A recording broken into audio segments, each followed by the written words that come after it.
Get the lemon pepper every fucking time I go to the fucking. Okay, nigga, I get the lemon pepper. Yeah. Trying to make sure the fam straight, nigga, fuck the fame. Time for $1, tapping my watch like the nigga Dane. Trying to ball, come with L's, it's part of the game. Built different, those is lessons, you niggas is lame. Having issues I never had, feelings I never felt. A nigga playing Uno, not feeling the cards that I was dealt. Gotta check the tip on my temper, so hot I might melt. Nowadays, circles smaller than little ones that are on your belt. Nigga, since mom's died, nothing really been the same. Sometimes I can still hear her calling my name. Trying to find better ways to deal with this pain. Instead of riding around with a stick, trying to shift the blame. Suicidal thoughts lately and I'm not proud. Feeling like I'm running from a dark cloud. But I still shine bright in a large crowd. Always been a quiet nigga that be smoking loud. Running laps on the beat, I still got stamina. Not the type of artist to act a fool for the camera. Clearly that's what they want though, without a doubt. I'ma keep chasing my dreams while they chasing clout. Niggas deep like Wu-Tang yelling gang, think they big step. Alone shit go down there like Fred Hammond with no weapon. OG said you ain't a man if you need a man. That's why I really stunt by myself like I'm Jackie Chan, nigga. Try to get you under my pressure. I've been trying to get you under my pressure. Look. Big brother died a couple weeks after they let him free. While he was down, he always picked up the cell to check on me. Love my mother so much, he literally went to bat. Now they both gone and somehow I gotta deal with that. No baseball cap. Shit. I do it first and watch him copy like a yarn. Schooling you little niggas like LeBron. All my foster dads was bishops like Magic Dime Wine. So I hope we talking green, nigga, when I arrive. From a place where you OG at 25 cause you alive. A place where the wheels fall off and you still drive. A place where you strive and you still might take a dive. And that's fucked up. Damn, guess girl my dot was looking down. I guess I lucked up. Gotta say rest in peace, Lil E. My nigga knew what it was. Forever FLB, that's on me. Only thing that motivate me is my daughter. Trying to make her proud like Reginae Carter. Yeah, we gotta take care of these babies. Out of sight, not of mind. Man, you niggas is crazy. Man, you niggas is lazy, that's facts. I be with my daughter, nigga, every day, facts. Ask around TK, he don't play facts. All about my chips, no Frito-Lay facts. Nigga. Lemon pepper. That vibe. TK, here's good.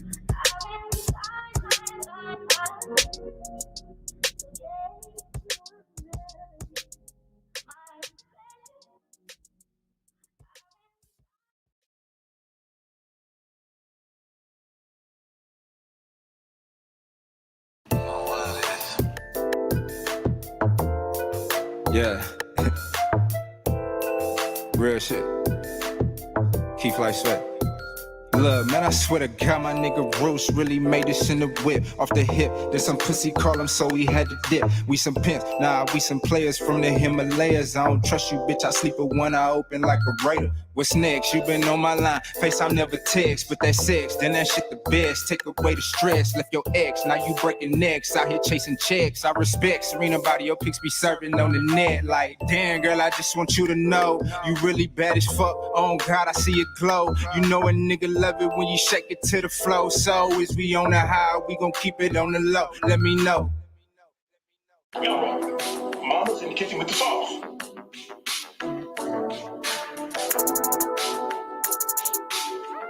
Yeah. Shout out my nigga Roos, man. Yeah, man. Keep Flight Sweat. TK. Look, what the fuck you mean, bitch? I be going in. I'm going off this hen. Rest in peace, my brother hen. I yell his name to the end.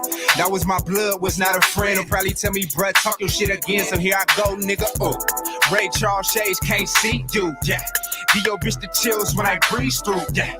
Most you niggas fake like see-through. Talking to the cops so much you probably bleed blue. You telling on people, fool, I can't fool with you. You be making it hot, I can't be cool with you. And your baby mama want me up her skirt. But we don't fuck with wet pussy, drop hers, that's first. So like a jet plane, how I skirt. If it's about some money, I'm gonna try to make it work. If it's gonna get me paid, then I cannot be afraid. Flyest dark skin nigga since Blade. So I can cut you, nigga. Come through like fuck you, nigga. I come alive in the nighttime. My life is like a movie, a premiere on Lifetime. If it ain't wrong, it's at the right time. Slide like a motherfucker.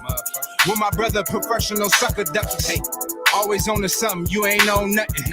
My niggas got my back, so I'm never frontin'. Hey.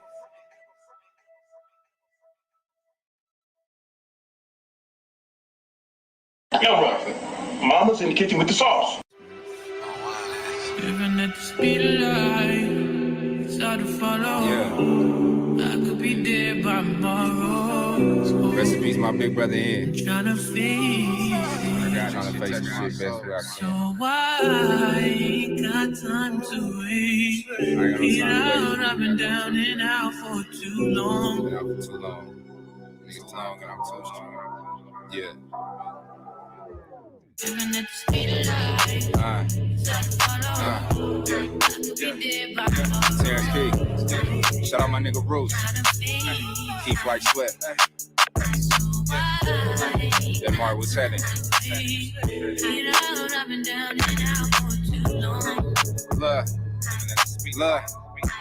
Look, I'm living at the speed of life cause I'm just trying to make it.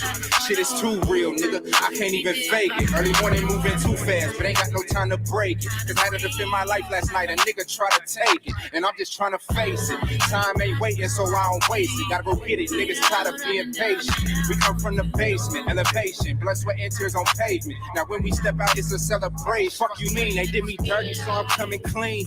But I'm fresh, so I'm in her mouth, just like Listerine. My brother got 2Ks, just like Krispy Kreme.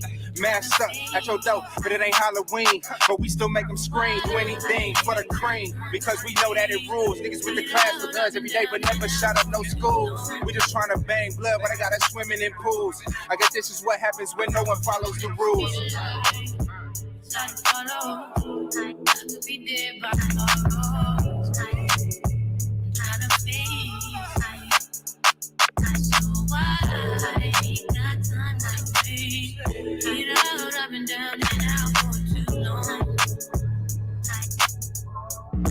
Look. Been a minute since Terrence got the pen. You a snitch, dog. We see your name on document. We on the go, you throwing shade like a great tent. And every time I shoot you straight, you get all bent. Out of shape, gotta skate, your body exercise. I need that shit organic. You be bringing the pesticides. You write a fiction book with your excessive lies. Me and in my bag like extra fries. I come from the bottom. She love my death mob, sweatsuits, and how a nigga rock them. Loving hip hop, how bitches jock me. Just touched down in Atlanta. A nigga feel like Julio, but he was raised around wolves. I'm Rubio. Still be on these hooks like Rufio. It's murder in the studio. Coming up, we ain't have Fruit Loops. We had Fruitios, nigga. You probably grew up spoiled brat, silver spoon. I remember walking in the back and seeing my dad light a spoon. Stop playing. Somebody tell me where these new niggas come from. I don't love them, don't trust them. Shit, we might as well rush them. If I give my little nigga something, he probably gon' bust him. But I don't want the crackers to come and cuff him. See, these days, if you white, you can murder a nigga on TV and still get off. It's the same, but it's different like a spin-off. Cause when we do it, we just animals killing our own kind. When they do it, mental health, something is wrong with their mind. Goddamn. See, that's the type of shit that sound crazy to me. They play dumb, but it's simple like 1, 2, 3. A B and one, a F, and I'm a letter A, B, C. Keep it 100, genuine. I'm the same old G. Yeah.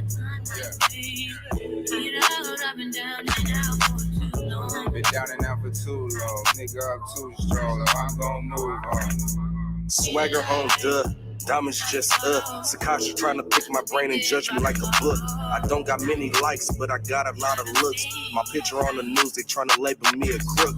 They say I do too much, I say I'm off the hook. They ask me where I've been, I say I just came from the hood. Smelling loud off this good, the whole day out in Jug. These niggas wanna go to war, man, I wish they would. Oakland like Baghdad in my neck of the woods. Rest in peace, my nigga Lil E, man. RP, my big brother here. Shout out my nigga J Martin, just let him on. Speed of life. I love you, Daddy, and I love you, Uncle, and I like your songs, and I really love you singing in a song. Love you.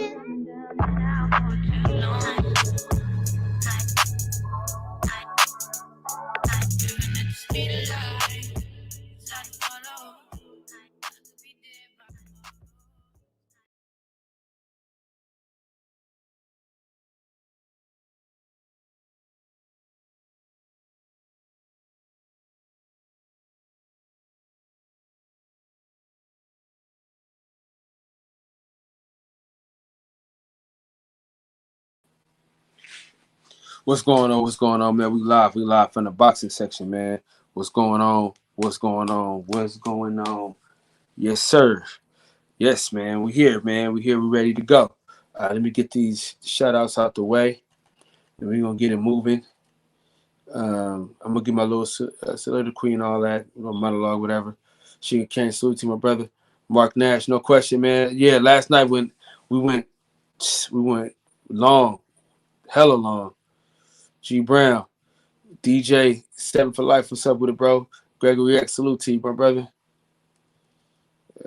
Let's see, Bond. Rob G Film, what's going down? C Jones, YV, Victor. Mir, what's happening, man? What's going on? 7 Cents. Joe Hart, salute to you, my brother. Mark West. Rose, what's up with it, bro? G Brown. Let's see. Robert, man, salute to you. Shout out to Mark Nash, man, for sending you through here, man. No question about it. Appreciate him. 100%. Boom. Man, shout out to Mark Nash, man. Appreciate you, big dog. I don't know how to say that name, but let me know how to say it. Dave, what's up with the big dog? How you feeling, man? Yeah, I ain't really fucking with bruh at all. Yes, sir. Yeah, I can't really fuck with Cuz at all. I'm gonna be honest with you. Yeah, I ain't fucking with Cuz, man. You know what I'm saying? I gave him too many chances. I done supported that man too much. You know what I'm saying? For him to get at me like that. You know what I'm saying? So I ain't even with that shit, dog. Fuck that. Oh shit. Man, hold on, my bad. Damn, the most important thing. Shit, my bad. I was getting into the show and shit. Hold on. At the roots, he let the beats build, bitch. And we never switch. Even if I'm rich, I'll be broke like I'm Mitch. Niggas talking down, but that's headed in the wrong direction. But I knock that shit out like the boxing section. Cause they can't touch what they can't see. All I gotta do is be the same me. All I gotta do is keep it cheap. Always be the same me. While I'm solid, boy, they can't change me. No. I was wondering why, like, the intro didn't pop. All right, there you go. There it is. All right. Now, let me give y'all my take on Deontay Wilder fight. After listening to my dog Tay Jones today, we understand that his equilibrium was off from the third round. So, with that being said, I'm not really mad about that. Hold on, quick, Mark. So, yeah, because he said he was in shape and stuff like that. So he said his equilibrium was off. You can see his ear was bleeding and things like that, man. So I'm just hoping that he can bounce back fully from that situation. You know what I mean? I believe that he's gonna be back. So I think that he can either get Anthony Joshua or anybody in the top 10, and he'll be back on top. You know what I'm saying? I think he's the second best heavyweight. I'm gonna give Fury his credit. You know what I'm saying? Fury had no control over the referee. You know what I'm saying? So we can't really get mad at Fury. I don't know. Maybe he did. I don't know. I don't give a fuck. All I know is Deontay Wilder, he didn't come out on top like I wanted him to, but fuck it. But yeah, we're not fucking with Jamel Charlo, man. You know what I'm saying? I'm just a broke ass fan and shit. So I'm gonna be a broke ass fan, save my money. I ain't gonna buy no more of your fucking merch. Matter of fact, who wanna buy a fucking hoodie? Shit. Mark Nash, what's up, big dog? Yeah. What up, though? What's poppin', my G? How you? Man, I'm good, man. Never like that. I'm same super heated. You know how it go.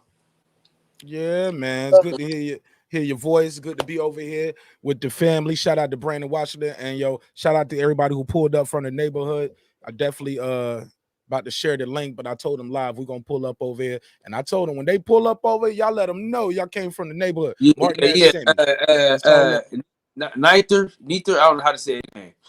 Ben, he got like a little dude hood on there and shit. He came from you. How to anticipate it? Cool. What's up, man? What's up, my guy? Hey, look, these my Bay Area niggas right here. Now this nigga right here, cuz I'm gonna tell y'all the truth. This nigga here, whenever something go wrong, I can call this nigga. He gonna show up no matter where the fuck I am and where he at. I had a Toyota Camry, old ass one, right? And I'm on the freeway. That motherfucker broke down. That motherfucker woke up out of his sleep, nigga, to come pick me up and push my fucking car on the side of the road. And you know I do the same for him. That's my nigga for life, man. I didn't anticipate what's going on, big dog. Yo, J. Cool, why that hat so tight though, my nigga? Golly, that shit fitting like a teacup.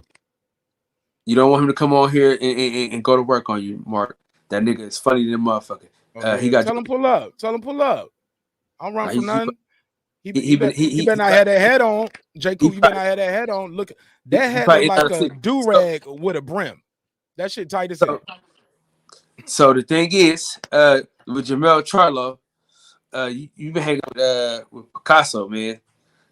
You been hanging out with Picasso too on my channel. Nah, you just wound up a little tight, man. Well, I saw it when I pulled up. You was already a little upset. That's why I just wanted to lighten the mood a little bit. Say, fuck that bullshit, whatever's going on. We here to show love and support, have a good time, and talk about boxing. What's up, DJ? Fuck that bullshit, man, that was going on earlier. We know you're a good guy. Hey, I want to say this. I want to say this, man. I got to 1,000. They finally acknowledged my 1,000 after I got to 30. That's why I was able to share it today. I don't know if you saw me share it or not. I don't know if you got to see it or not, but absolutely. I don't miss nothing. I see everybody who share and I see everybody who don't share it. How about that? Yeah. So I made sure I said I'm at my 1,000. They gave me the they gave me the today. I posted my first picture today. So I'm like, oh shit, I can share this live stream and shit. So I for sure shared your shit. I mean, I don't know how much sharing your shit for months now. So let's keep it going. Now that you got that community tab, don't be one of them dudes to call you bro, but only shit in your community tab. See, I told niggas when to come though. You see, I told niggas when to come though, right? Yeah. Tell the bro what's up with it, bro. Man, Washington, my motherfucking guy, man. What's going on, man? DJ, what's happening? Yeah, man. But shit, I got you, man. I got you, DJ. You got some, man. Listen, man. I can't be handing these out, man. Some work that got to be done out here in these streets, man. Oh shit, here we go. Fuck, man. Again. What's up, Deuce? What's up with it, folks? What's happening? Man, congratulations on the weak ass Giants. Man, fuck all that. We'll talk about that next week. What's up, man? Hey, man, all I want to say is this nigga Malik Scott is a bitch. I mean, what the fuck was that shit he pulled out there? All this shit. Say he a what? He's a bitch, man. That nigga's a fucking idiot. Why? What'd he do? Homie, did you see the training he put in for this nigga Wilder? 2 years, all this nigga come with is a motherfucking lunge jab to the body. 2 years. That ain't Malik's fault, man. That's Wilder trainer, resorted back to his old self, man. After he got a little fatigued and confused. That ain't Malik's fault. No, so his equilibrium is equal. Listen, with that knockout, it's like coaches can. It's the same thing that happened first in the second fight. Kyle, you chopping, bro. You keep chopping up. Yeah, you need to hit that chopping camera. up. I guess it's why DJ. It's only happening if somebody's cutting you off or talking while you're talking. So I'll make sure you guys have your mic muted while he's talking, because when they talking while you talking, so listen, I talked to Tay Jones today. I was on this live stream. He was saying how his shit was off. After that knockdown, his shit was off in the third round. So him to be knocked dude down choppy, real choppy. Let me just go ahead and get on my laptop. Yeah, it's choppy, bro. Yeah. While we're doing that, I talked to Tay as well yesterday. He came on the live, pulled up on the live show yesterday, and he said Wilder just didn't execute the game plan. Unfortunately, it's as simple as that. He said Malik Scott has a. Go ahead. No, but I'm saying but he said he talked to Devontae. He talked to Deontay Wilder today. He was saying that nigga, he didn't even know what corner he was walking into after the knockdown. He said he even know what corner he was walking to. He said he just started walking and shit. Yeah, he got hit in the same spot, right there in the ear. Shout out to Queen P, man. Hold on. I gotta acknowledge the Queen. When the Queen step in the building, you gotta acknowledge them at all times. Shout out to Patricia, you know what I'm saying, the Queen, you know what I'm saying, from Mark Nash show to my show.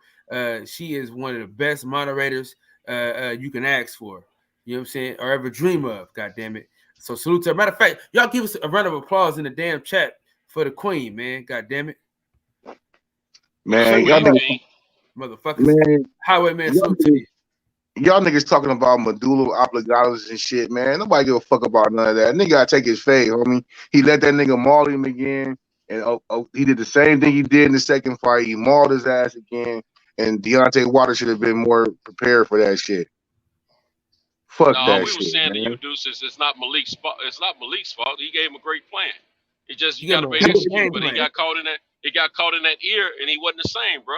That's just what it was. Man, I watched that's the stupid entirety of ass. that fight. Now, That stupid ass this lunge. is the thing. Let me tell you something. This is what we got to start doing. We got to stop being. We got to stop being like that. That man, Get him, set it even out, with Chronicles. his equilibrium being off, he still hung in there for 11 rounds and almost got that man out of there himself after he got hurt. So you got to give credit what credit's due. We got to stop all the silliness, man. Let me tell you something. Don't take nothing from Fury. I know they said the referee had a long count and all that. That's not Fury's fault. Okay? Whatever happened in that ring, happened in that ring. Deontay was able to go out on a shield. Deontay is a true warrior. He gave his best, just like he said, and he came up short. Now that's my dude. But at the same time, we don't need to be getting into all that old bull crap from the last time, man. Let's just look here. I'm hoping all this bull crap between fans is over with and we can move on with boxing, man. It hurt me to my step, but he did until he got hit in his equilibrium. So I mean, shout outs to him, shout out to his team, and shout out to the Fury team. They did a thing, man. I mean, it was a great fight. These guys, that Wilder hurt him as much as he got hurt throughout the fight. It's just that the different what is Fury. He never knocked. Affected Fury's equilibrium. So Fury had his balance. Wilder didn't have his. That was the edge in the fight, just like the second fight. That got him more than anything. So we got to stop all that silliness, man. Hey, I'm gonna No, we say gotta this stop shit. that silliness, man. We gotta stop that silliness, man.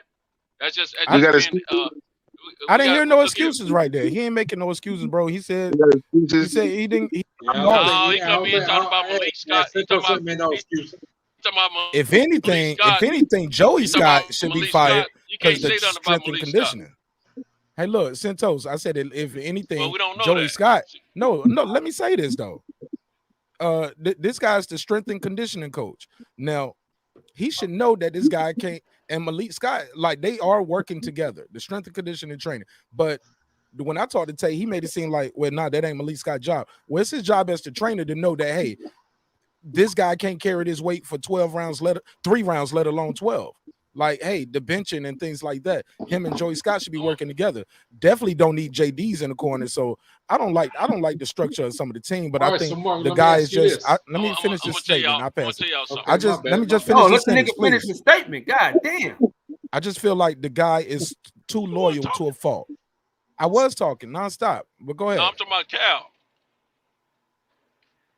Go ahead, man. Go ahead. I'm done. Oh, what I was gonna say is, I'm a tall nigga. I ain't as tall as Deontay. I got skinny legs. I always had. My legs never grow. They get stronger, but they never grow. Now that upper body situation of his size and everything, that wasn't fat. That was muscle. That's a whole lot different than carrying a bunch of fat around. Now when you carrying a bunch of fat around and you used to being, I know what you're saying, used to being lighter and everything. I mean, we don't know if that's what. I mean, I think it impacted his mobility as far as the him being able to throw his punches swiftly as he used to. But at the same time, that upper body weight that he gained was muscle, man. It wasn't like he gained a bunch of fat. When you gain, let me say, when I was 246, when I lay down, it felt like somebody had their hand around my neck. So I know what that extra weight felt like. It wasn't no muscle. It was fat. Now, when you put muscle on, that's a whole different genetical situation, man. But So no, Centos, but I heard you. we I heard can't you. Let me just make we a can't one we quick. Go can't ahead. we can't say that Joey is at fault. I think Joey. I don't think he would have been called to the Olympics, man. To No, but train hold folks up. if No, he didn't know what he was doing. was he training boxers or was he the track coach? Well, that's part of That's the conditioning. difference. Track. No. But what's hold more up. conditioned than Was a he an track Olympic athlete? boxing trainer or was he an Olympic track coach? Because that's the He's a difference. track coach. And let me tell you what you said about that muscle is right. But you got something called VO2, and that's the volume of oxygen that those muscles need. And when you gain that muscle, those muscles need oxygen, bro. So we always see them big muscular dudes in boxing. They get beat up all the time. They be gassing out. I'm gonna tell you this too. Okay. Now Holyfield and I myself were about the same height. Okay, and Holyfield's always been muscular. Sometimes it's just a matter of what your body has gained.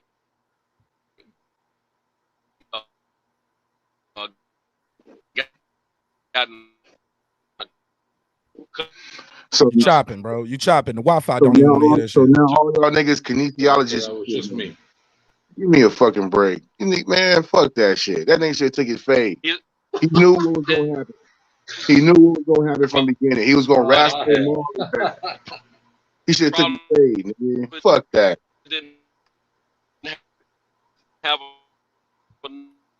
enough Hey, Cento, your shit chopping, bro. time. Centos. We bring it up bad, Cento. First of all, how everybody doing tonight, man? Bring it up, Cento. Yeah, mute his mic, Kyle, because we can't even hear him, and he's still going. He can't even hear us telling him it's choppy. Mute his mic, Kyle, so we can until he get to a better spot. Nigga. DJ, what's up, my G? Man, what's going on, man? What's up, DJ? Man, not a whole lot, man. Saturday was it was a terrible day in sports Saturday. And I'm just looking to move past it, man. Whatever happened.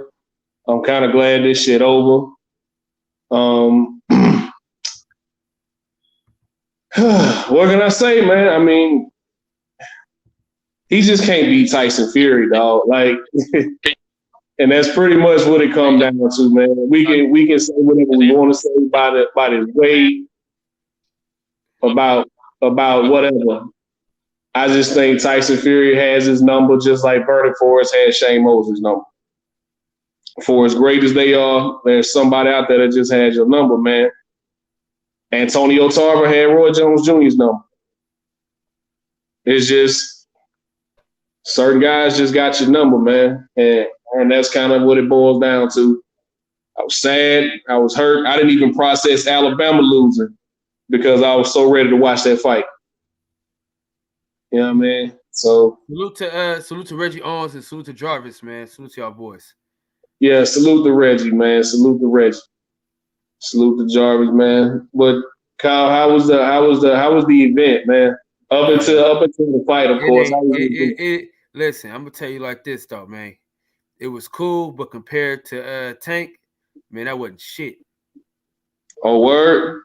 Wasn't shit, bro. That energy in Atlanta was. I just can't wait to go back. I'm hopefully the energy that we had in Atlanta with them niggas. I hope they got the same energy for I hope the energy they had with Tank. I hope they got that same energy for Jamel and Shakur. Listen to me, dog. Niggas know who Shakur is down here, bro. Yeah. They know who that little nigga. Even if it wasn't for his pro career, I hear a lot of people referencing his Olympic talking about the little nigga from the Olympics a few years ago. Yeah, him. Like, bruh, I got people who wouldn't even watch Tank was like, man, I might try to make that fight. I was telling them the fight is next week and shit. Like, man, I might try to make that. How much the tickets is? I was telling them how much the tickets were. So Shakur might have a little crowd, man. He really might have a little crowd. Like I've been saying, I think this is gonna be his coming out party. What's up, Deuce? I see them little sisters from Dallas got another win today. Man, what you expect, man? It's 7-Up. You know what I mean? It's all good, baby. Fuck all that. don't make no excuses for this nigga Wilder, homie. Nobody made You excuses. make excuses, man. I don't think you just hear me say. Then you just hear me say Fury just got his number though. Nah, these niggas talking about this nigga medulla oblongata, these niggas kinesiologists and shit now. Man, fuck all that, homie. Hey, you niggas needed that nigga didn't go in there with the right game plan, homie. He knew he started out with the right game plan. Nigga got punched up. Nigga, that's what happened. I mean, I'm gonna say this before y'all go off. I'm gonna say this. Did y'all not hear Malik Scott talking to him in that corner? He was telling him everything right to do. But once Wilder got dropped in that third round, he went into survival mode and he went back to what he did to what he did in that second fight. Once Fury started backing him up, now I was happy as hell. I actually went to the refrigerator to get another bill, and I heard everybody going crazy in the living room. But once he got dropped in that third round, see what a lot of people don't realize is that sap at your gas tank too getting dropped. So, I mean, and then it was just an accumulation of punches, man. It's kind of like what the Diaz brothers did their entire career. They just kept touching you and touching you and touching you and touching you until at one point in the fight, you just couldn't continue. You were either out on your feet or you just got dropped and couldn't get up. And it just is what it is, man. I still think he beats AJ. I still think he beats Andy Ruiz. I still think he beats Joe Joyce. I still think there's a lot of smoke out there for him, but personally, that ear bleeding shit bothers me. As a fan, just looking at him, that shit bothers me. Yeah, that shit bothers me too, bro. Because it's the same fucking spot. 2 fights in a row, and you got knocked out in both fights. This fight, I say he gassed out after the 6th round. After the 6th round, it was all heart. He was still fighting back. He was still swinging back. But around round 9 is really, really started to get bashed. And I didn't like seeing that, man, at all. You know what's crazy? He took a worse beating in this fight than he did in that second fight. No, that's not crazy, man. He want to go out on his shield. No, but this is what I'm saying, though. For them to throw that towel in last time, it's kind of like, I don't know about that. Because they threw it in early. That nigga made it all the way to the 11th, and Fury was hitting him with way bigger shots in this fight than he was in the last fight. The shots just looked bigger because he was tired, man. He was done. I was in the fucking building. Fury was in there knifing his ass.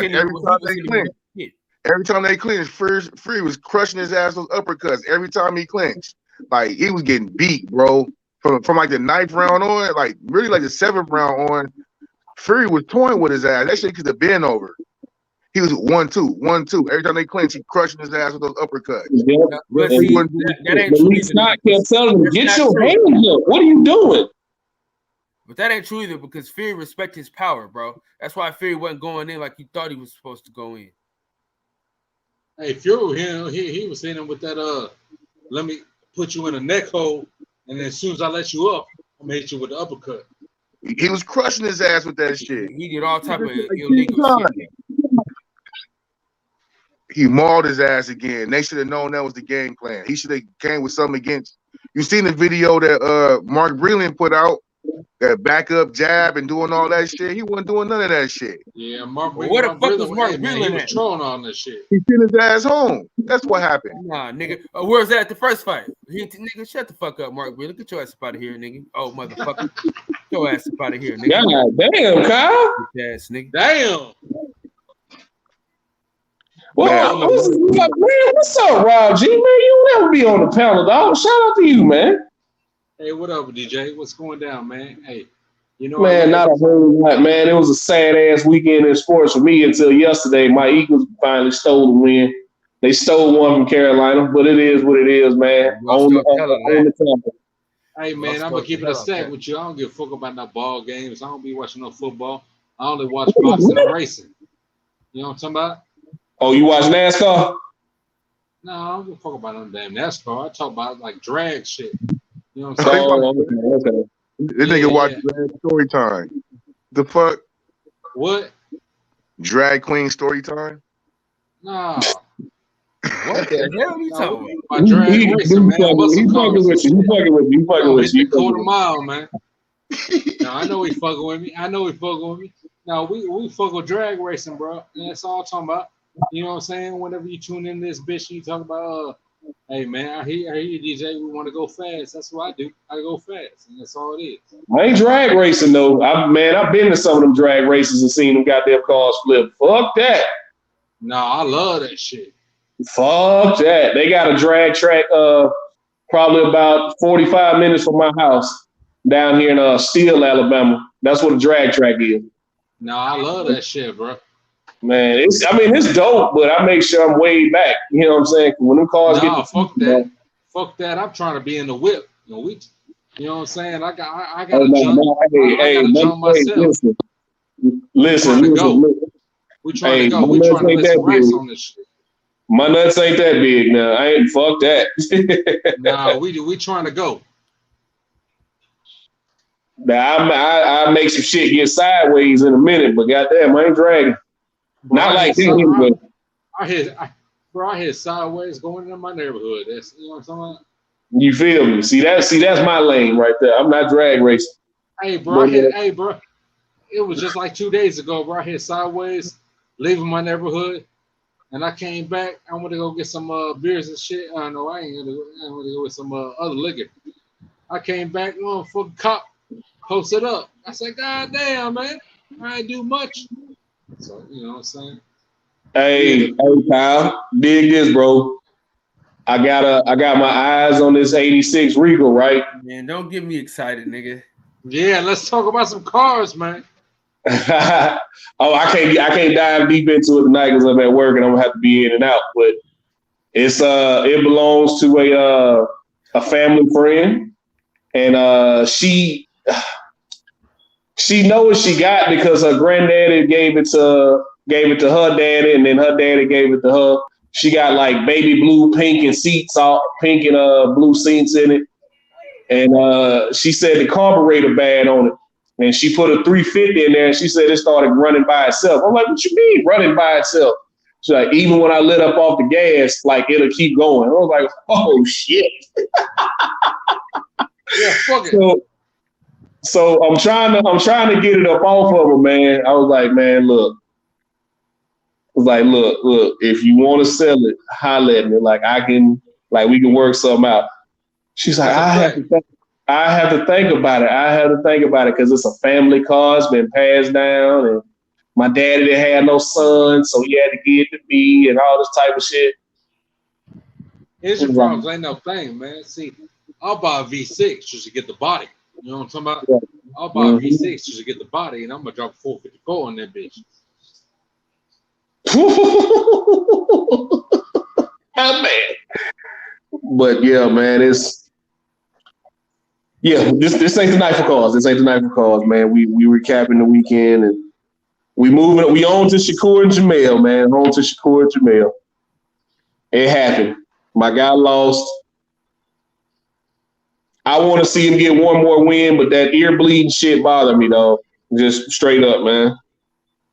Because I really don't want him to go out on his back. I really don't. But yeah, thanks. In a lot of ways, that's the true passing of the torch.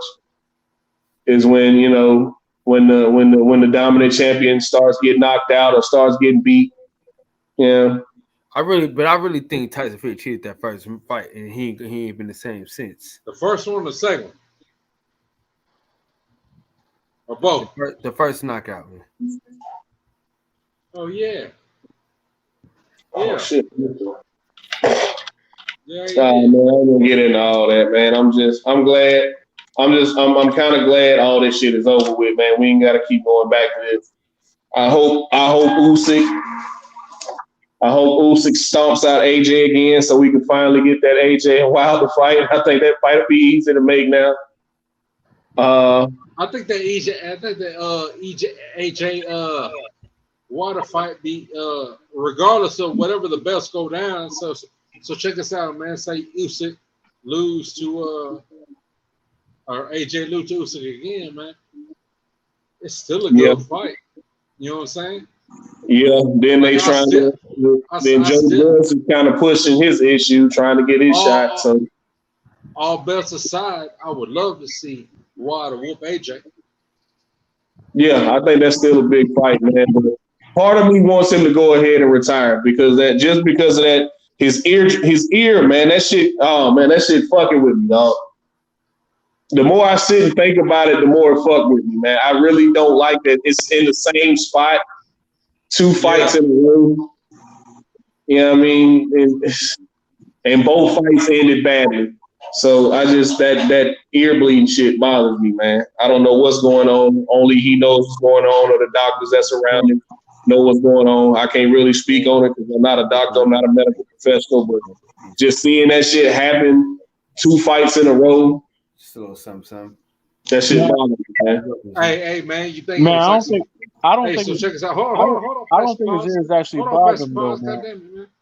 Hey, man. So you think it was You think it was like some scar tissue up in that bitch? You know what I'm saying? You think it was some scar tissue that caused that shit to break open again? Maybe. I don't know. That's what I'm thinking. That's what I'm thinking, man. Because like I said, I don't know, but I know that shit fucking with his equilibrium, and it's causing him to stumble and bumble around along with the fatigue. I don't think it's that though. I don't think it's that at all. Oh man, that shit just bothered me though, man. But y'all go ahead. Hey, well, look, check this out though, bro. Hey, thanks, Carl, for letting me in, bro. I don't have much time. I gotta Salute, get Terrence. in. I appreciate you, man. Yeah, how'd you get that second win, man? My second win? Yeah, you woke the hell up, huh? Hey, look, man. I'm a thoroughbred in this, baby.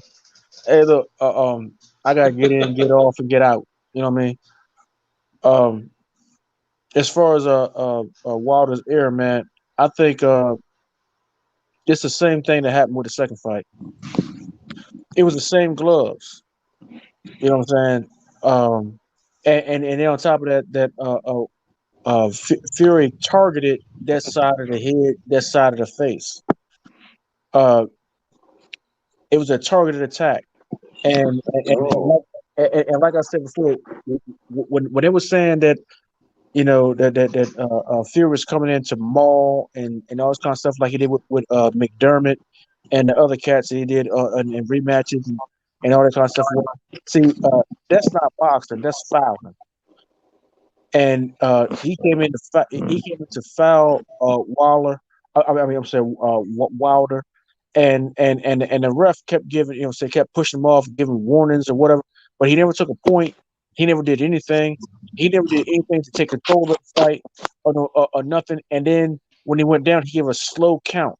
So when Fred said that, the fight was fixed, they had all the recipes of a fixed fight. It had all the recipes of a fixed fight, and then the last minute change of the referee. The more and more I look at it, my antenna's been up on this fight. The whole thing has not set well with me since Saturday night. It's like I kept thinking, man, something ain't right with this, something ain't right with this, something ain't right with this, and the more and more I go back and I rewind, I keep looking at it, or whatever. Man, fight 1 and fight 3, Wilder had Fury out. Fight 2, we know Fury cheated. Fury basically cheated. Even the UK media, while they was commentating the fight, they said Fury has one arm longer than the other. You can't dispute none of this stuff.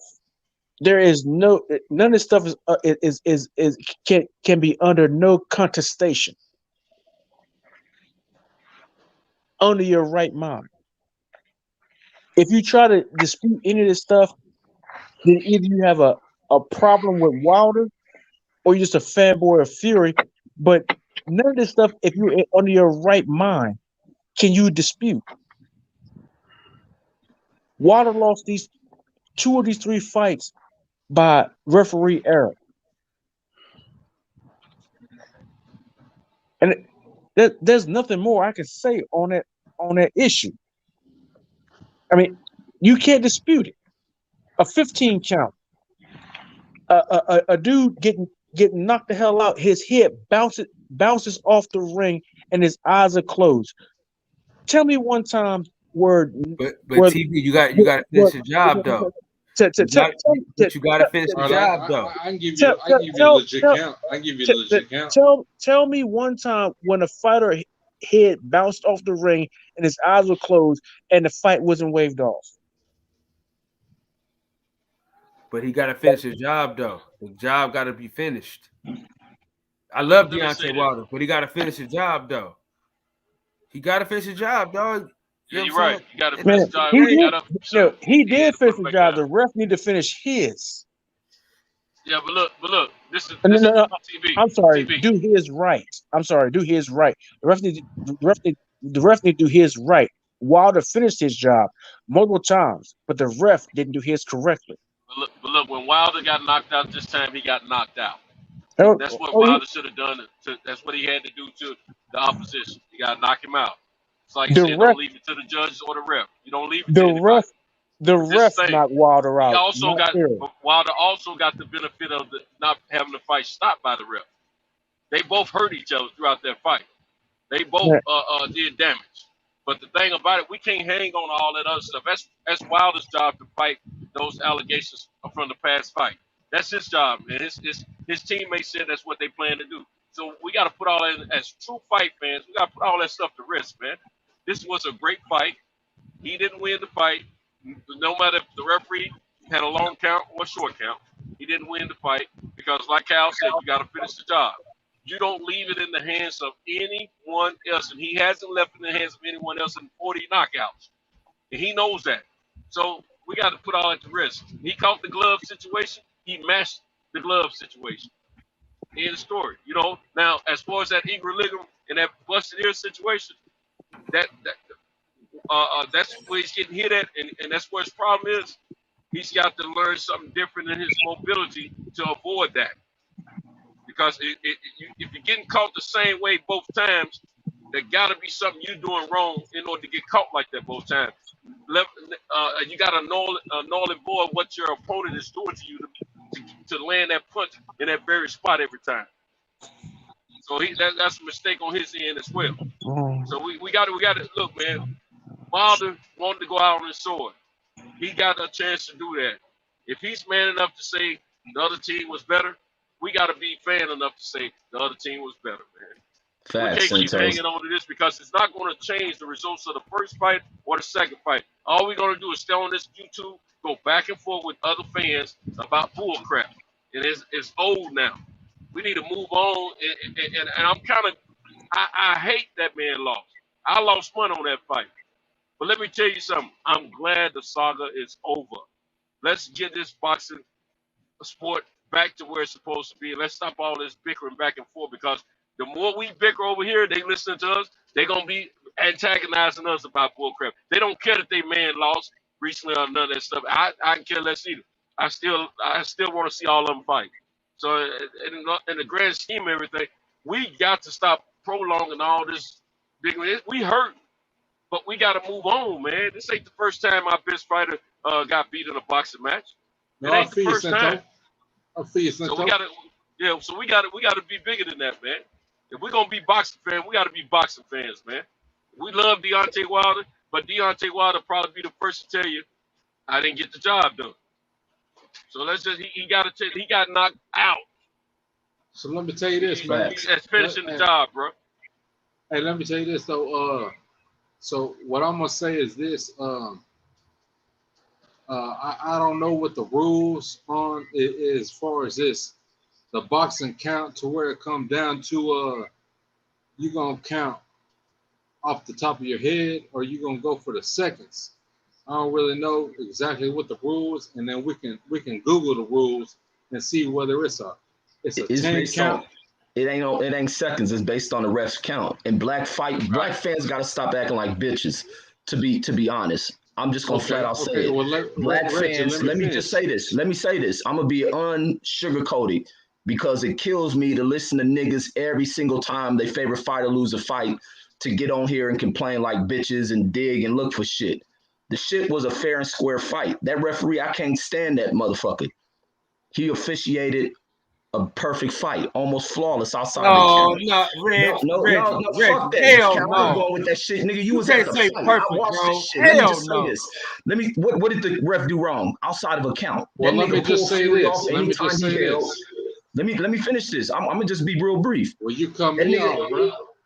Oh, I thought you was finished. You was talking about a count. Go ahead. Okay. Well, let me go ahead and finish my shit. So I put the footage into the editing program, and I put the count on that junk, and it was about 12 seconds before he got up. It was 12 seconds as he was getting up, and then the ref was saying, "Come on, put your jumps up, put your jumps up," and he ain't put his jumps up for about 18 seconds. It was 18 seconds when he put his jumps up.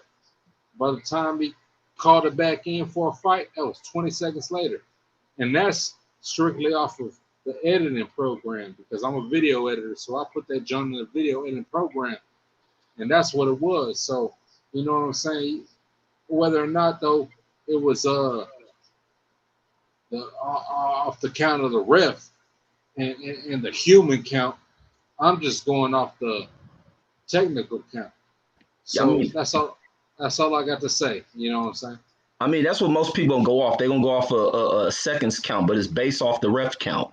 And no, I humans feel don't you, stick, Reggie. I feel you. humans don't stick to no atomic clock when counting shit. I mean, people gotta stop digging. When you look at this fight, I'm watching this fight as you doing the show, Cal, and I see the mistakes Wilder doing. When he start punching to the body, Fury's making all sorts of adjustment. He go with the jab to the body because he's leaning into it. Fury's immediately checking him with a left, sticking him to the head with the left. Then the defense wasn't there. There was flaws in the game.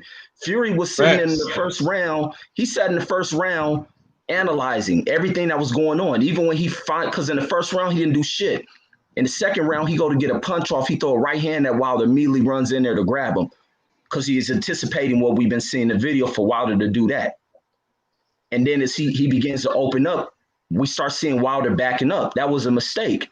When Wilder started backing up, and his legs were still shaky. Even when he had success in the first round, he was still unstable. And I'm like wondering, could this be some effects of that second fight? And that's what people ain't accounting for. Then you go into not being fully balanced. If you ain't got a foundation up under you and you dealing with a guy with such rhythmic flow like Fury, he big as fuck in boxing and adjusting, landing all these shots, he was picking Wilder apart. And that shit is hurtful to everybody, but that don't mean you make fucking excuses for why he fucking lost and then try to point to what the ref did. That ref was doing his job. He admonished fucking Fury. Yeah, go ahead. Reggie. Yeah. Reggie. Yeah, I hear you. Okay, so check this out, bro. I'm not trying to make no excuses. I ain't trying to say this or that. I agree. Fury outclassed. You know what I'm talking about? All I'm saying is this. I put that junk in the editing program, and when it came down to it, it was 12 seconds as he got up. That's all I'm saying. No, most people are saying that. Yeah, the count was long, but it's not based on seconds.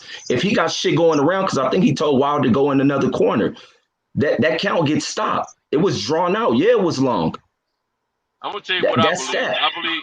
I believe it was totally human error on the count, but that happens. That ain't the first fight that's happening.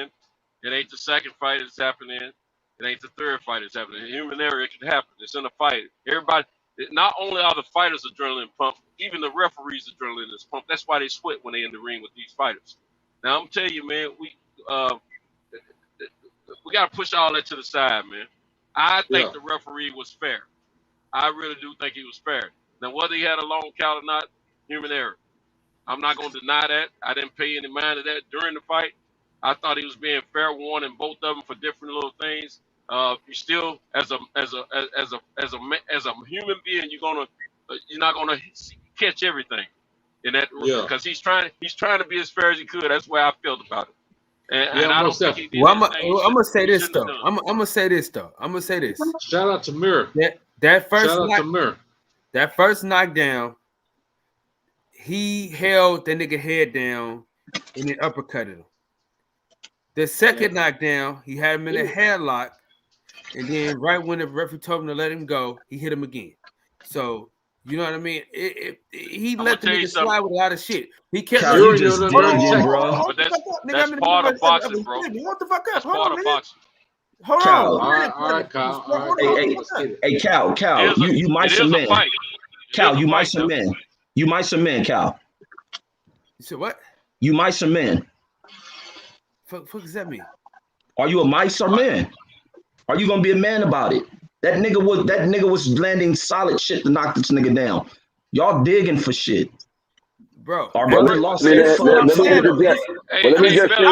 already said, hold on, y'all niggas keep cutting me off though. Stop cutting me off though. I'm in the middle of a fucking statement.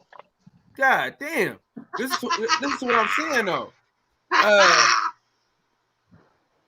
He let him get away with some shit. All he did was warn him. He never took a point away from him. He warned him for the same thing over and over and over again, the whole fucking fight. He held him down. He held him. Hold on, nigga. God damn. Wait a second, bro. You can have this shit in a minute. God damn, man. This Kyle show, man. Let him get off. Golly, hold on, brother. Shit. Damn, bro. All I'm saying is, this is what I'm saying, Reg. He let the nigga, he warned him and never took a point away. Even though we talk shit about Kenny Bayless and the job that he did, he took a point away from Fury for doing all that illegal shit. So all I'm saying is he didn't do a great job. He did all right. You know what I'm saying? All things considered. But what I'm saying is he didn't do a great fucking job. You know what I'm saying? A lot of them knockdowns, he was doing illegal shit to get them knockdowns. That's all I'm saying. He was. But I can say that. Don't forget he was putting him in an arm lock, and once he put him in the arm lock, he let go and hit him with the uppercut. He would definitely do some illegal shit. That's what part of that 238 was supposed to do, is prevent a little bit of that. That was part of their plan, is to avoid some of that, to null and void some of that. So they already knew that was going to happen coming in the fight. It's like he did it to the red line. He just a little bit. We're in a fight. But we're in a fight, though. We're in a fight. Don't forget that. We're in a fight. Exactly. And I mean, if you can get, that's why the referee is there, though. Yeah, that's but why the referee is there. Now, hold on. In a boxing match, if you can hook your man and hit him and get away with it, do it. No, every trainer would tell you that. So I don't. Okay, but that's the referee. The referee still got to catch it. Right. The referee still got to catch it and call it, though. They knew it. Hey man, referee don't catch everything. Can't see everything, Cal. You got 2'6". Referee don't catch everything. Referee don't catch everything. 6'9" giant in there, and you got a man that's probably barely 6 feet. He ain't gonna see everything. He warned the nigga 100 times though.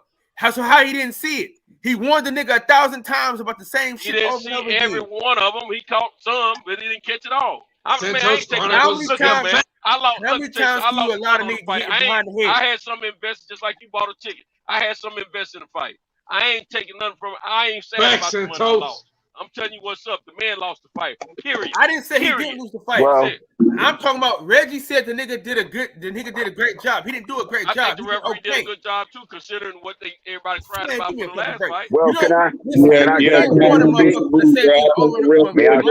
Round 1 to round 11. You won this for the same shit over and over again. May I did not take a point. Hey man, check us out, man. Hey man, we've been talking like a motherfucker. Let Best Pugils talk. Yeah, I want to hear what Pugils got to say. Well, I just wanted to interject on the as far as the ref count. There is somebody that's outside the ring whose job is to catch the count for knockdown. Right. Okay. Now, just in case the ref is when a referee, that's every fight. That's when somebody, and that person's job is specifically to catch the count. So right. So regardless of whatever the ref is doing, because he could get distracted. The reason why they have the counter outside the ring, because they know the ref could get distracted by things going on in the ring. But with a ref, you're trained to do, but they can mess up too. But what the ref is supposed to do, he's supposed to look to that person for the count, and that person will have their hands up. So, because they started their job at the start of the count, the moment the fighter touched down, his hand or his knee, and they have to count. So if the ref has to push another fighter to the neutral corner or whatever, it's really not supposed to matter, but it can get distracted, and human error can happen. but it's really not supposed to matter because that's how that's the how the word I'm looking for shit accountability. Nah, no, not accountability. It's like it's the protocol. It's the protocol. Yeah. It's the protocol of it. So when the ref has to deal with what's actually going on in the ring. But in the case of a case of a knockdown, once you get the other fighters, because his job is to also make sure the other fighter go to the neutral corner. Once he does that, because clearly you can't count when you're doing that. That's why you have the counter outside the ring. Then you're supposed to look to the counter. Now, that counter, if he's supposed to start the count the moment that fighter go down. So when he picked up the count, it's really not supposed to be him. That's why they call it picking up the count from the counter. He's supposed to look at him. And if that counter has his hand up at 8, you take it. You take it from there and you finish the count. But that, I think what happened was it was a little bit hectic. That shit was exciting. There's no way, I don't care how you view it, who you were rooting for. You cannot deny that shit was some intense, exciting shit when he did those knockdowns, when he scored those knockdowns. So I think that's what happened a little bit because the protocol wasn't fully followed 100% properly, and that's why we have this little controversy about that. But it's not the first time it's happened, and it ain't gonna be the last. You understand what I'm saying? It happens quite a lot. Even like with Mike Tyson and Buster Douglas years ago, Right. It's a similar situation. It was a similar situation. Yeah, I was gonna bring that up. Because if you got somebody like Mike Tyson was at that time the greatest knockout fighter at that time too, and he was in a fight that was far tougher than it should be. That referee in there, he's human too. He caught up in all that shit too. So things can happen. So, but I just wanted to interject that point about there is a counter whose distinct job is to count that shit. Outside of whatever the referees caught up on inside of the ring. But I just wanted to interject that and shit as far as that, concerned. Yeah, let me say this I real just don't quick, want to see fella. us start no conspiracies about all that stuff, man. We need to put that stuff to bed, man. Yeah, let me say this, man. I definitely agree with what Reggie is saying. I agree with what Santos is saying. We can't do that, man. As fans, okay, we all know that the second fight there was questionable things, but that fight was fair and square. We want the best to fight the best, and when that happens, somebody's got to lose. Our guy lost. It is what it is. Many great heavyweights have lost in the past. And we still love them. Ali lost. Many of our legends lost in the past, and we still love them. But the thing is, man, is that we can't, just like when Tay Jones was on Fred's show last night, and the excuses started coming in, and Tay Jones was like, "Hey, man, we ain't doing that." He said, "We had our plan, while Wilder abandoned the plan, and we got to find out, why it went the way it went." But he wasn't accepting any of the excuses when he was on Fred's show last night. So I'm gonna be the same way. I'm not making no excuses though, champion. I'm just saying Reggie said the referee was good, and I said the referee really wasn't that good. That's all. That was me. Kyle, you've been making excuses the whole time you didn't jump on your own show, bro. Yeah. Well, it's human error, Kyle. I mean, it is what it is, man. Just like Puget has just explained that there's two counters. You got the ref. And you got the, it's just a little. It's real coincidental that this shit happened when they switched the referees. I just want to know why they switched the referees. I don't know. Well, ask yourself, that don't look did you good. notice? That's what I'm saying. Everything you said, did you notice that during the fight or after the fight? Yeah, that's questionable. So you still crying? You still crying, man? How am I crying, bro? You got to stop that How stuff, am I man. crying, bro? You say you're not making excuses, but that's all you're doing. It sounds like an excuse to us. You are crying. Like It's valid, dog. The man, listen. Oh, shit. Hold on, listen, bro. Listen. I face more music today than any of you niggas. Period. Nigga, y'all understand? Nigga, I face a lot of music, nigga. So this is what I'm trying to tell y'all. This is all I'm saying. It seems fishy. Listen, it seems fishy to change the official so quick, so last minute in the fight. It seemed fishy. That's all I'm saying to you. And listen, Reg, hold on. Reg has been following this nigga for a while. I only know about this nigga because of Reggie Owens. So my thing is this, bro. I can't give a nigga like that the benefit of the doubt. Reg done exposed this man so many goddamn times. So it's hard for me to say that a nigga did a good job when the nigga was allowing certain shit to happen and he did not deduct the point. So that's all I'm saying. I'm not saying that Wilder didn't lose. Wilder lost. He got his ass whooped. He did. His legs was gone. That is true. Tyson Fury hit him hella times, hella hard. Yes, absolutely. There's no excuse for that. I'm just saying, as it pertains to the referee, I don't think he did a good job. That's all I'm saying. He didn't do, in my opinion, the motherfucker didn't do a good job. Okay. Wait, let me say this, Champion Hart. And what you saying, everything you said, but everything you said about me watching Mora, we're watching Mora. For me to give him his credit takes a lot because I don't like the motherfucker, and I couldn't find nothing wrong that fool did in that damn fight. I just told you like 4 things that he did. He hit Wilder in the back of the head. Champion Hart go.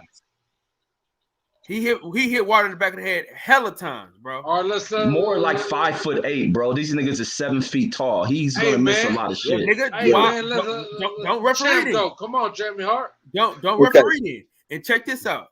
Let Champion Hart go, man. Goddamn, man. Man, hold the fuck up, cuz. I'll be off in a second, nigga. Calm your ass down. Hold the fuck up. Go ahead. It's the boxing section, nigga. Hold the fuck up. Go ahead, man.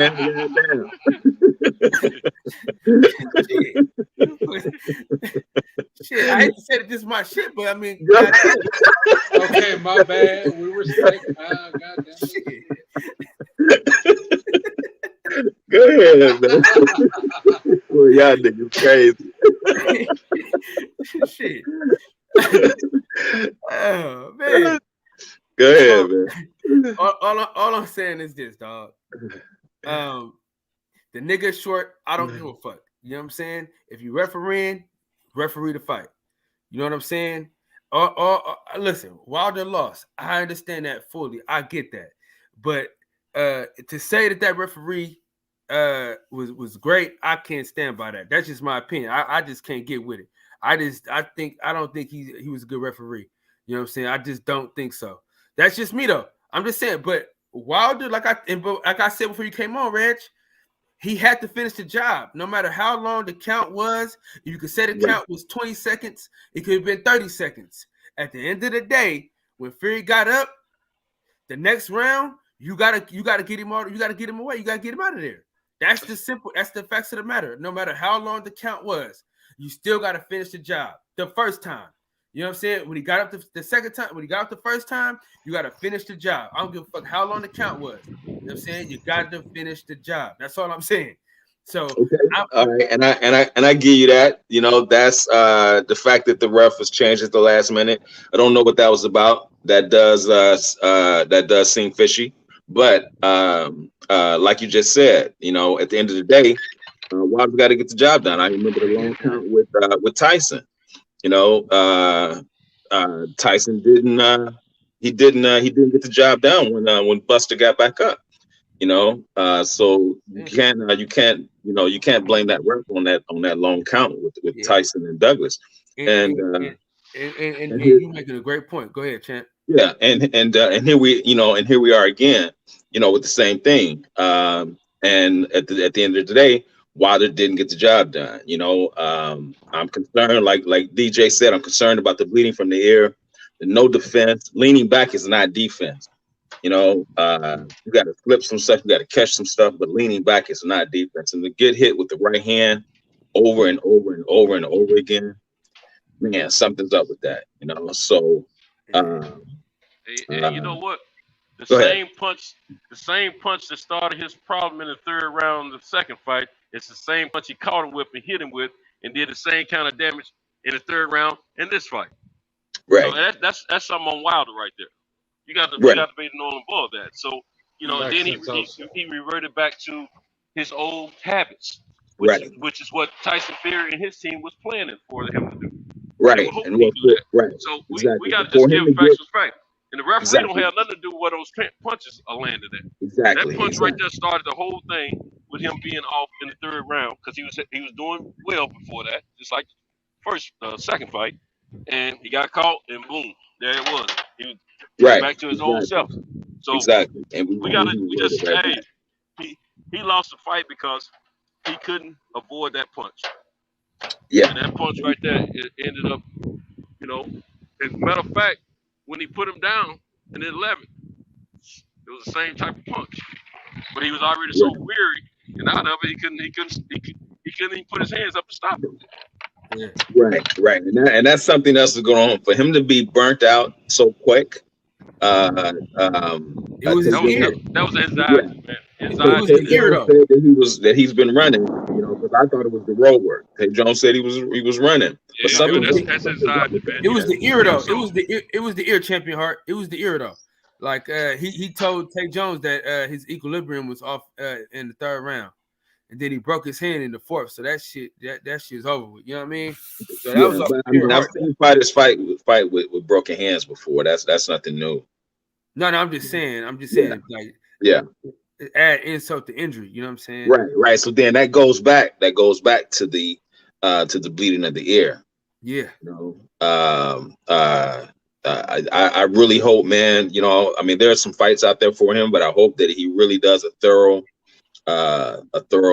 check before he attempts to get back in the ring. And I'm gonna be honest with you, he's not taking punches well. You understand what I'm saying? But I don't think nobody else can hit him in that area though. No, Tyson Fury the only one. The only one that can hit him. Yeah, he the only one because he's like, if you notice, he's so fucking big, bro. And his arms is long as hell. He can scratch his fucking ankle standing up. Man, don't y'all believe that stuff, man. We don't know what's going to be the effects of this, bro. Like we living on dreams and prayers. Like that fight could change this dude. That second fight changed Wilder. That's true. We don't know what he psychologically is. When he get in the ring, he can be motivated leading up to a fight. You see those lights, those fans. Psychologically, some shit happens. Psychologically, something was happening in this fight. And then when he gets in that ring next to an opponent who ain't backing up from him and lands something, we don't know what the effects. The body is an interesting thing. And that's why it takes scientific motherfuckers to study it. He got to get a thorough investigation. That's why athletes who don't get checked out medically end up strangling the wife, beating on the kids, blowing their brains out. You got to check this shit out. You got to check this shit out. Right. Yeah, Reg's right. Reg is very much on point. He's very much on point about the psychological effects. Because boxing is a mental sport. Like I said, like you've heard me say before, contrary to popular belief. And when you have a fighter, when you've had a fighter who's been undefeated for such a long time and winning the overwhelming majority by knockouts, when you just sustaining that first loss, let alone a knockout loss, could change that fighter forever. You understand what I'm saying? That the history of boxing is replete with that happening. I can go back to like an old fight from the 60s with Floyd Patterson and Ingemar Johansson. When he beat Floyd that first time, he was good. And then in the rematch, he always took a good punch, Johansson, until Floyd Patterson knocked him out in that rematch. His chin was straight China after that. Ingemar Johansson couldn't take a punch for shit no more after that. Straight China, I like that. Straight China after that shit. Yeah. So that's very much true. That's true, man.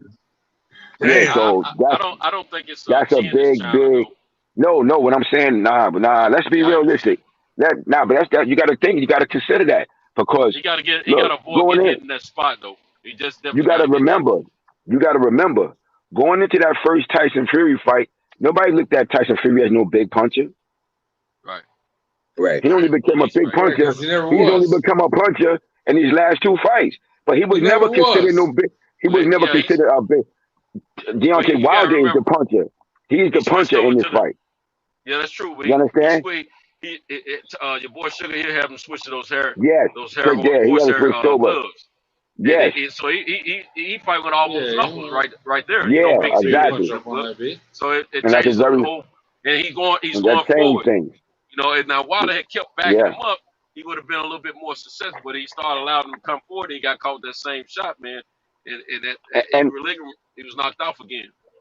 and even after that, Hey, see, Cinto. once his equilibrium was knocked off, it probably was affecting him to the point when your equilibrium is knocked off, it's hard to think in that pattern. So it's hard for you to think in that same pattern the way you trained, because we saw him ducking and his training prior to the fight. You saw him practicing ducking under shots. You didn't see him doing that. You saw him revert back to pulling away from a shot, and he would get caught on the end. But maybe that was mostly due in part to that equilibrium being off, because when your equilibrium is off and you don't feel like you standing properly, and when you move and you feel like the fucking ground is shifting under you, that obviously, now, you know, when I really think about it, like, and what's being said about the equilibrium being off, that clearly had an effect on why he was not trying none of those other techniques, like ducking under the left hook. So all these things go into play. So that's something that has to be. And because Tyson Fury is taller than him and he throws that looping overhand right, he able to get that shot off. But still, nevertheless, Reggie is right in that shot could be some shit that's going to travel with him. Like, anybody hit him in that remote area. And you think, now you see us be on here talking about that, you think his other opponents ain't going to be thinking that same shit when they fight him? Yeah, they all right, Best Fuge. Yeah, go ahead. Fuge, I see that shit going down, man. Because it's like, that comes down to the core of your body. You know what I'm talking about?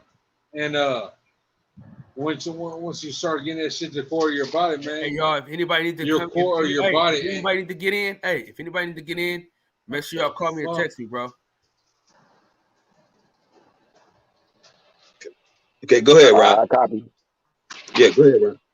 You know what I'm saying? That goes back to the core of your body, bro. And you know what I'm saying? And whenever motherfuckers want to work on the core of your body and you move it around like this and that, and when the core of your body gets fucking damaged, oh shit, it all goes downhill from there. Yeah. Reg is absolutely right, man. I can remember when that kid, man, and I keep drawing a blank on the kid's name, but they put him in there with Trinidad. This kid was like, I think like 15-0, 17-0, something like that. He had a lazy eye. You guys know what I'm talking about? David Reed. No. Oh, yeah. David Reed. David Reed. Who? From Philly. He's from Philly. He's from Philadelphia. David Reed. He's an Olympic gold medalist. Olympic gold medalist. Olympian. Yeah. Olympic gold medalist. Gold medal, huh? Yeah, they put him in there with Trinidad. Okay. He was never the same after that. Yeah, he was never the same after that. He was never the same after that. After he got that, you know what I'm saying? He got that shot up on him. Yeah. I mean, and you once see, he got that motherfucking shit up knocked at him, he wasn't the same, huh? Right, and you see it in MMA as well. You know, I can remember when they was pumping up Ronda Rousey. When she took them two beat downs, man. She psychologically, she couldn't handle it anymore. You know what I'm saying? Psychologically, man, she was done.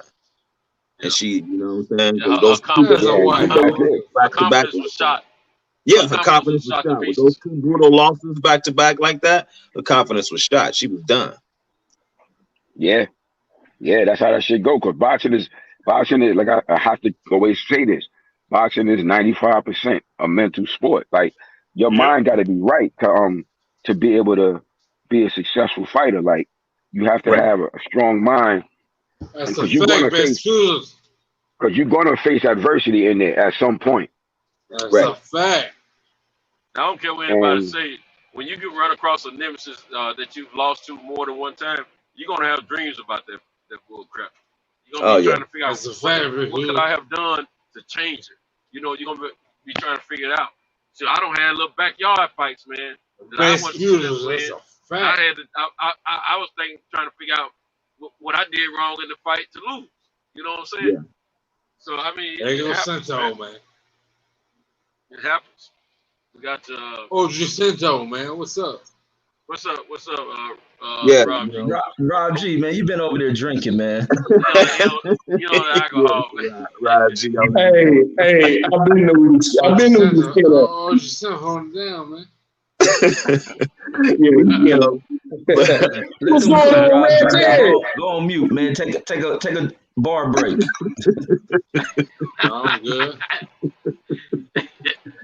But you know, some fighters, man, they just have good, Rich. numbers, man. It just is what it is. You know, I can remember when Vernon Forrest whooped Shane Mosley. You know, and Shane Mosley was whooping everybody, man. Vernon Forrest had his number. He won for it. Yep, sure did. Yeah. From amateurs to the pros. Yeah. I just don't want us to be the kind of fans, man, that they predict us to be, man. We don't need to drag this stuff. It is what it is, man. It's a done deal. Nothing we say or how we feel is going to change any of the outcomes. It hasn't all this time. It's not going to now. I mean, we just got to. If the fighter can be man enough to say that he lost the fight, and his team can be men enough to say they lost the fight, then we need to be fan enough to say he lost the fight and move on, man. Let's wish him well. Wish him to get some more fights if he chooses to continue to fight and be victorious, and give credit to the man that won the fight. And let's be boxing fans, man. I mean, because look, think about how much energy we don't spewed out over the last 20 months about this particular fight, let alone the fight that didn't happen, him and AJ. Right. So we got to cut that, man. That energy is that negative energy don't do none of us any good, man. I got more gray hair now in the last 20 months than what I had before, man. Yeah. You know? So and look here, I put money on the fight, and guess what? I'm not sad for losing my money. I wanted to win, but I didn't. You know, I almost got mad at Wilder though when he almost knocked him out for good in the 4th round. Because I was like, damn, dude, I got you for the 7th on. You know what I'm saying? But I wanted him to win regardless. Yeah. But I would have been totally upset that I didn't win from the 7th round to the 12th round. But the thing is, it don't matter, man. I was looking at that. I was like, don't just stay in the fight to get him out in the 7th round. But then he almost went out the 7th round himself. Yeah. You know what I'm saying? So, I mean, you know, hey, it is what it is, man. We had two gladiators, giant gladiators with a great fight that gave us great entertainment. And I think we all, look, let me tell you something, man. I didn't even crack the door to my house once I got in there Saturday. I watched boxing all day from the UK to the USA. You understand? And I didn't crack the door until the next night when it was time for me to do some driving. So I'm telling you, I'm cool. I have no problem with what happened. None whatsoever. I ain't get ready to say nothing about the ref. I ain't get ready to say nothing about the gloves because they even the playing field. I'm not getting ready to say anything about the suit. It wasn't no suit, but I'm gonna tell you, it was a great fight. Period. Point blank. Yeah, it was definitely a great fight. Man. You know, I enjoyed it. You know, and Wilder has nothing to be ashamed of. No, nothing at all to be ashamed of. He went out the way he wanted to go out as a champion with great heart. And that's what he gave us, man. So he might have gained some. He might have gained some support from some fans that didn't support him before after that performance, man. Because they saw the fact that you're right about that, Santos. You're right about that because Super Coon called in the Fred show and he gave Wilder respect, man. Said Wilder was a warrior, not a warrior. He want to be called Charles now, don't he? He want to be called by his name. Yeah, but I missed the phone call. Go back and check it out. But I heard him talking about Charles, and he was always calling in talking shit about Wilder, but he gave him the utmost respect. You're right. Yeah, we don't give a damn about this shit. Even King's Money on Reggie's channel gave Wilder some credit, man. So yeah, man. And Teddy Atlas gave him a lot of credit too. So check this out, man. Bitch ass nigga, man. He evaluated. Rob G.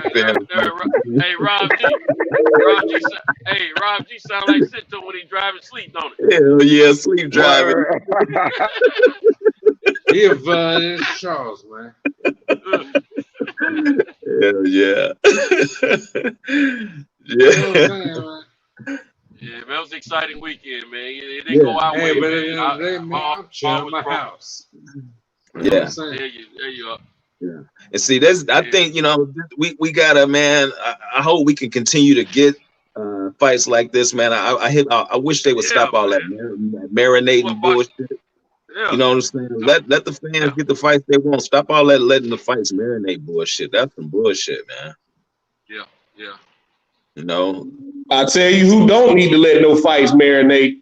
He need to stay where the hell he at and fight and get at least 10 more fights. That goddamn Andrew Belanga, boy. Hey, listen, he won the fight, right? And I like Berlanga. He would have been done though. No, Berlanga. I'm gonna say this though. Caceres was hitting him at will. He was getting countered at will, man. Please keep him away from Gabriel Rosado, David Benavidez, hell, even old Billy Joe Saunders. Keep him away from him. Edgar Berlanga is not ready. He needs at least 3 more years. At least. I don't give a fuck who the fuck you think you were giving Berlanga. Berlanga with. Berlanga got his ass whooped. Okay.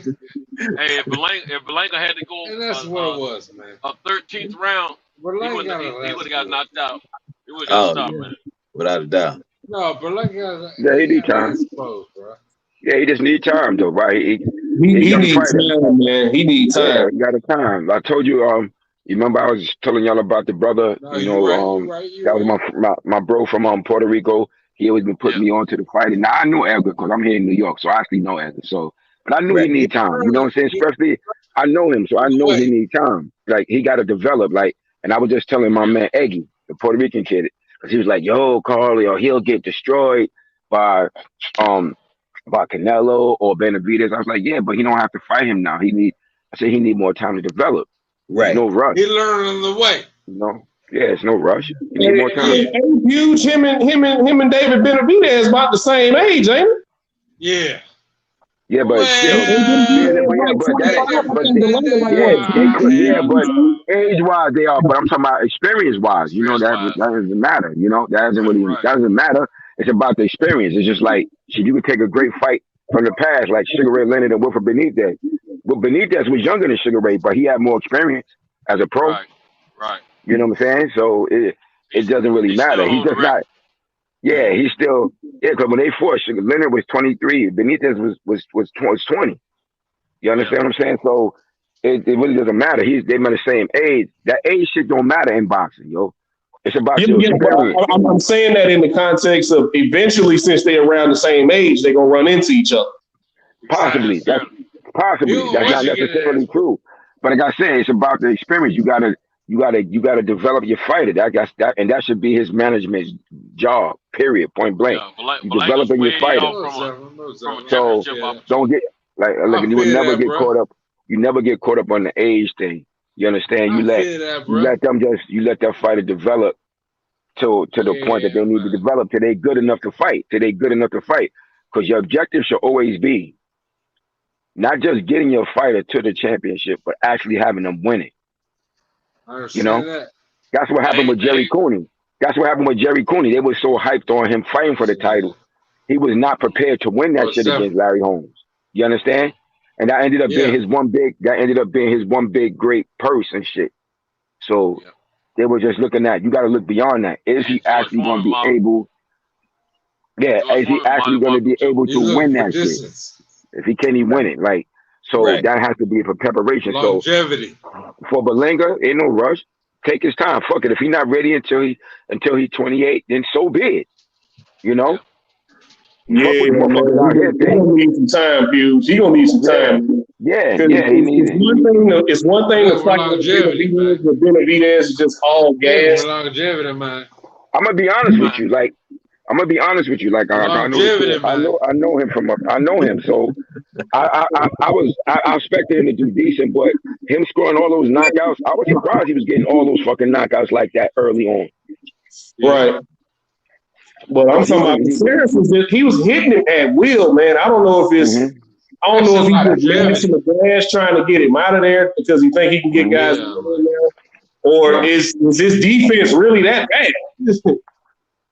Because that was technically sound. That's the way it is now. Yes. You could see the guy was sound, was technically sound, and he was trying to be. I think he was trying to be a little bit more aggressive in his attack mode because he was hitting the guy. He was hitting the guy with some good shots too early on.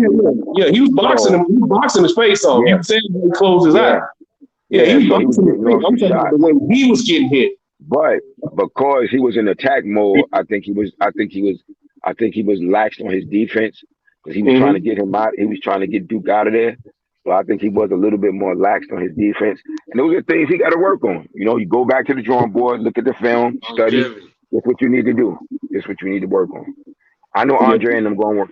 Andre and them, they'll go look at the film and, you know, and watch what they need to and tell him what he needs to work on. That's the longevity, man.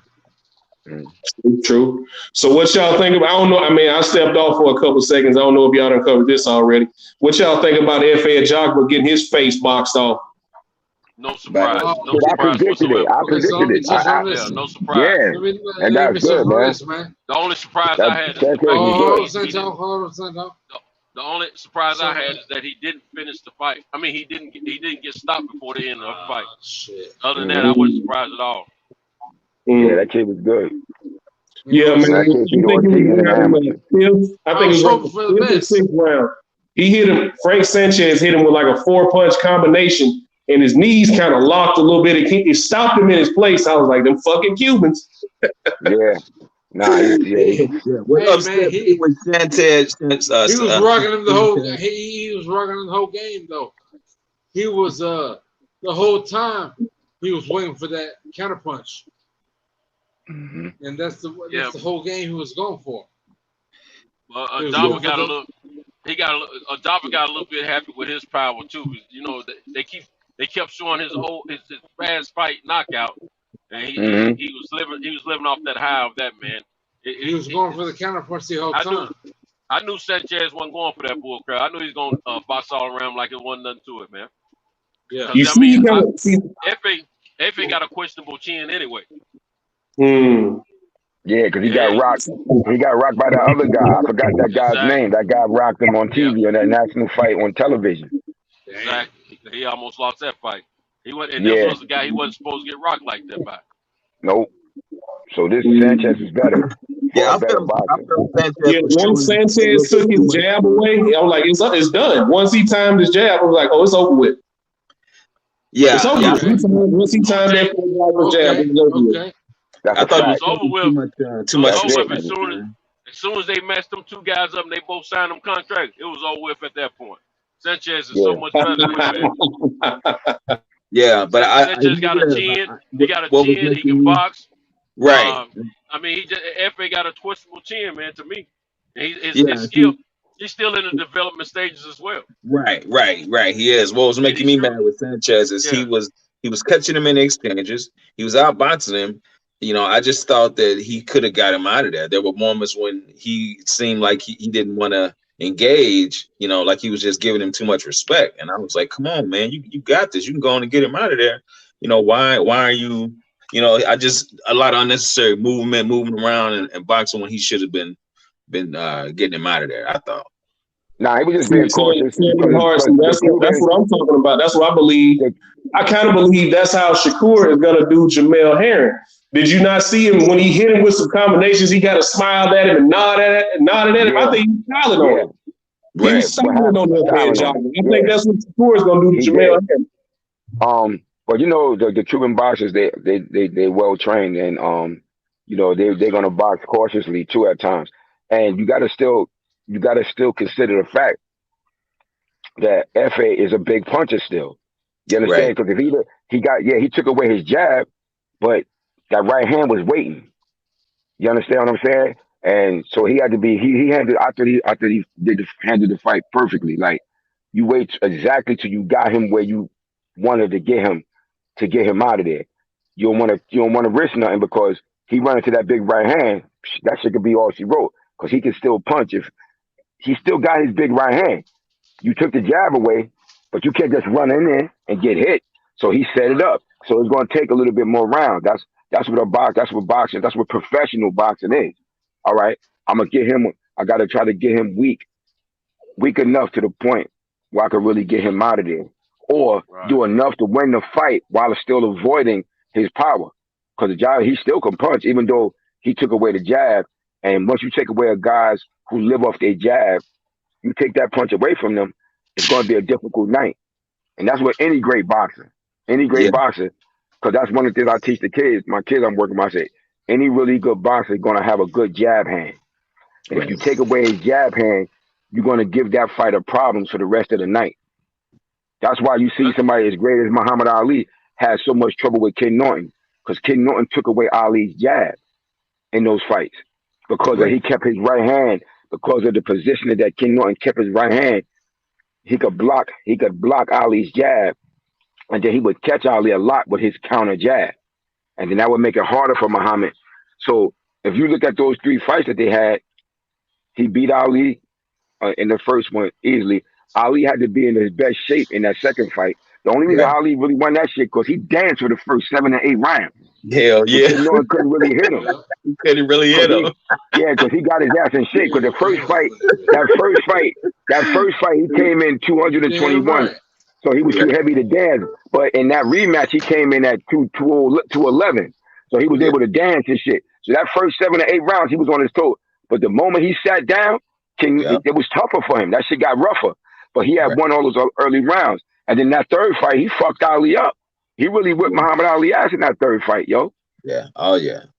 But they gave that shit to Ali, but they gave it to Ali, yeah. But sometimes, like I said, because stylistically he gave Muhammad a problem because of the way he plays. He held his hands. He would pick Ali jab and jab Ali at the same time. I got a beautiful picture, man, of Ken Norton catching Muhammad with a jab, man, and that shit is beautiful. He got Ali's jab. He got Ali's jab in his glove, and he's catching Ali ass right under his chin. And whoever took that picture, they caught that shit nice. Damn. You know? Yeah. It's a beautiful picture I got like that. But it's right on there. But Ali's hand is slightly down on the right side when he threw it. And but you know, that's what that shit is. So when you take away a man's jab, that's a good boxer, it's gonna present problems, because then that's the punch that he has most confidence in using to set up everything else he do. So if you take that away from him, he still got the other tools, but it's like, damn, how am I going to set up my right hand?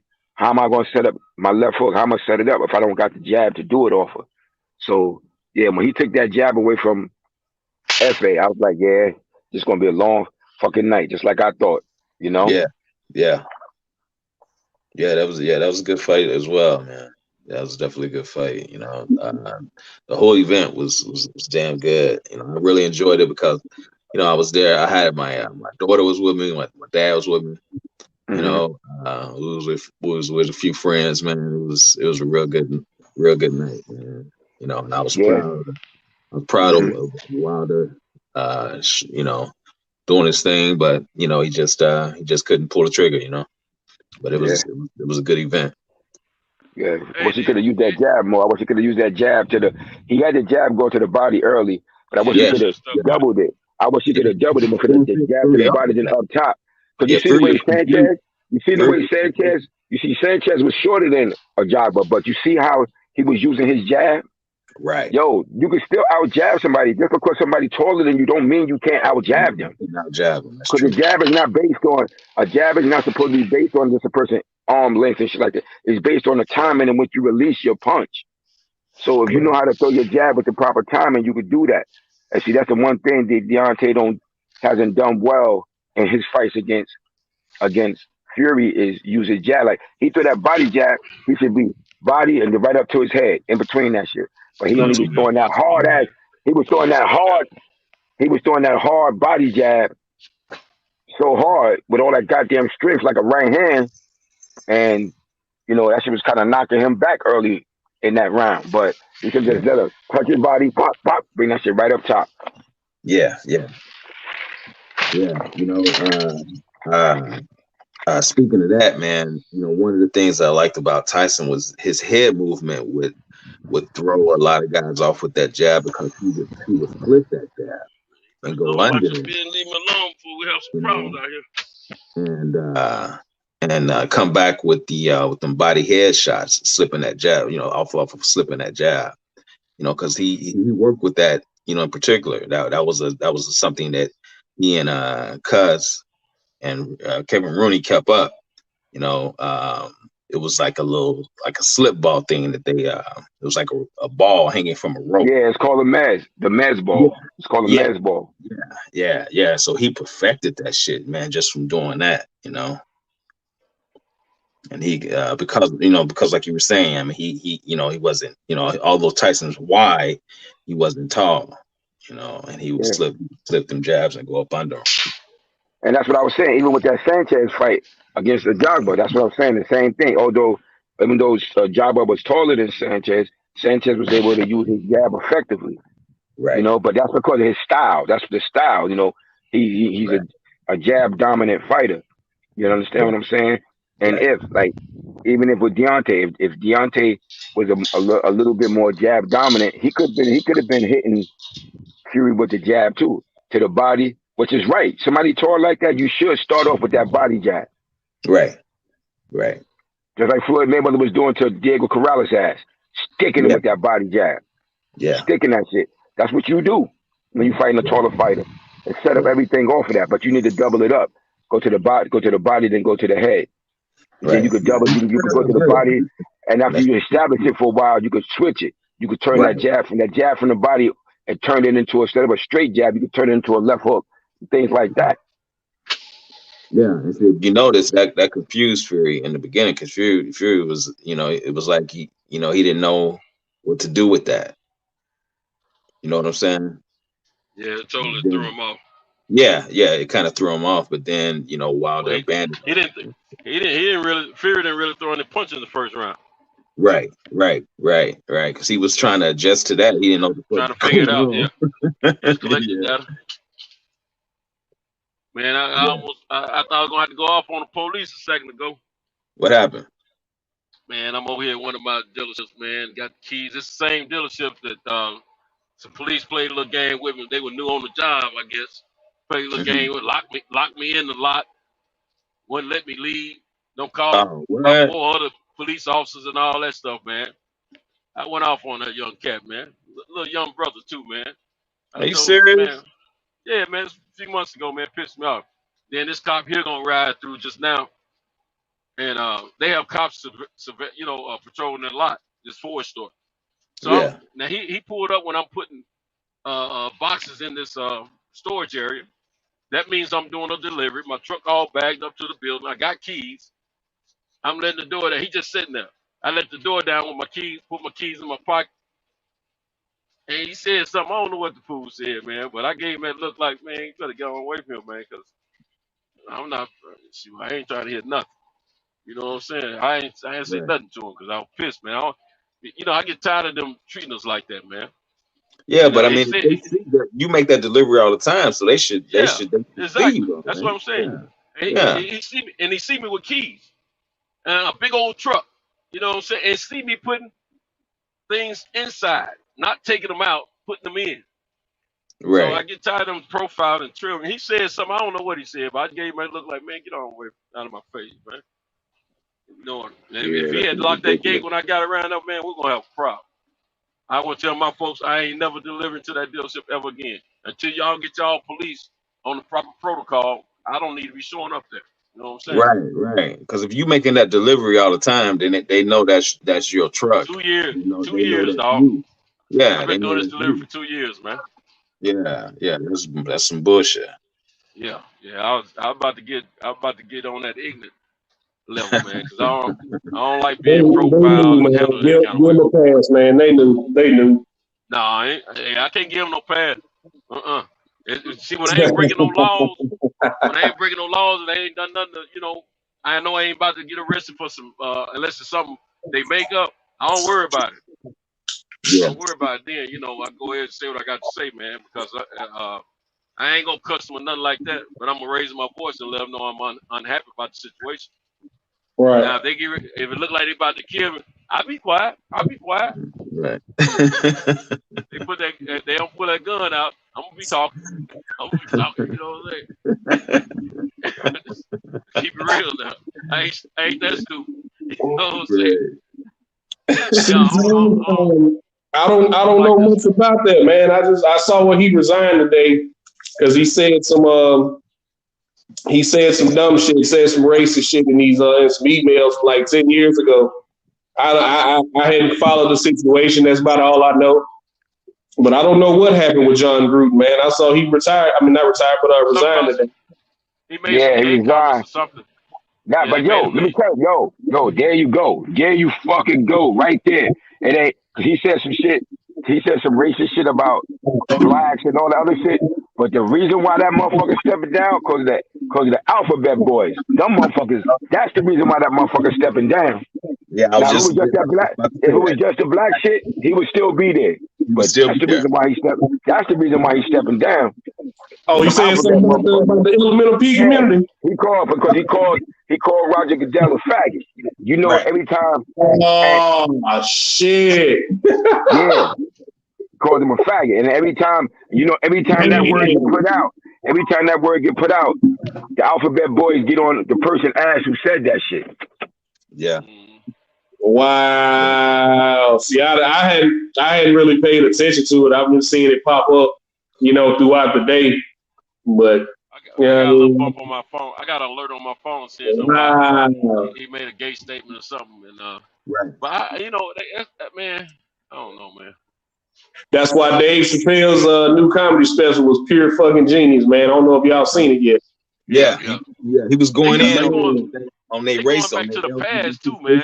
I'm about to watch it.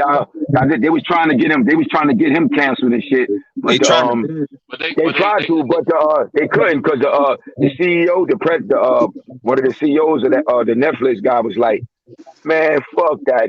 His other one, the Sticks and Stones, that shit was our highest rated fucking comedy special ever. They're like, we ain't letting this motherfucker go. You crazy. Right. Fuck with Dave, man. Well, peep this though.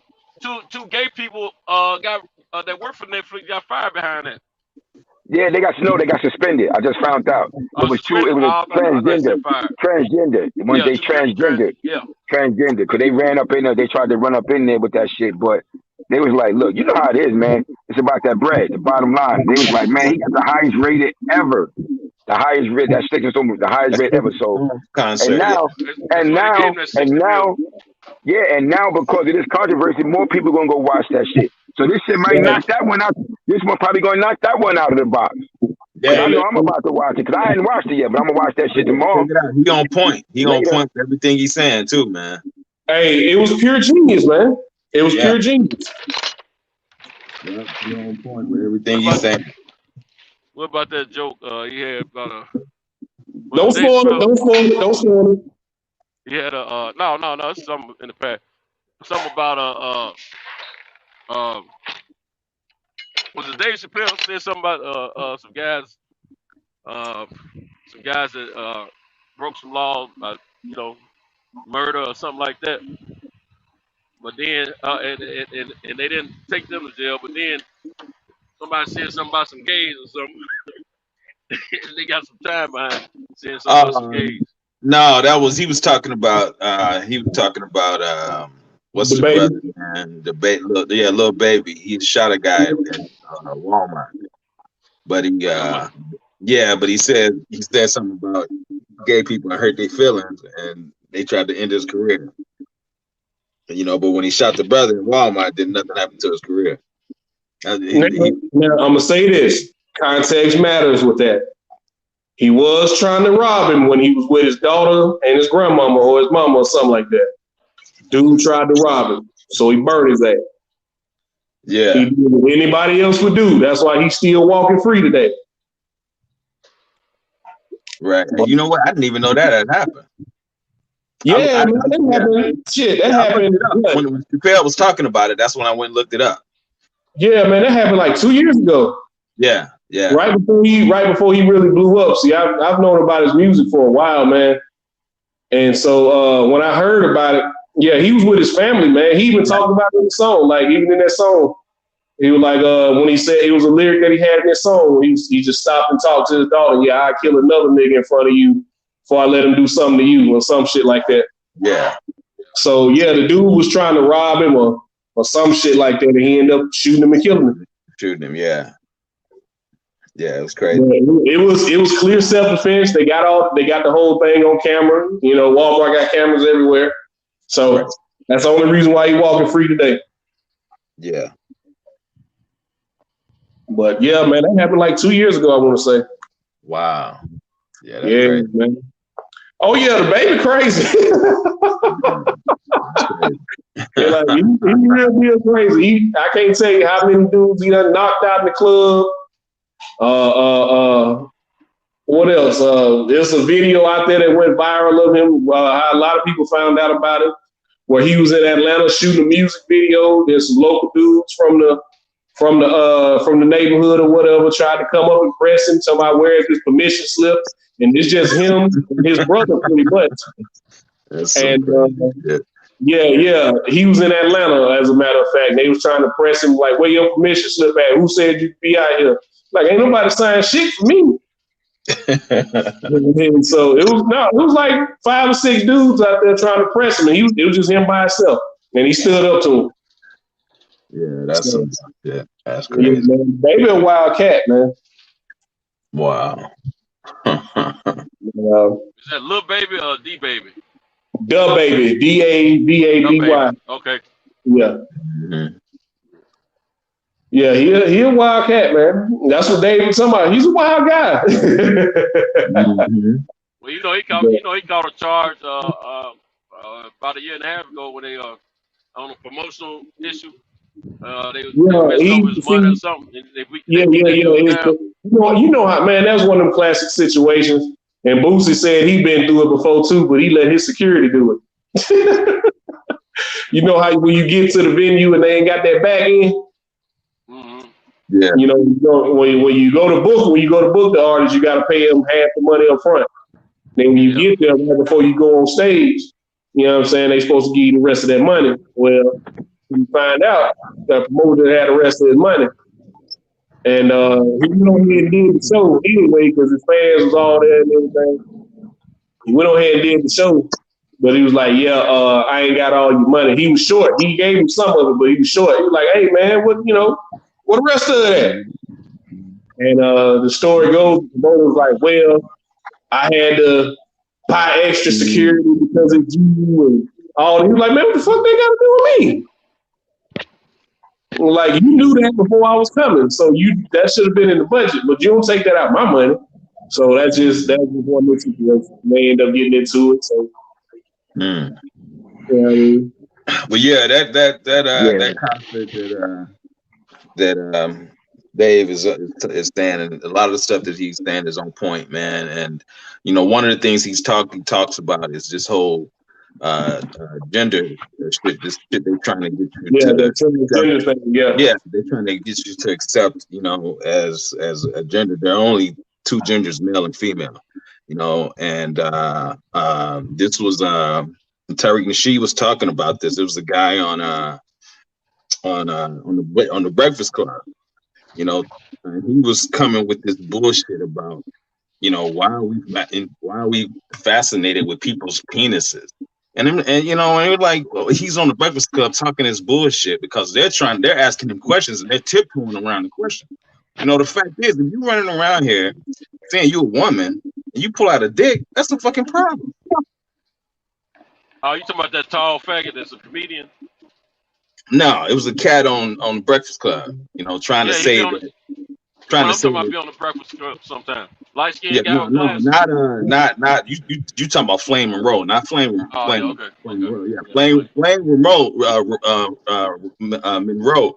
He's he calls out their bullshit, their gender bullshit as well. I know you're talking about Flame Monroe or something like that. Yeah. Some gay people call out this gender bullshit that they own. Some gay people call it out, but a lot of them don't. But no, it was a cat who was on there. This was the time when they had Malik Yoba on there talking about trying to say that he was saying that he loved transgender women, and so they were like, you just see them as women, right? That's the guy, and he was like, no, it's not a guy, it's a woman. How is it not a woman? If you and that's what they were saying, if you, and this one, this guy was saying, well, you can't be concerned about they penis, and it's like that's a problem right there. If a dude is running around here trying to call himself a girl and he pull out a penis, that's a fucking problem. How is that not a problem? I don't care if he got it, he still got his penis, or he get it cut off as a punk. Period. Yeah. The shit is crazy. With this shit they trying to make you accept. Yeah, Malik Yowen, boy, like if you're an adult, man, and you want to, you know what I'm saying, you want to dress in drag and call yourself whatever, ain't my business. I ain't fucking with you, but you know what I'm saying. We ain't laying down together. That's what I know. But right. what gets me, man, what bothers me, and me and my wife been arguing about this before, because she'll go along with this shit, right? She in this new wave of thinking. Right. What get me is the non-binary shit. I'm neither male nor female. I'm looking at you. You do. Or I'm looking at you. You're a girl. Right. I don't identify as male or female. No, you're one of them. You're one of them. If you want to say you trans or whatever, cool. But you one of them. So it just that's the one that really get me. They want to justify why they bisexual. What? What you saying? What you say? They want to justify why they bisexual. No, they not a boy nor a girl. They don't identify with gender. They don't want to identify with. I know, but deep inside, they just want to be greedy and they want to be bisexual. That's all they are. They want to identify male or female. That means you having sex with whatever. Yeah, I call that double dipping. Yeah, I've said this before. There's no such thing as a bisexual man. No, hell no. If you like dudes, you gay, man. It's just it's just what it is, dog. Shit. Like, if you like dudes, you gay, man. It's cool. I don't want to hear it. Bisexual. I was watching Cheech and Chong, one of them episodes, and the cat said, yeah, he's a trisexual. What's a trisexual? He try everything. Oh, that's crazy. Yeah, that's some of that trick daddy shit. That's some of trick daddy nasty ass shit. Yeah. We try everything. No, he's not bisexual. He's trisexual. Bring it back. That's the good one. That's a good sequence. Bring it back. Oh, where's motherfuckers doing my? It's another one back there. But bring that one back. Thank you, Kev. Oh shit, my bad. Yeah, you wasn't on mute, man.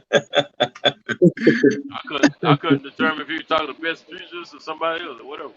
Nah. Yeah, well, they killed me. They come down here get my shit. They know we want to bring it back.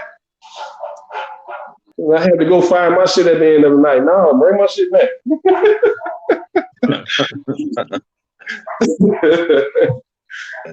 Yeah, man. It's all good. I'm gonna tell you what. A fairly entertaining fight I saw over in UK. It's like a guy named Cheeseman. He lost. He was the champion. He lost to a brother. I can't think of the brother's name, but the brother got a little fatigued a couple of times. They hurt each other, but brother, I thought I didn't know if the brother was gonna be able to keep up his attack from the beginning to the end of the fight, and he did, man. It was a pretty good fight, man. They had some no-name guys that we're not familiar with fighting Saturday, but they had some action though.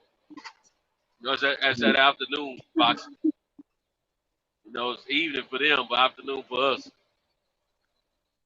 And the sister, Jackie Sumshill American, she beat the white chick over there. And I heard some of them on. I was listening to Lady Chan on panel. They were saying they were glad the white chick lost. They didn't like her. Oh wow. Yeah, man. I hope I make it to that Shakur and Jamel fight in time, dog. I just found out like Sunday or yesterday rather that my daughter got to go to some camp that day for Girl Scouts and shit. So I probably won't be back until probably won't be back home till like 5. So I have to probably drop her off and then head on to Atlanta. So I might miss a couple fights, but Yeah. I hope I don't. Well, we'll see. We'll see what happens. Well, you coming over on a Saturday? Yeah. It'll definitely be that Saturday. Gotcha. Yeah, man. man. I'm gonna call Brandon, man. See if he wanna check that fight out, man. Oh, champ, you coming too? I'm gonna try and come, man. That's in Atlanta, right? Yeah. When is that fight? City. When is that fight? It's next Saturday. Next Saturday? Next Saturday. Next Saturday. Coming Saturday, but the next Saturday. Yeah, next Saturday, the 23rd. 23rd. Shit. Yeah. Not this coming Saturday, but the next one. I don't know. I might not be able to make that. Fuck. Yeah, man. Damn. Yeah, that's what I'm worried about missing too, man. I don't look good for me so far. But yeah. I'm excited about that fight, man. I'm excited about that card. Who's all the Olympics fighting that night? Yeah, all the Olympians, man. Duke Raymond, Troy Isley, Nico Ali Walsh. Who else is fighting on that card, man? That Xander Zayas kid, he's fighting on that card. Oh man, they got a nice little card set up. A lot of short fights though, man. We're gonna get to the main event fairly quickly. A lot of Xander Zayas fighting again. He just fought. Yeah. He's the co-main event. He's the co-main event. Shit, he just fought. He just knocked somebody out for about a month ago. Let me pull it up right quick. That's something I can do on this old computer that we got fucking locked down. Can't get on shit on this computer. I tried to get on ESPN earlier and check the score of the game. Can't even get on ESPN. So let's see. Xander Zayas. Didn't he fight on either this weekend or the weekend before that? Not sure. I'm about to find out. Give me just. Didn't he fight this week on the last week? He just fought about a month ago. This is goddamn. He been busy this year. He fought in February. He fought in April. Fought in so he pretty much every 2 months. Yeah, he just fought in September. Yeah. Okay. Yeah, he just fought in September 5th. Yeah, to keep him. I thought about a month ago. Yeah. Yeah. He fought in February. This will be his 5th fight this year. Fought in February, April, June, September, and now he's gonna fight in October. This is his 5th fight this year. Yeah, he's doing what he's supposed to do. Yeah, all 4 and 6 rounders. Hell yeah, keep fighting. Yeah, especially if you're stopping them. Oh, 19 years old? Shit. Yeah, he's 19. I thought he was about 21. Nah, he's 19. He's 19. He was one of the youngest. Man, he's full of piss and vinegar. He's supposed to be fighting there. He got all his testosterone levels. Mm-hmm. Yeah, man. Kid full of piss and vinegar, dog. Piss and vinegar. Piss he's one of the youngest 8 sons. I think that's top ranked son. He's one of the youngest. Hey, piss and vinegar is lamest term for testosterone and stamina. Yeah, he's young. He got all his testosterone levels. Yeah, I remember when they signed him. I told you, my man Eggy from Puerto Rico. Every young prospect that he see, he'd reach out to me. Keep your eye on this one and shit. So as soon as he signed with what's the name of him, he reached out to me to tell me about him. He was like 3-0 when I first heard of him. 3-0. Yeah, he was 3-0 when I first heard of him. Yeah, he reached out to me. Yeah. He got potential too. He looked good, man. I like what I see with him.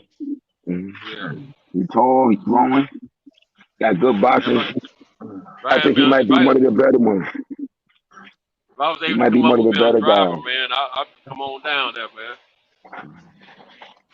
Come on down, Senso. Come on I down. don't have a driver, man. You know, I got to drive it that night to that next morning like Yeah. last time. I need a driver. See, my old driver, it's football season. My old driver has to travel on the weekends, most weekends.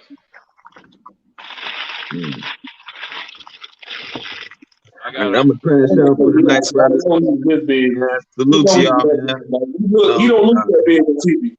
Yeah, salute to all my brothers in the chat, man. I'm about to crash out, man. I'll get with y'all brothers later, man.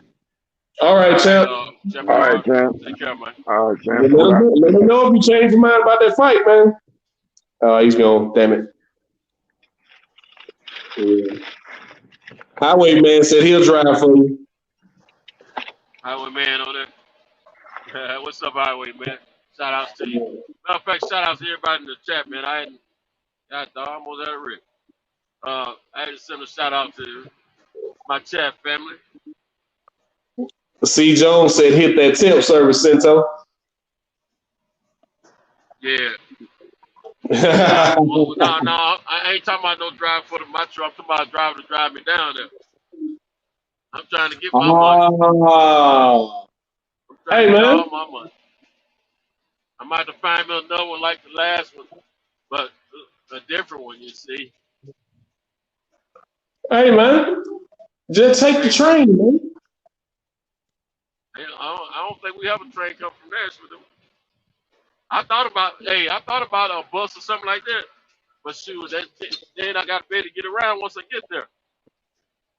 Well, I ain't got to get around too far, but you know what I'm saying. I don't want to be a burden on anyone. Do they still have the midnight train to Georgia? The what?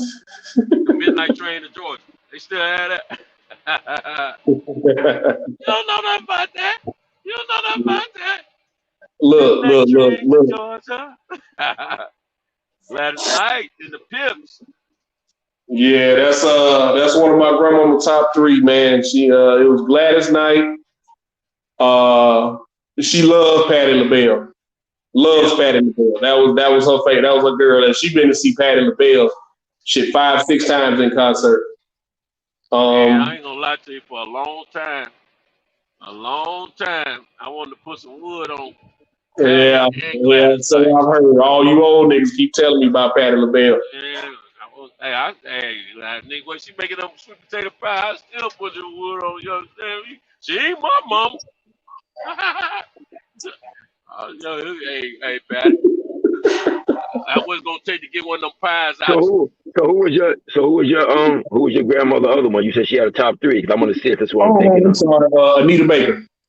Oh, okay. That's not what I was thinking. Gladys Knight, Patti LaBelle, and Anita Baker. Them her three. And of course, I grew up on. She had a thing for Ron Isley. She thought he was sexy, but her big crush was what's his name, man. So I got a lot of Gap Band growing up. That damn Charlie Wilson. She was like she was in love with Charlie Wilson. That was the sexiest man alive. DJ. Huh? Hey, she was like the outfits that they used to dress in when they performed this. Say what? She was like the outfits that the costume they I don't know what it was. I don't know what it was that attracted her to those individuals. But yeah, she liked Ron Isley, but she was in love with Charlie Wilson. You say your mother or your grandmother? My grandmama. Grandmother. Nah, my mama is 52, so she was 90s R&B. She was in love with, Jodeci. What's his name? Devontae from Jodeci. That's all I heard about. Devontae. Yeah, Devontae and the little short dudes from Silk. Gary, the homeboy from Nashville. Is he from Nashville? Gary Jenkins. Gary Jenkins, the lead singer. Yeah. He grew up not far from. And he might be a year older than me. Who was man, who was the yellow boy that she liked? Can't remember. Oh, yeah. Prince. I just tried to tell you, man. I knew that about Prince. I don't know how I forgot that. She was in love with Prince. She had a big crush on Prince. She said that was her first big crush, Prince. Man, look here, man. All you needed was a Prince cassette back in the day. That's all you needed. If you couldn't talk, if you didn't have no game, you couldn't spit no game on females. All you needed was a cassette from Prince. If you had wheels, get in the car with, pop that Prince cassette in there. Instant. What do you call it when you have something in common with people? Instant chemistry. Instant chemistry. Next thing you know, man, you didn't even have to take look. Jack, if I got home, I'd let you on, brother. Hey, Prince was so cold, you didn't even have to take your chick to the movies. You can just ride around the car, man. So I've heard. I've heard. Get some.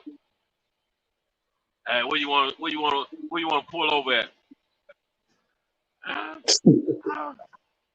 You gonna pull over? We ain't gonna get no room. I ain't got no money, girl. We gotta keep some gas in the car. Well, make sure ain't nobody around wherever you pull over at. Yeah, you pull over, get the tongue and kissing and rubbing and hugging.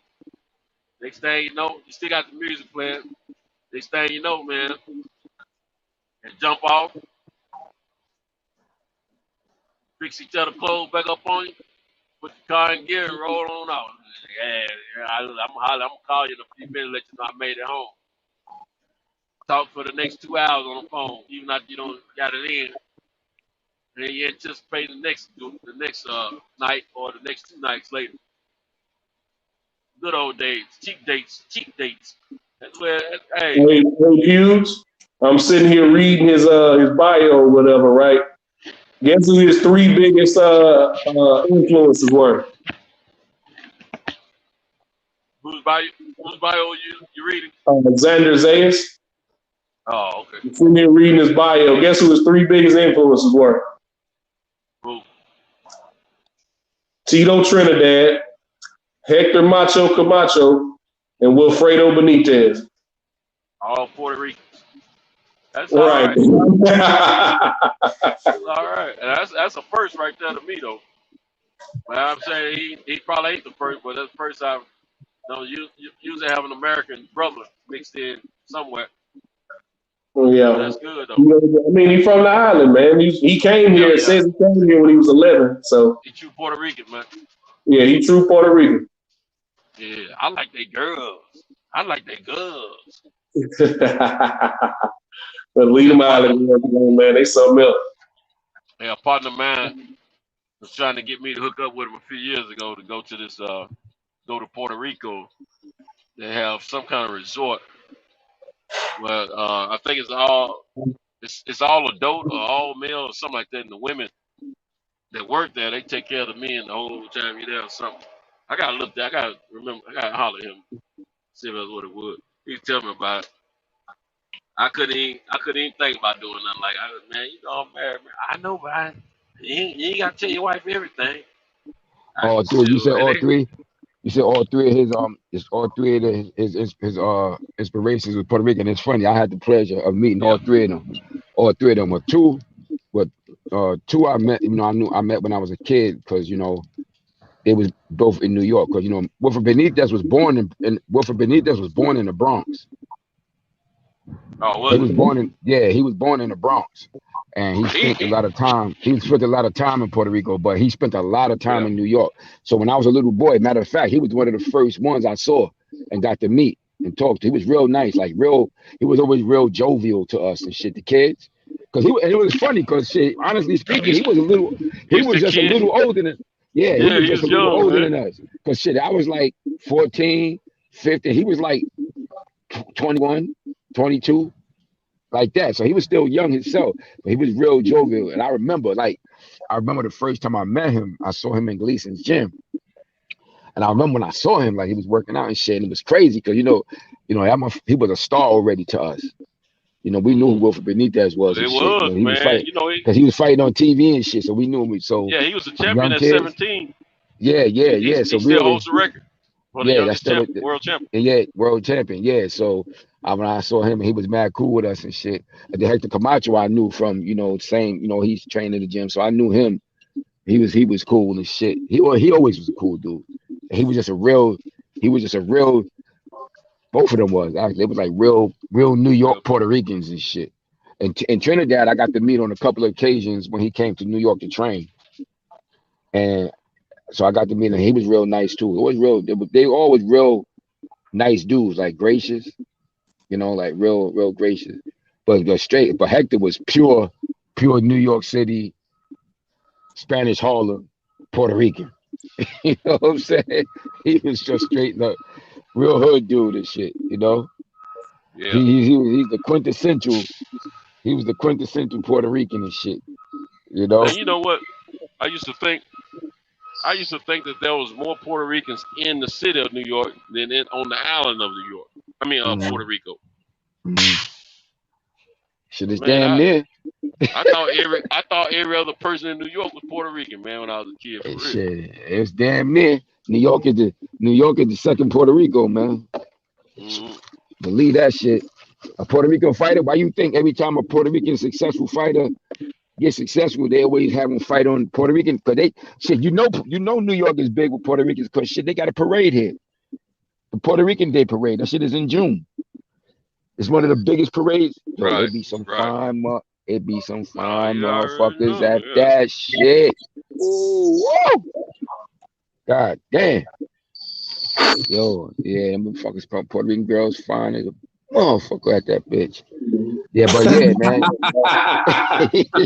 It worked. Hey, come back, Hughes. Come back. Word. God damn. Oh man, Cinto fell off. Oh shit. So Kyle said to reach out to him. He said to reach out to him if he fall off. He said to call him or text him. He said if anybody fall off and they need to get back on, just call him or text him. That same card. Was on that same card? I'm sitting here looking at the coming fights too. Joseph Parker and Derek Chisora's fight. Okay, they fighting?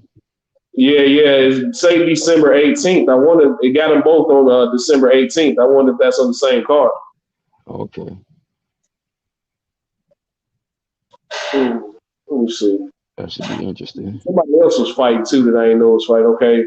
Better be in Marcus Brown. I knew about that. Lomachenko and Comey. Tank and Rolly. I knew about that. Okay. Damn, my man Marcus got to fight that fucking Better BF. Shit. That's a tough comeback fight. You know? Still got T.O. fighting on the field. That's just not true at all. Yeah, they switched that fight, right? Yeah, let's see. Oh, man, I thought that fight was in December. That fight coming up. Otto Valine and Dillian White. That happened at the end of the month. That's in 2 weeks. Mm-hmm. Of course, the 6th is Cinnamon and Caleb Plant. 20th is Crawford Porter. Then they got last I heard this fight was canceled, but they got Teofimo and Cambosos fighting December 4th. Yeah, I heard they reset it. They supposedly reset the fight, but shit, every time they reset it, they make another change. I'm starting to think it ain't gonna happen. Yeah. Yeah, see, I know that fight's in Scotland, so I wonder if that's in the Derek Chisora's from the UK, so yeah, that's probably on the same card. Yeah, that's probably the same card. Ain't no telling. Damn, Joseph Parker just 29? I thought he was older than that. Nah, they young. Them guys is young. Damn. Whew, son, lay off the vodka.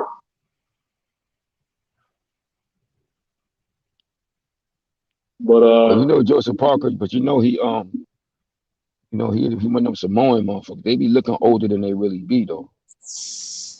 Yeah, true. Yeah, he's Samoan. You know them they be looking older. The motherfuckers be 17. The motherfucker be looking like he 28. Right. Hmm. Well, I'll be glad when Josh Taylor finally fights again, and I'm ready for him to move up to welterweight because I just want to see all hell break loose at 140. Personally, just as a fan, I just want to see who's gonna make a mad dash for them belts, man. At 140, right? Yeah. Sento, I'm not at home, man. I'm not at home on my laptop, bro. I can't let you on tonight. Yeah, I just texted him. Told him to call Kyle. Yeah, you gonna because Kyle said, you gotta Kyle get told him. tonight. I'm trying to. I gotta go on mute real quick. Mute real quick. Yeah, because he said to call. He said to call. Call him. So I just texted Sento and told him to call him. Because I don't want to take a chance of trying to call him, get cut off. You know.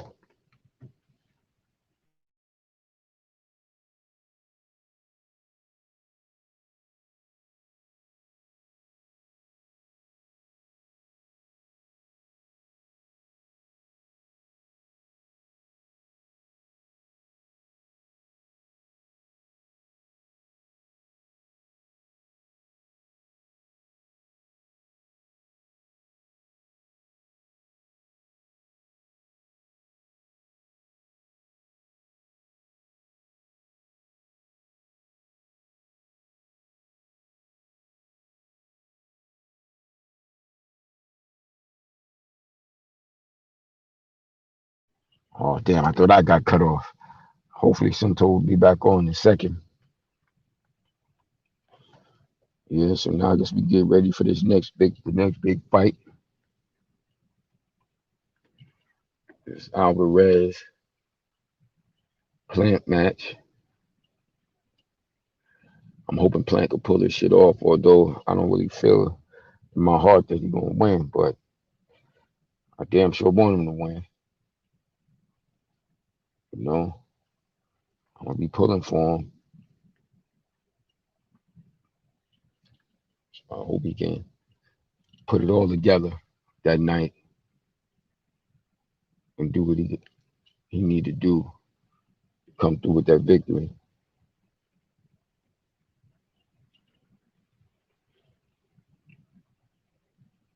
Just for the sake of the dignity of the sport. All this damn cherry picking shit.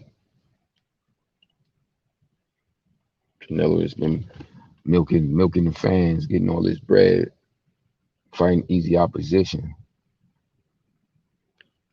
and ducking more qualified opposition.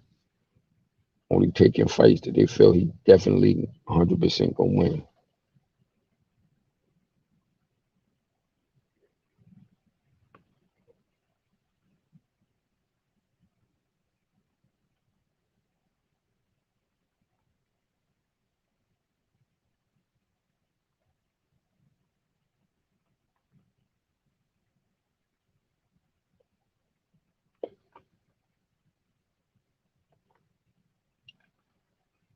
Yeah, man. So hopefully this next finish out the year with a couple of good fights.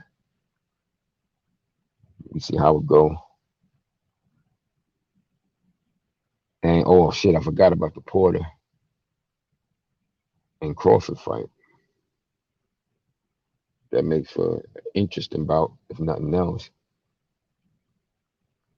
I think Terrence gonna take him though, handle him. But I think Sean gonna come. He gonna come put an honest effort like he always do. He's gonna try his best. But I don't think it's gonna be good enough. He's gonna fall short again.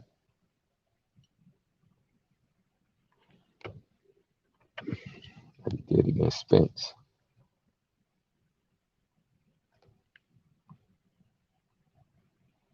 stylistically, he might be able to present a little problems for a little while.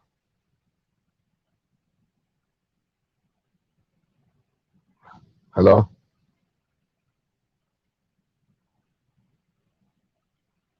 Who that, Kyle?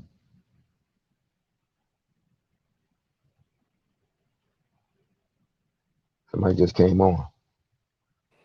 That's me. I'm just letting Sentos on. Oh, okay. Yeah. All right, cool. Yeah, man. So that fight, man, that I was just talking about the fight of between Crawford and Porter. I like Crawford in that fight.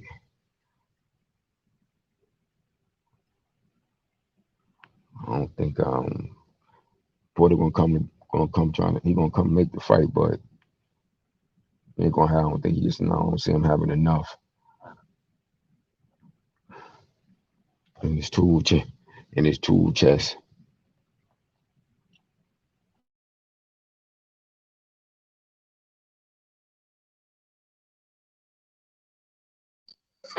Hey, I'm finna have to hop off here, man. I got a bunch of shit going on right now. Somebody gonna be able to let Senso back on? Yeah, he just let me in. I'm Yeah, back. Sento back. Yeah, Sento back. Yeah, yeah. Now DJ had to get off. He said he got something going on. Yeah, he got a bunch of shit going on at the work, at the job. Good time. Thank you, Cal. Appreciate you, man. I ain't gonna call you no more this morning, man. I promise you. I'm gonna keep my hands off the phone as much as I can. But yeah, what did C. Jones say about that? When you were talking about Porter and Nah, he Bud? was saying Sean. He said Sean can't beat Crawford. It's a bad matchup for him. Same thing I was Oh saying. yeah, I agree with him 100%. Basically, that's how I see I mean, it. it's gonna be a competitive fight. It's gonna be Yeah, action because packed because Sean always he brings the fight. competitive. Yeah, he competitive. He gonna competitor. He gonna try because Sean know what this could do for him. But knowing that shit and doing it is two different things. Because it's the same way Sean know what this shit mean to his career. Terrence Crawford know what it means to his career too. Exactly. And he just got more tools. Like I don't see it for those upper echelon guys. I don't see nobody beating Crawford except for Spence. Spence the only one I think that could beat him. And even he gonna have to be at his top game to beat him. Anything less than that ain't gonna work. And there ain't a whole lot of size disparity between Bud and Spence. Mm-hmm. I think a lot of people think it is, but it isn't. Nah, it's not that. And the skill wise too, like they match up like they're the two right now. I'm not talking about none of the young. I'm not talking about none of the younger guys like Boots or Ortiz or something like that. They coming, they time coming, but for that upper echelon, it's those two. And they're beating anybody else. They beat either one of them, either Crawford or Spence, or beat everybody else. They'll beat like Spence done already beat Porter. Spence he'll beat if he fought Keith Thurman, he'd beat Keith Thurman right now. Still, he beat him. Same thing with Terrence Crawford. Terrence Crawford to beat Keith Thurman too. Because Keith Thurman, he beat him too. Look, first of all, I don't even think it'd be a great fight. You know why? Keith Thurman been off too goddamn long, yo.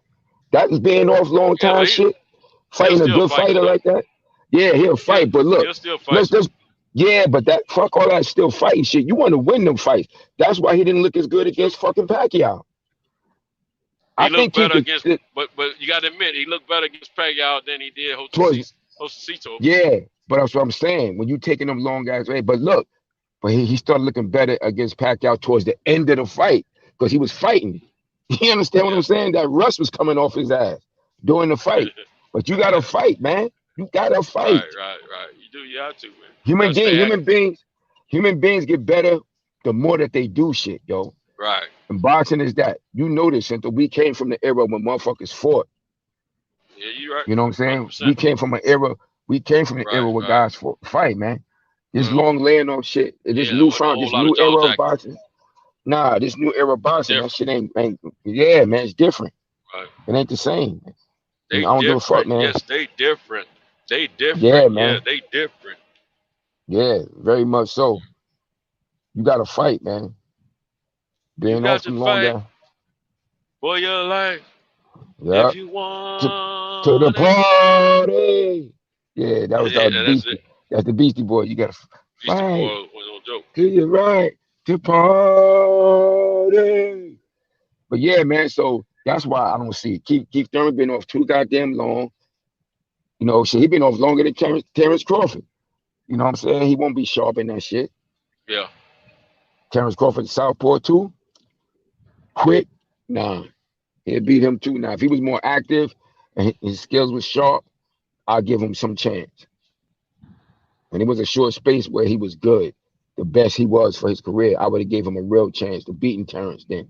But he ain't been like that and shit in about almost over like damn near 4 years. He ain't been that good, really. You know? And since he got the injury, shit, I remember he fought my homie. Matter of fact, I got his shirt on right now. Under my work shirt. My man Luis Collazo.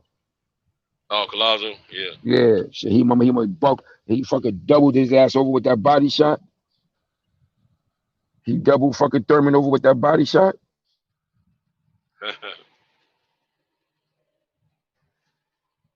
Yeah, so he ain't beating him. He been all that long ass left. That shit'll work against you, man. You got to be active.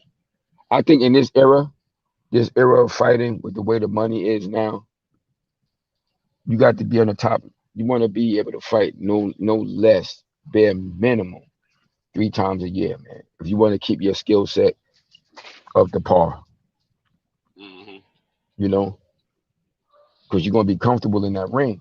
You're gonna be more comfortable, you know. Right. And depending on the style in which you fight under, is going to determine, you know, certain guys because of the style they fight, they need to be more active. And that's another thing that I think a lot of people don't factor in. We always say that saying, styles make fights, but Yeah. also dependent on the style that you fight, Activity. the terms of it depends on that style going to make it necessary for you to be more active than not. Some styles don't need that. They can take long breaks in between and they can fight and be pretty much the same way. But other styles you need to be active to keep your sword sharp. No You know. doubt.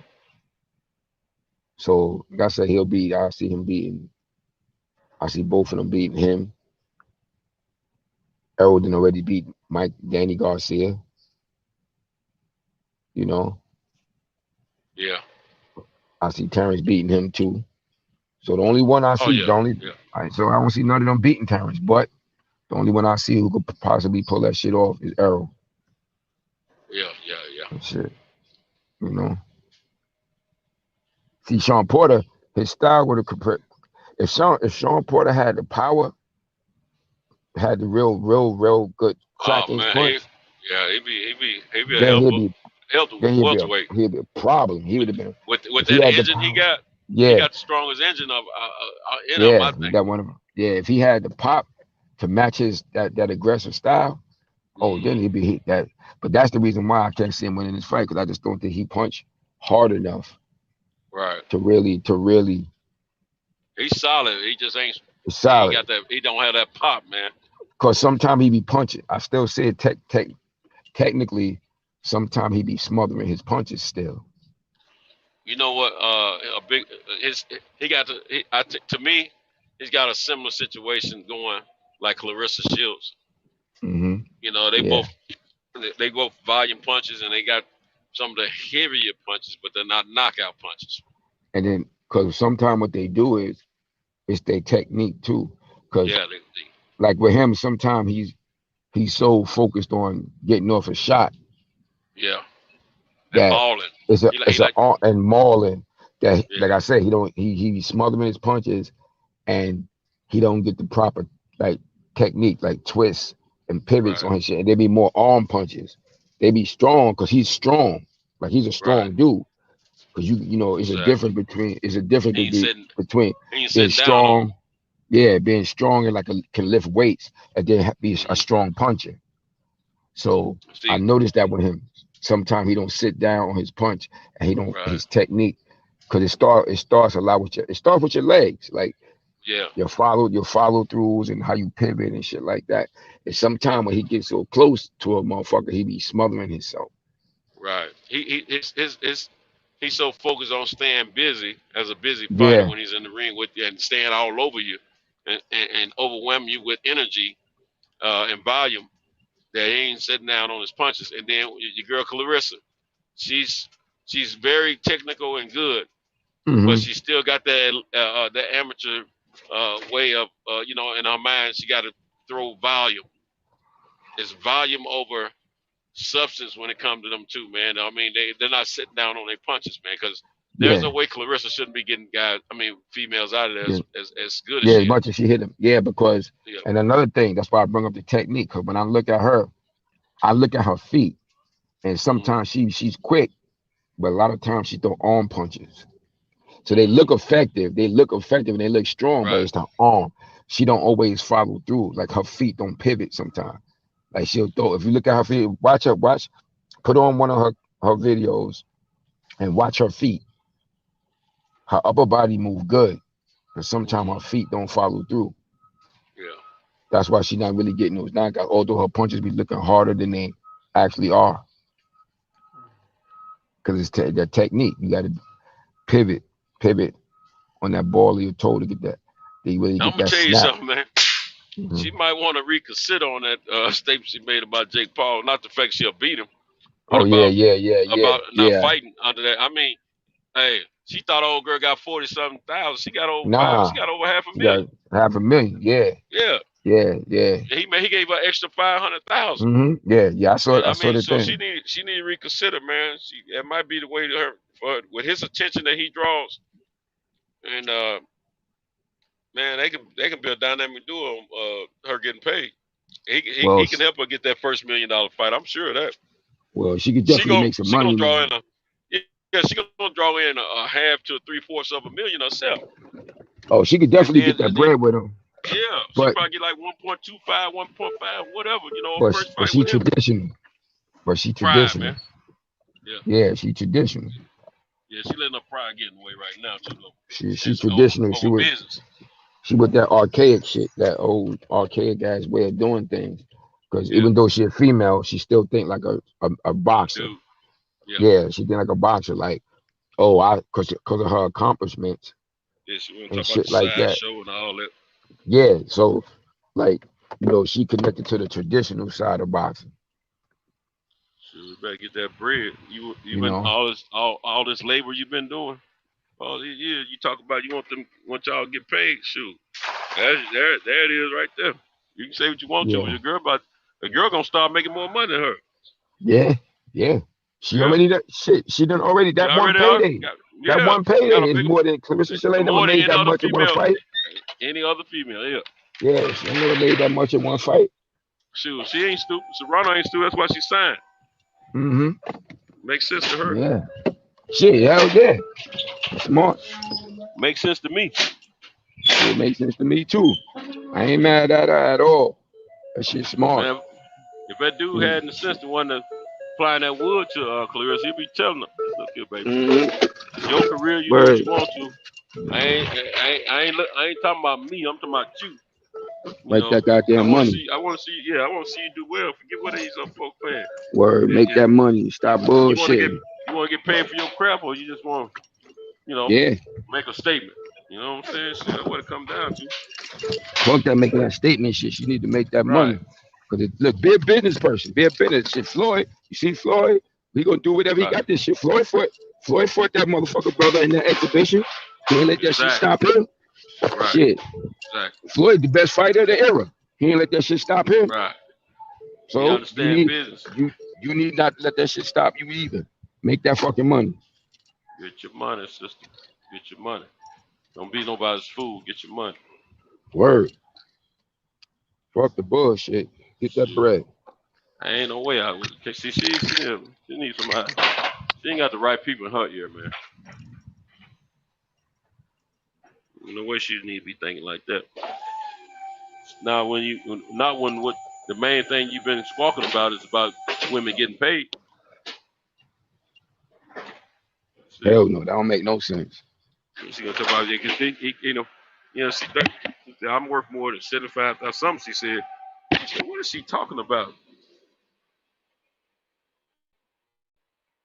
I'm like, what is she talking about? That woman got a lot more than 75,000. She got more than 42,000.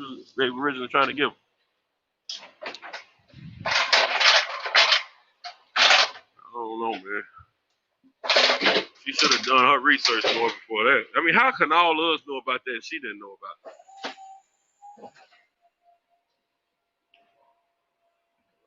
I don't understand.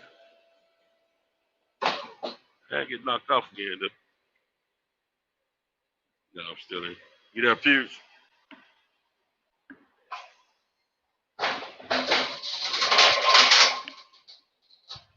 Mess around in the back of the truck.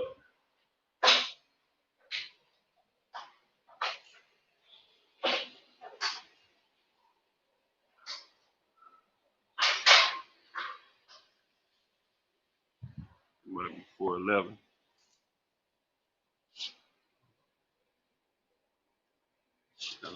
Yeah.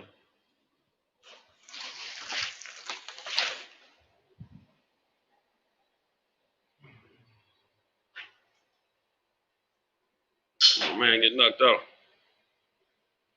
Hold on, Santo, hold on. Oh, no, you still there. You still there. All right. I'm making sure. What's your thoughts on Tank and Rolly? Rolly, you see, now I'm going to tell you something. Rolly, you got to give it to him. Rolly ain't dumb about the business. He don't care if he win or what. He try to act like he know he'll beat Tank, which, no none of us believe that. But he giving himself an opportunity. But at the same time, he's selling that fight. He's selling that fight, man. And, we don't believe in Rolly no more than the conglomerates of boxing. He's putting that fight together, believe him. But Rolly's selling that fight, though. He is selling. I got to give him credit. Talking cash stuff, but he talked enough stuff to the point he got the fight. Okay, we'll do it like this.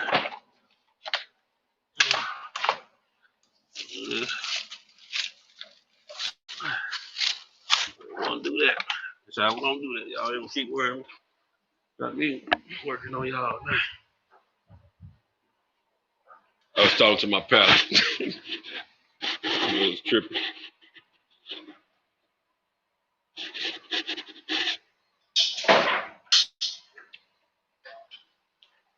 Yeah, that's what I think, Highway man. I think it'd be entertaining, but it ain't no pay-per-view fight. But since Tank has become quote unquote a pay-per-view fighter, and maybe the promotions want that pay-per-view money, they're making it pay-per-view. Hopefully they put together a decent card to where it's worth it. I'm thinking about trying to make that fight if I don't make any fights this month or next month. If I don't make any this month or next month, I'll probably try to make that December fight. Just to get away for a minute. That'd be the main reason I do it. Go to they got a Clippers game. Lakers and Clippers play the 3rd of December. And then that fight is that Sunday on the 5th. So I'm looking at that type of situation right now. Because I'm thinking that's going to be better timing for me than the rest of these fights. To get myself together. Yeah. Know what I mean? Yeah. Eli Zachary. What's up, my brother? Smooth Shah. Salute. What's up? Snacks B. True about Shields. Yeah. She needs to think a little better, man. Man. If I was applying wood to her, while I'm applying the wood, girl, you gotta think about that Jake Paul bag. You gotta put some thought into it. That's what I be doing. I be making that milk of magnesia and talking to her at the same time. You understand me? Educating her. Look, you gotta look out for yourself. Don't be nobody's fool. Don't let your pride get in the way, baby. Get that bag. Get that bag. I don't like Jake Paul either, baby, but hey, he the money. You gotta follow the money. He got a contract. Showtime. Get some dates. Get some real television time in front of folks instead of that little private pay-per-view thing you did up there in Detroit. Shoot, come on now. You gotta think for a minute. Let your pride go. Shoot, how you gonna see somebody get the bag before you? The dude ain't talking right.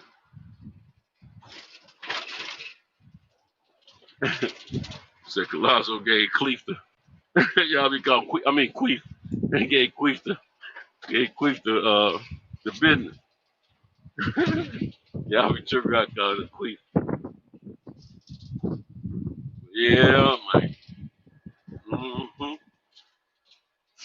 Yes. I mean, Clarissa, you gotta get that. Oh, look out for you, so get that bag. It's your career. Get that bag. And she'll be talking, pushing back. Oh, I'm a real boss. I'm a real fighter. As soon as I know she about to bust that nut, that's when I really put it on. Baby, think about that bag. I get it right in her ear, and be whispering to her. Think about the bag, baby. Think about your career. Think about your earnings. Think about this. Think about that. Don't let that slide and get away. You can be great, but be great and get paid for it. You did all that right in her eardrum while she's creaming. Okay, Daddy, I'm gonna get the bag. That's what I have a saying. Word shit, because if she was smart enough to do that, she wouldn't have to do that MMA shit. Right, that's what I'm thinking. You know what I'm saying? Work smart, don't work hard. Work smart. I get friends. She'll be okay, Daddy. Because the reason why, You right. I'm gonna get the bag, Daddy. yeah, because the reason she's doing that shit, because she's doing that shit to money. Get more money, because they paying her. Yeah. She feel like she They getting paid paying better. Her bag over there. Paying her better to do that shit than she doing her regular shit. That's the reason why she's doing that shit. Exactly. That's the main. And then the other thing, she want to say she did it her way, but man, come on now. And why is this nigga covering up the? Man, he's an idiot. Get a bag up, bro.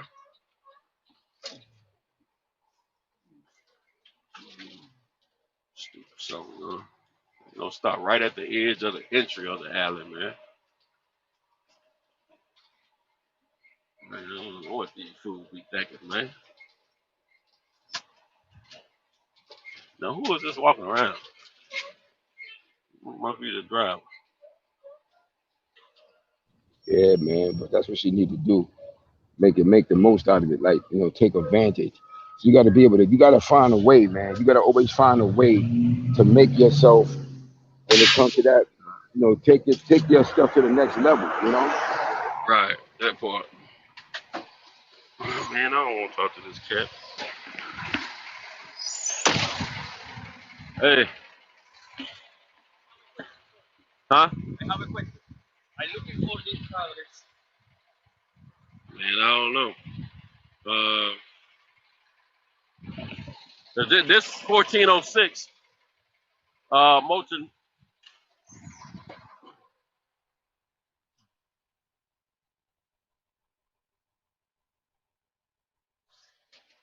No, this is 103 West Moulton Street. On the front side, that is 103 West Moulton Street. I'm not sure. No, that's not first. This is Moulton Street right here. Yeah, that street over there is Moulton Street. I'm not sure where that is. It's close by. I just don't know where it is. You don't have GPS?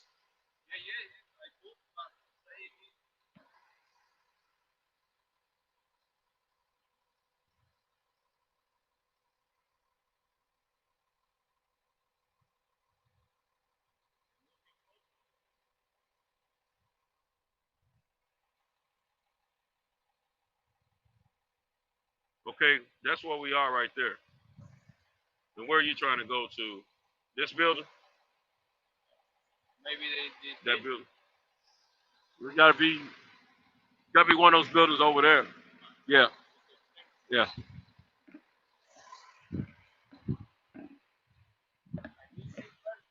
my throat, no issue. Yeah. Is that your truck down there? Yeah. Oh, okay.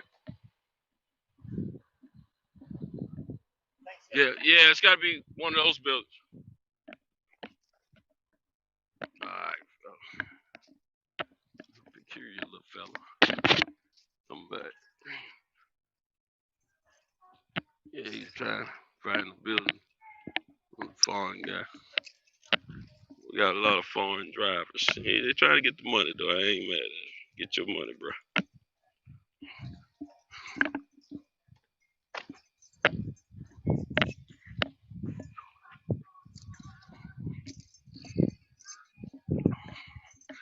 Yeah.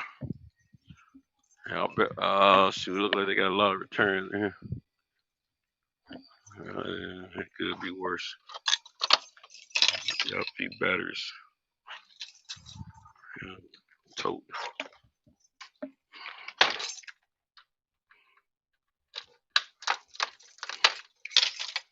Okay. Excuse me. Oh no, not that one.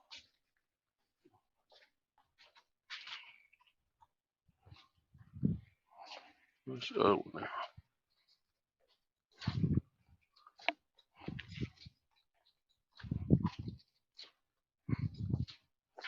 Must be in the back.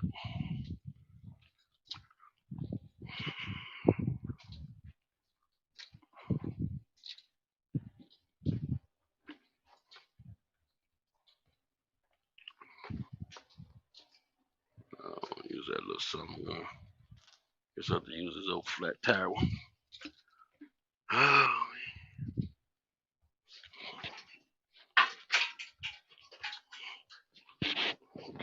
yeah.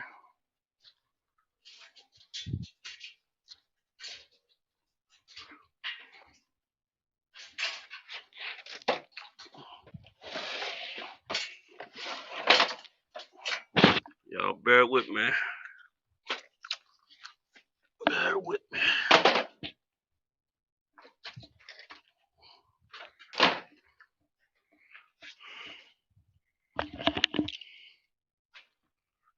A little warm up in here. A little warm up in here.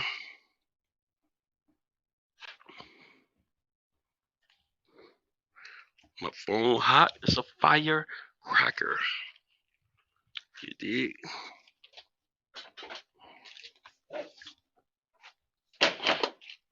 Okay. Yeah, there's gonna be a little issue here with that old bum tire. But we're gonna make it happen. We'll make it do what it do.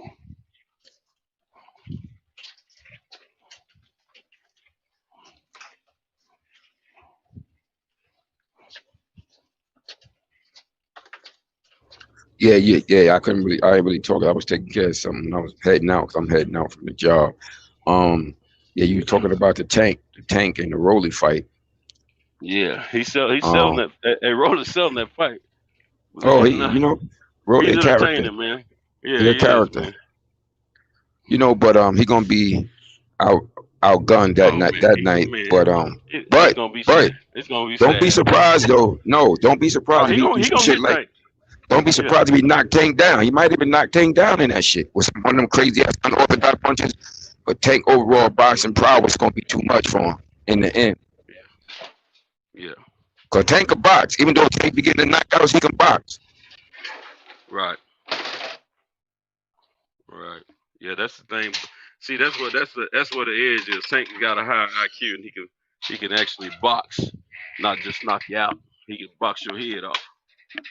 I mean, that's where He think in that ring more than because he be thinking in that ring more than he get credit for, cause he be scoring knockouts. People don't think people tend to think that IQ actually is, but he can think in there. He makes good subtle moves. You know, that's why in his corner, when they tell him to do something, he can actually do that shit. You see how your boy was talking about him the other night on Mark Nash, Tay Jones.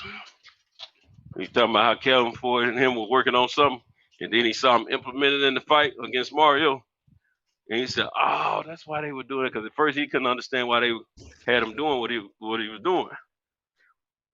When he saw what effects it had. He said, "Oh, okay." Kelvin Ford, a genius.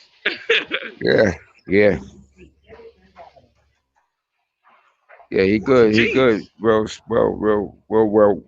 rounded. But of course, he's aggressive boxer, puncher. They're just looking at the punching side. They're not looking at his actual ability to set up what he does. See, Tank been that at it since he was a little bitty boy, man. So he's well schooled, man. He's there ain't no flash in the pan. This is another kid that grew up in boxing. And that's the edge that Tyson Fury has. You know, he grew up, that's what he's been doing all his life. He's just been fighting, man. And so you go through some adversity after so many fights and so many years of experience you gain to the point that you learn how to get through some issues a little bit easier than most of your opponents that doesn't have the experience you have, unless they're just phenomenons. Now, if they're a phenomenon, that's different. Different. Yes, that's different. Yeah. That's different. Yeah, that's different. You know what I'm saying? Yeah. Yes.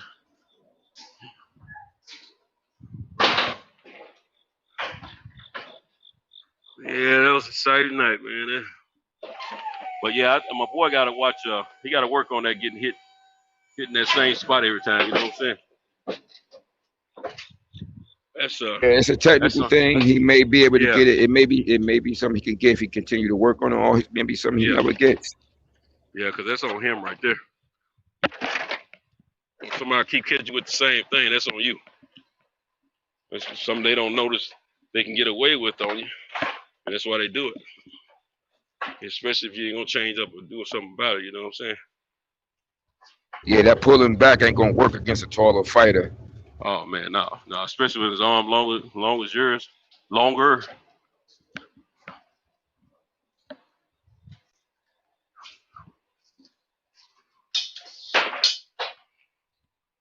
Yeah, arms longer than his.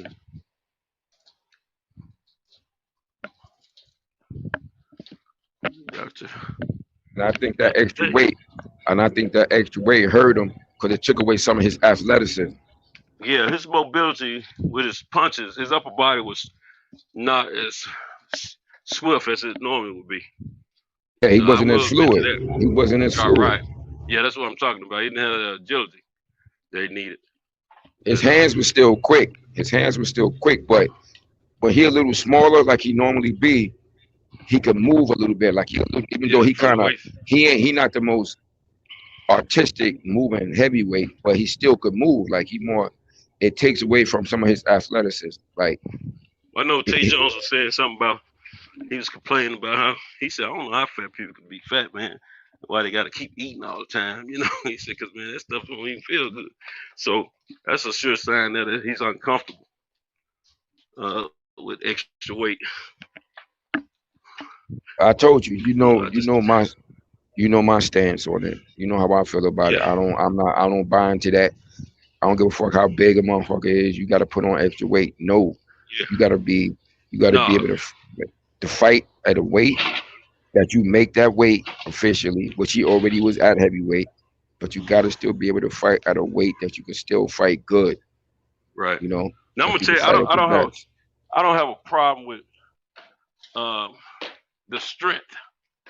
I do have an issue with the weight. I just saying as much as I truly feel about it because I just don't want us to be throwing all these, us as fans, throw too much out there on the negative ends for people to get some, for people to make some videos of, you know what I'm saying? But at the same time, you can gain strength and not necessarily gain a lot of bulk. It's possible to do.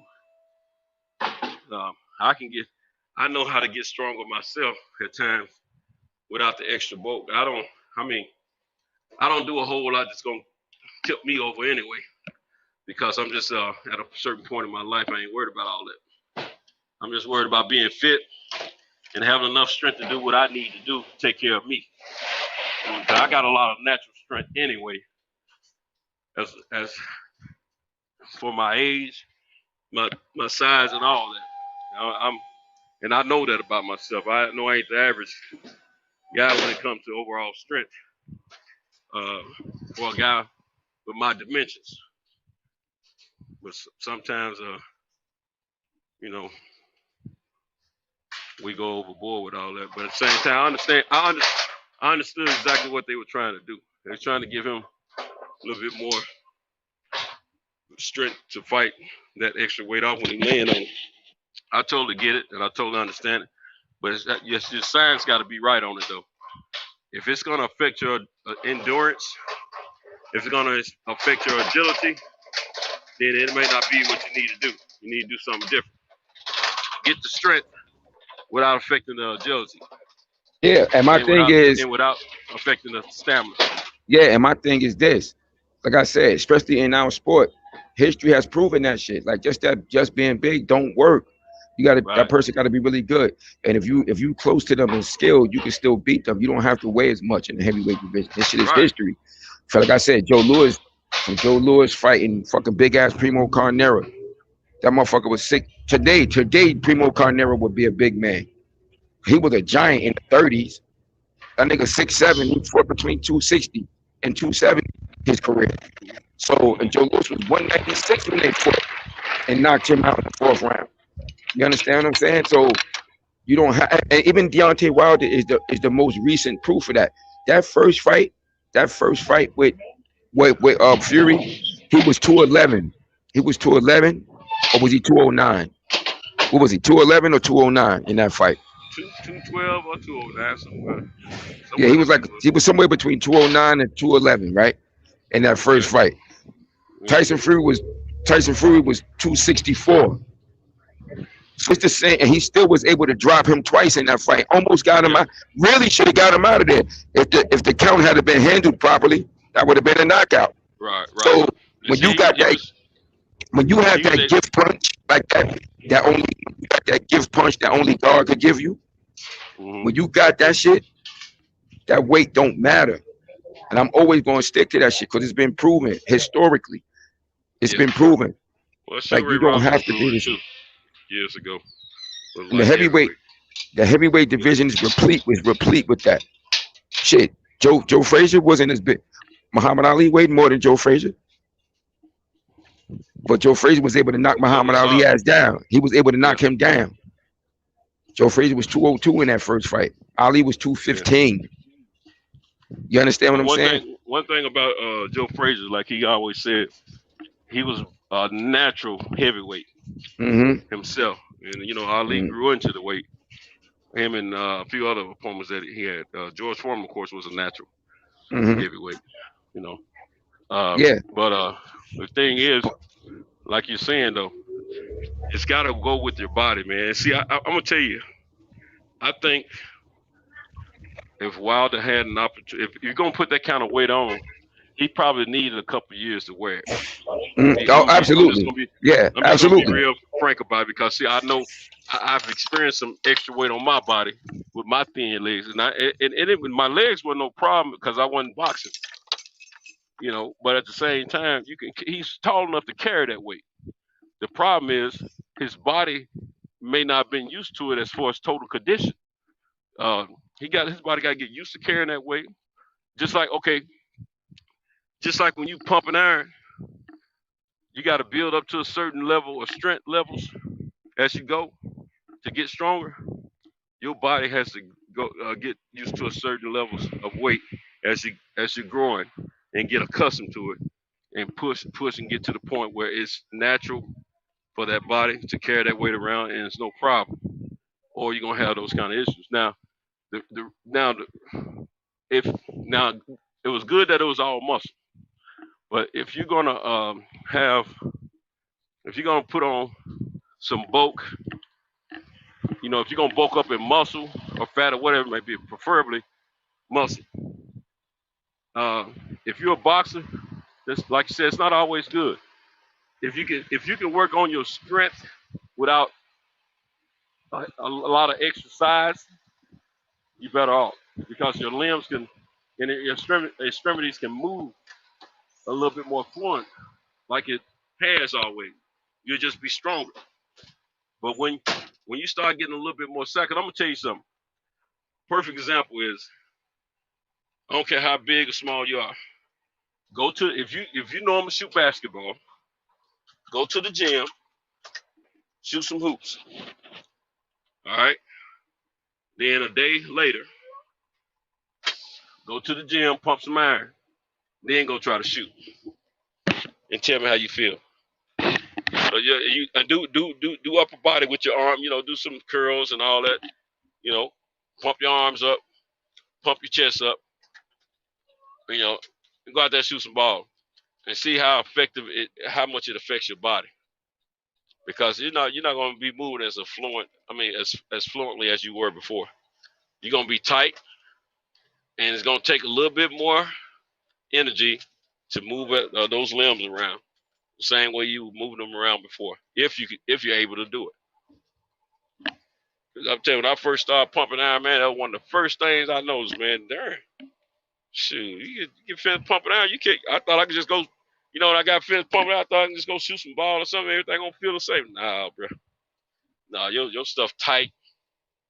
Everything. And I noticed as I started growing, my arms didn't feel the same. Certain body parts rubbing against each other a little more than what I ever experienced or knew. It's just a whole different thing. So, you basically got to get your body used to it. I mean, when I first hit 200 pounds plus, my body wasn't used to all that, man. It was different for me, man. A whole lot of things slowed down for me. I wasn't able to dunk the ball as easy as I used to. But then once I got used to wearing myself, now this is the thing. When I weighed myself before I came to work tonight, it's 208 even, butt naked, 208 even. That's cool for me. I can floor. I mean, I feel good. I don't get out of air easy or anything, man. I'm good, but when I'm in like the 230s, man, I feel so weird, man. But I don't feel as weird as I used to because I wore that weight, 230s and stuff like that. I wore that for a little while until I, got conscious again about, staying a little better fit than what I had let myself get to. And mine wasn't muscle though. Mine was fat. It's straight up, and it's different, man. But now muscle, I know what it feels like to put a little extra muscle on and no fat. It does affect your body if your body ain't used to it. If you're doing certain things that you don't normally do. Now, once I started growing and I got used to the extra muscle I had put on my body a few years ago, and I went to play ball, it wasn't no problem. But I mean, right after I work out, I ain't trying to play no ball then because I know my arm's gonna be tight and everything, and nothing gonna be right. Now I've done it, but not no serious ball, just some pickup games. But I had all my testosterone levels back then too, though. Now I don't have them now. But trying to once I got used to the exercise of growth that I gained, I was able to get on. I got familiar with my body, and once I got familiar with my body, it wasn't no problem to control my body, and I had the stamina, and I felt good, and I had the agility to play basketball fluently like I always liked to. Now, when I'm gonna tell you another thing. When I was 5'11", I was 5'11" when I graduated from high school. All of a sudden, I stretched to the height I am now. All of a sudden, everything got tight and short, and my feet grew from 10 and a half to 11 and a half. That's when I knew something ain't right. And the thing about it, when I would try to play basketball, man, I felt I wasn't used to my extra linky body. So my jumper left me, because I was used to be an outside shot killer, man. I didn't have enough body weight to play on the inside, so I used to shoot from the outside, and I didn't have the height. So outside was my thing. Man, when I grew taller, my jumper was gone, bro. I hadn't played for a minute, but my jumper was gone. Everything was jacked up. My jumping ability was better, but I didn't realize it because my mentality was telling me that I couldn't dunk that easy. My mentality was telling me I wasn't jumping as high as I ended up jumping. I didn't realize that. I didn't really realize how high I was really getting up until some guys assured me the height that I was thinking I was doing was actuality. By looking at it, hey, what you waiting on, man? You need to slam that thing on down through there, man. You all over the top of the goal, man. Do this and do that. I was like, for real? They said, yeah. I said, man. So I just started working with my body, getting more familiar with my body, dunking more, trying different dunks. And next thing you know, well, no problem. I had to get used to it. I had to grow into it, man. I had time because I was locked up. I was locked up. No, they won't let me out. Locked up. You know what I'm saying? So you got to get your body used to it. When you take a metamorphosis in your body, you got to give your body a chance to get used to it, man. Get accustomed to it. Get accustomed to carrying the weight. Build, get your stamina levels up to par. Get your mobility together. All that. And once you're doing all that, you better do your thing. Okay, Tyson Fury was already used to wearing a whole bunch of weight on his body. That's why it's no problem for him to move fluently. This man came down from 350 or 400 or something, whichever one it was. He was over 350 pounds, and he come down from that. He didn't lose much of his ability. Now he probably was more fluent when he was smaller before he blew up versus how he is now. But he's fluent enough to beat the best of the best in the heavyweight division when he's under 300 pounds. Shoot. But I'm sure when he's 3-something, he can't move like that. But the man is for him to be under 300 period, it's still like him being a swift steam. I mean, not a steamboat, but a swift speedboat. And his body has had time to be accustomed to that weight level, man. I mean, you gotta remember he took 2 years out of boxing, period. Before all that, you know what I'm saying? Then he gained a bunch of weight, then he lost a bunch. So yeah, that was a big relief on his body. So then that was what, 3 years ago, 2 or 3 years ago, when he lost all that weight. So he good. But you pick that weight up, you gotta get your body used to it, man. You gotta give it time to all sit in and get familiar with each body part working together and understanding the new you. But I think anxiety and had a lot to do with his stamina leaving him, because his stamina was affected before he got hit in the 3rd round. His stamina was starting to leave him before that. He slowed down. He was aggressive with them body shots, but I think he had too much emotion in those punches, and that takes a lot of energy. If you go into a fight, not emotionally wrapped up in it as much, and you let your punches go, you're not gonna use as much energy. Energy is a very peculiar thing. You have to learn how to control it. If you don't learn how to control your energy, I don't care how good or great you work in the gym, how much stamina you show improvement in the gym, how much resistance you build up in the gym. If you don't control your emotional state, I mean if you can't emotionally control your energy when you're fighting, you're gonna have a problem, a big problem. And then your mental has a lot to do with how you control the energy, as well as how your body responds to you. Because I mean, you can sometimes your breathing technique can be off and everything. You can blow out too much air. You can inhale too much air. I mean, it's all kinds of stuff to go into that, man.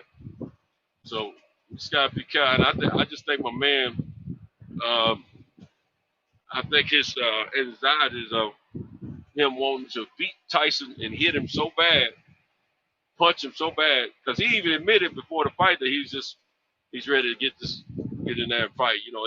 He's talking about how much he wanted it. Sometimes that's good, but sometimes you may have the wrong type of emotional state of thinking about how much you want it. You know what I'm saying? Man, I just thought about something, man. God, dog. My my grandson was dropped off Sunday night, so when I get home from work yesterday morning, he's there. I love him. He's my boy. But I kind of wanted to try to influence his grandmother to play with me a little bit. So when I saw him, man, all that idea went out the window. It was null and void. Yeah, But it I was a just thought wrap. about something. It was a I wrap. just thought about something. His mother picked him up yesterday. He's gonna spend the week with his mom. She picked him up as soon as I was parking my car yesterday. His mom live in Chattanooga. She crazy. That's why my stepson got cussed up my grandson. You know what I'm saying? But she always respected me though. But she's still crazy though. But man, I might get home early enough to influence somebody. Nah, I got some running around to do. I don't, you know what? Never mind. I'm gonna wait. Thought you had I'm gonna wait. something. Thought you had something. Huh? Thought you was going Wait. to get you some, huh? Well, Thought you was going to get some I was possibility. thinking about it. Yeah, I can put it down today, but see if I get some, then I gotta stick around and be a great husband. All that old bull crap. I got some running around to do today. I ain't got time for that today. That shit is crazy. I got some running around to do, man. So I don't want to get myself locked in. If I can get finished with my little running around before my granddaughter get out of school, we might be able to, run around the house naked a little bit. You know what I'm saying? But yeah, never mind. Anyway, back to the talk about the boxing. Man, I sure could use me some. I ain't had none in a minute, man.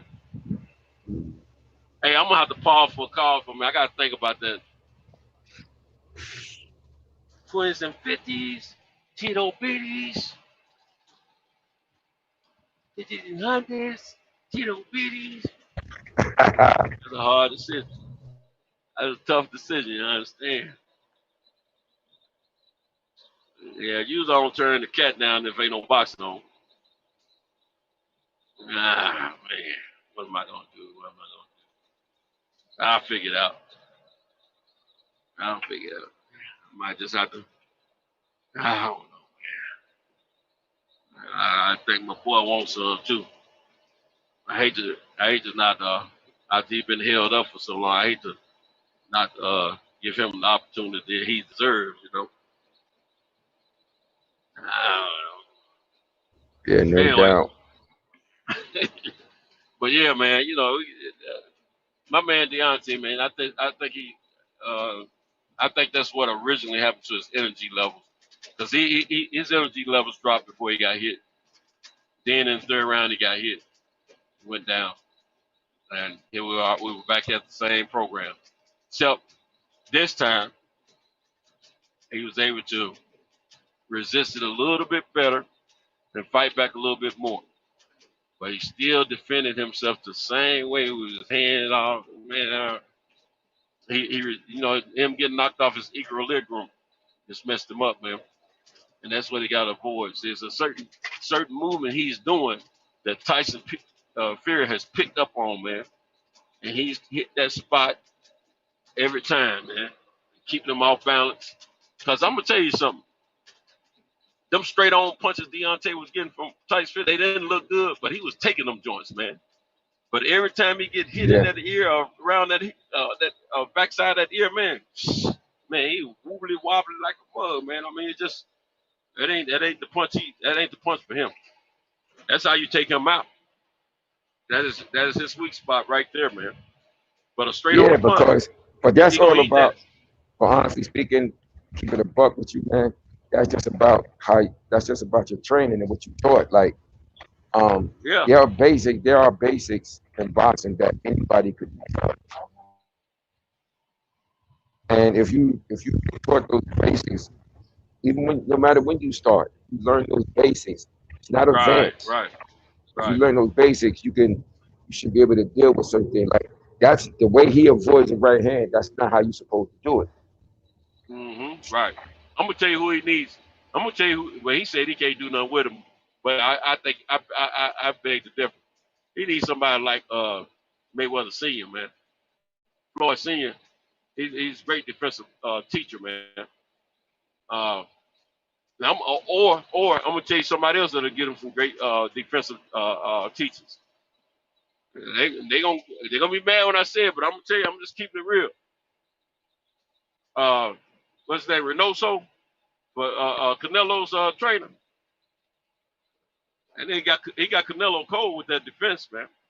Tell you, shoot, that's something gonna make you miss slip punches, man. Shoot. But actually, I think of the two, I think Reynoso would be the better of the two. See, Mayweather works better. Mayweather works better with athletic boxers.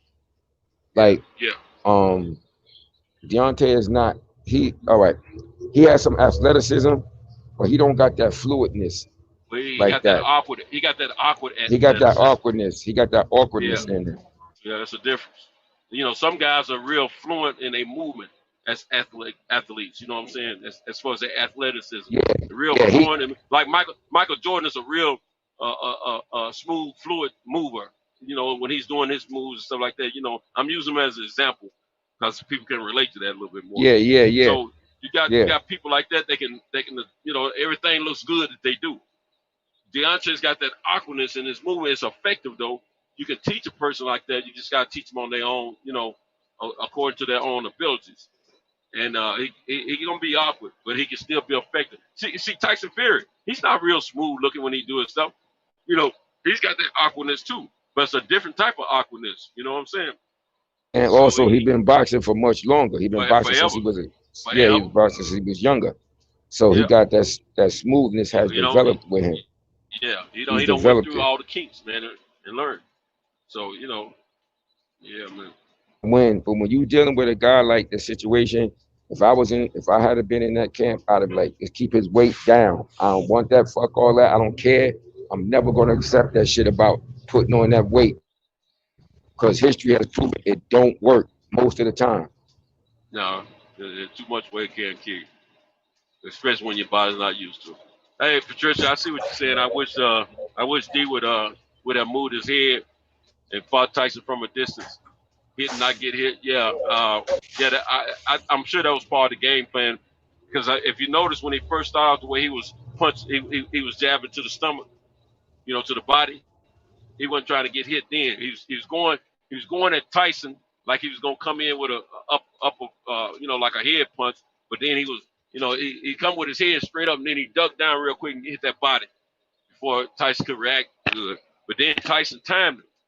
Tyson got accustomed to what he was doing. He was pulling data, and you know, because he didn't really throw any punches in that first round worth anything. And second round, he got a little bit more effective against Deontay with that. Even though Deontay was still making a point, you know, he was still doing good. Tyson started, you know, punching back then, but Then that third round, he caught him out right in that ear. Down goes Yeah, it's 'cause he Wilder. pull him. Yeah, like I said, he was catching him with that shot because he pulled him back. That's not how you get away from a right hand. When you throw a right hand, you got to shift. That right hand should go past your. Exactly. It should. When the man throw a right hand at you, it should go past your right shoulder. That's how it should be. But that takes Yeah. discipline training to learn that shit, though. Yeah. Yeah. You Because know, you gotta. I'm gonna tell and you something else, man. Somebody need to tie one of his hands to his body so he can't move it, and just let him punch like with the left hand first. All jabs, then some uppercuts, some hooks. While he's tied, while he got one arm tied up, and then they need to switch, do the same thing with the other, the right hand.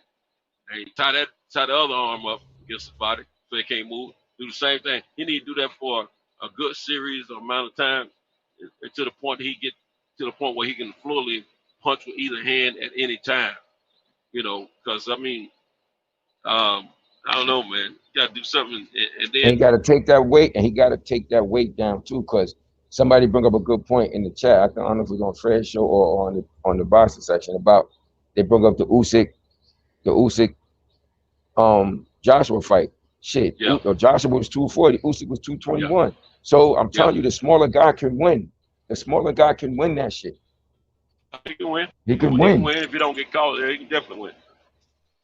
The And smaller Joshua, guy can win if you know I how mean, he to got a shot implement your at styles. knocking that dude out. Yeah, and he had Joshua in trouble a couple of times in the fight. Yeah, yeah, he did. And when Joshua had him in trouble, he didn't attack him. He just, Usyk stumbled and everything for a second, man. When he come, man, Joshua supposed to pounced on him, but Usyk gave him too many looks, man. He was confused. IQ, mobility, and he can hit. I mean, he might not be the biggest puncher, but he can hit enough to get your respect. Any guy 200 pounds or more hit you, you gonna feel it if he hit your flux anyway. So he ain't necessarily got to worry from. Yeah, you You know, breaking up. come with You it's breaking up, about Santos. you need a Breaking up. okay. Yeah, try it now. Try it now. How it sound? My mic Try it now. sounds Try it. nice. All right, check one. Yeah, you sound better. My Yeah, go mic ahead. sounds nice. All right. Yeah, go ahead. Yeah. And this thing about getting rid of Malik, or Malik didn't do his job and all that. We need to can all that bull crap. Can it. Can it. Can it. Can it. It's another excuse people trying to throw out there that isn't warranted. They felt like they did what they were supposed to do. I'm gonna tell you something. Belichick is one of the best football coaches in my lifetime that I've seen. Him and Parcells and Johnson, three of the best football coaches I remember. Really paying attention. And there's a few others. Don't get me wrong, but I'm just saying those guys' names stick out to me right now. But guess what? If everything that they worked on and taught their players And to Don Shula, execute and do, Don Shula no, too. not done. Yeah, he was great. He was great. I'm Don talking Shula about, got the all. Don Shula was the all-time winningest coach. Shit, I put him. I be yeah. putting him ahead of them. Yeah. Well, no, I wouldn't put them in no sequential order or anything. It was just a matter of, Nah. how methodical No, they I are understand. in success. Yeah. I always See, put Don Shula on that list. But see, I was so much younger. Then, when he was coaching, I didn't understand the coaching position as much as I learned later on how effective it was and how important it was. So that's why I'm talking about these guys. But any coach, football, basketball, baseball, whatever it may be, any winning coach, when you know the coach had a strong effect on the game as far as how players executed the teachings of the coach, those are who I'm talking about. But understand this: no matter how much teaching and training you are given by your coaches, if you don't go and execute the plan, more than likely you will fail. You will not achieve what you worked out and set out to achieve. It's just like any business. Any business that goes against their business plan, they usually fail. They usually don't do well. So it's just a matter. You just got to but stick to the plan. yeah, I agree. But that's why I put Don Shula on that list too. Because like I said, Don Shula is the all-time winningest coach. Because to me, he don't get the credit he deserves. And you got to Oh, remember, that's sure. only He do it in my book. He does in and my one book. coach. Because I'm always hearing people mention Plus, he was undefeated. Belichick. That's right. I was about to say everybody was mentioning Belichick. Yeah, Belichick and Parcells. But I'm like, shit. He's to me, he right there with them or better. Cause I say he the only coach to ever have an undefeated goddamn season, and Yeah, he had the ain't no most that. and he had the most victories. Yeah, it was only one coach that's ever had in the football team that had an undefeated season, won the Super Bowl. That was Don Shula. And he Nobody, won the no Super other. Bowl. Yeah, Yeah, so I'm like, Don, he don't get the proper he that's deserves. a big feat that no one has pulled off since. Nope. But no, when my last statement included him and any other coach I may not have named. If any coach, Popovich, I said football, basketball, baseball, all that. But I know Anybody that was, where you're trying to get to though. I know what you mean yeah, though. Like, look, yeah, Malik Scott was telling him everything he was supposed to tell him. everything you He needed, told him everything exactly. that they worked on in the corner. He just didn't perform. Yeah, He didn't exactly. execute. He didn't execute it Exactly. at the end. He started off trying. He tried a little bit early in the fight with the jab to the body, which was one of the things they planned. But he didn't complete it. Like he didn't other things he do. Like I said, I'm pretty sure once his eardrum got busted, his equilibrium was off. That it That's made what it changed harder for everything. him. It made it harder for him to move. Yeah, he just went with his body naturally. It's known to do when he Instinct. He gets in went with his trouble. instinct. His He went with instincts. his Yeah, instinct. That's it. But what you saw him doing was not boxing. That was more his No, instinct and his exactly. style. That was He more his almost got him instinct. out of there though. Yeah, that was more. He gave us a little heartbeat for a moment there. Yeah, that was more his instinct and his style. Because he still got a style that he fights. And what you saw was him reverting back to the style that he fight. Yeah. So that's what everybody gonna do. They're gonna revert back to the style that they initially fight and that they fought in. Even he said that old Deontay Wilder was gone. He Mm-hmm. believed that he had learned enough from Malik to change, and he had done enough work in the gym to go out next. But he didn't anticipate the fact that he was gonna get hit with that same shot again. Yeah, and I just think it's a lot of adrenaline, because he stayed calm Yeah, until he got into the fight. Mm-hmm. Then I think the pressure. That's when his anxiety just rose. He was right up again, man, and when he started touching him to the body, and he wasn't hardly getting hit back. I think he got excited, man. That's what I believe. And he just the first thing went was his legs, because he expounded so much energy because he was hyped. He was trying to retain himself, but he was hyped, and he's getting them punches off, and next thing you know, when he got hit in that same spot, knocked his equilibrium out in the third round, it was a wrap from there. Well, I ain't gonna say it was a wrap, but that's when his problem started, more than anything. And he just wasn't able to recuperate from that point on. But he did knock him down 2 times in the next round, and I said, okay, we got us a fight now. First thing I said, but man, I was praying that he didn't knock him out the 4th and 5th round. I ain't gonna lie to y'all. I'm gonna keep it 100. I'm gonna keep it a buck. I was hoping he win, but I was hoping he wouldn't knock him out. Then I said, no, just beat him up and drag him on to the 7th round, then knock him out. I had my money on, 7th round and beyond. Yeah, I didn't bet, man. I just bet. That's why I'm kind of. I made a straight bet for him to win. I did the straight bet for him to win. I didn't pick no round. I did both. I picked the straight win.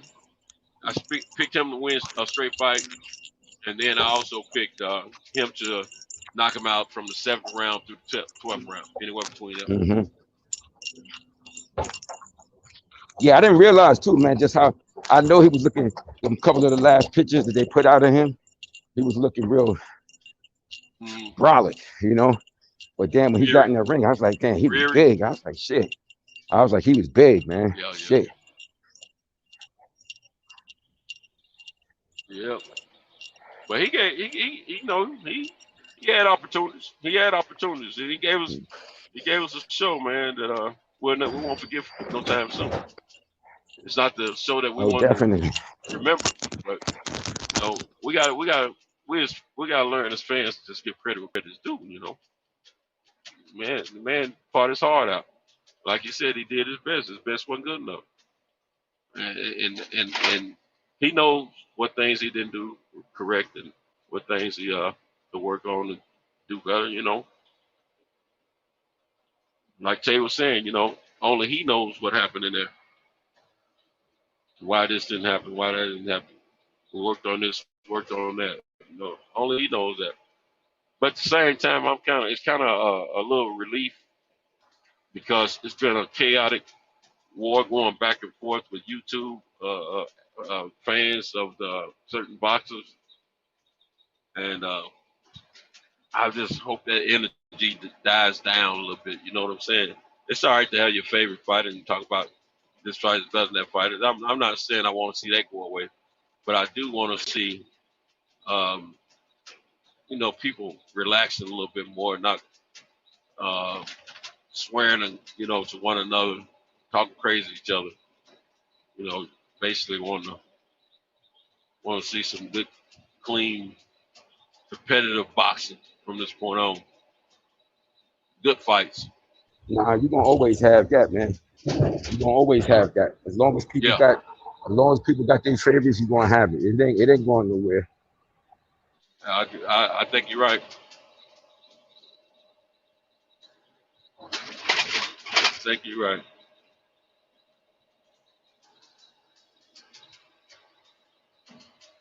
Yeah. That's just a big part of the game, man.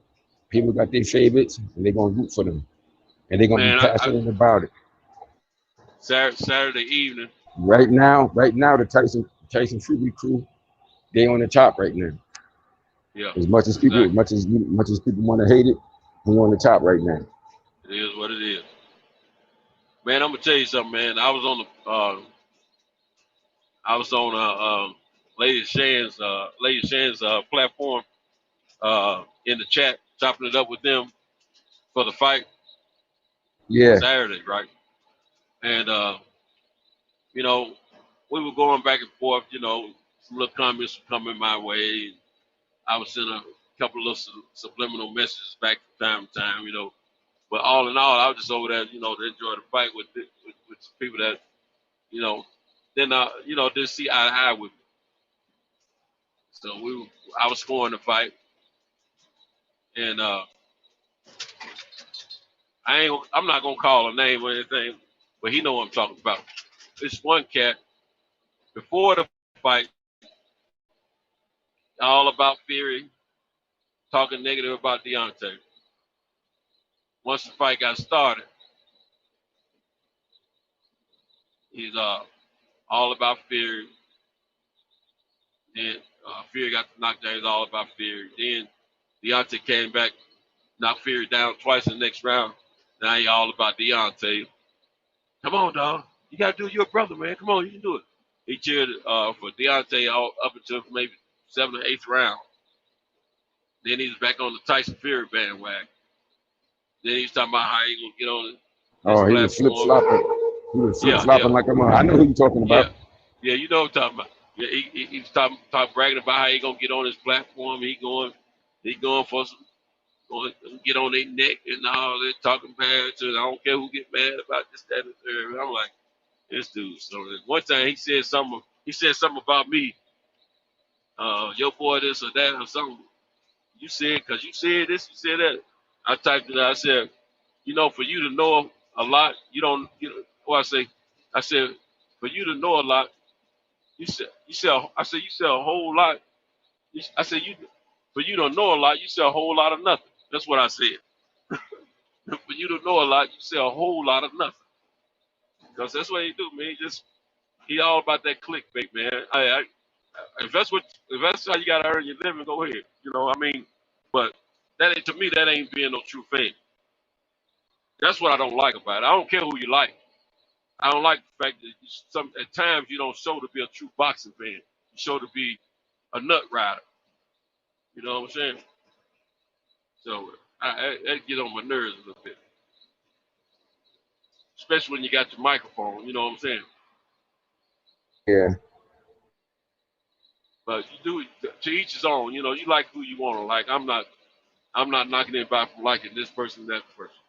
I know the other week when AJ was fighting, singing a whole different song and melody, man. Whole different song and melody.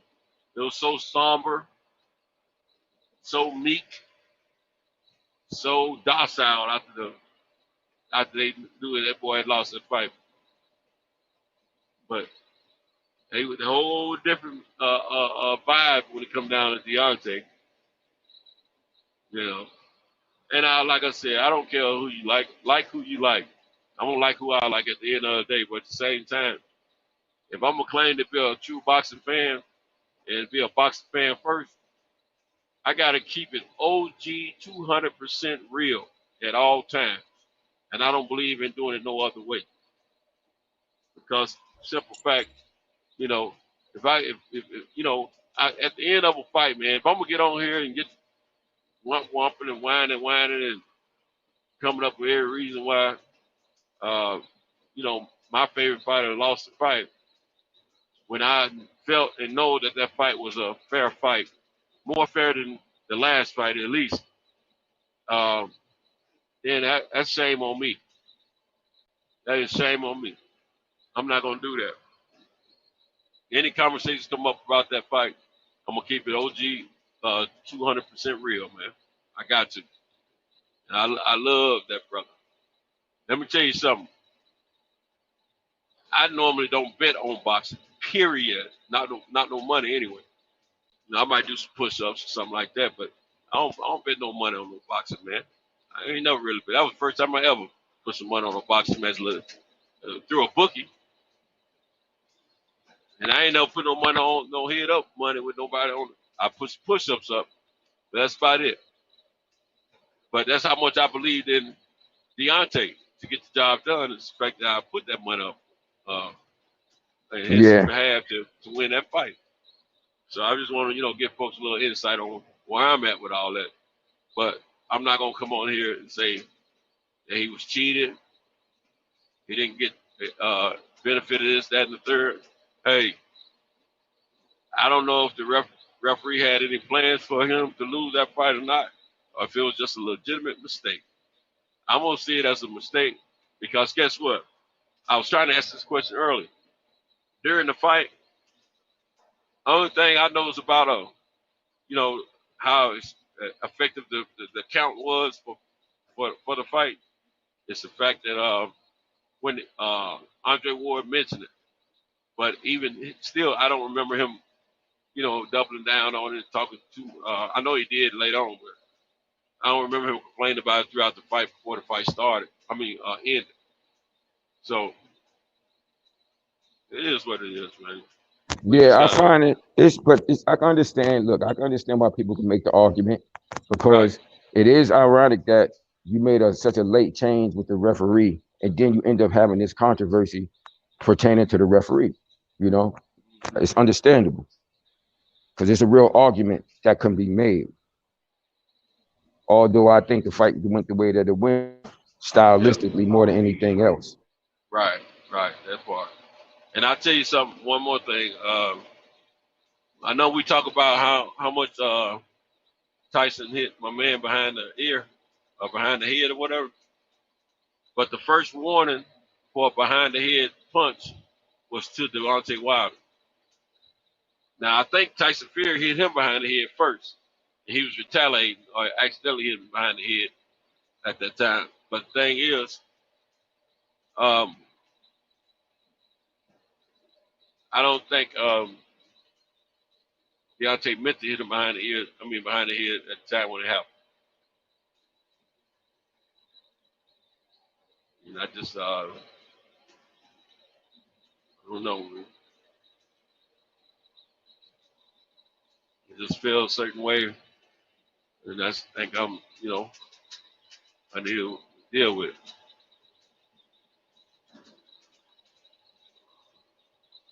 But it is what it is. My man fought his butt off. He But I tried to do, give us what we wanted, yeah, he and he tried. fell He did short. his best. He did his Yeah. best. But I do definitely think like it's a possibility because I know the game. Like you always hear me say how boxing is the red light district of sports. And Right. people have their agendas.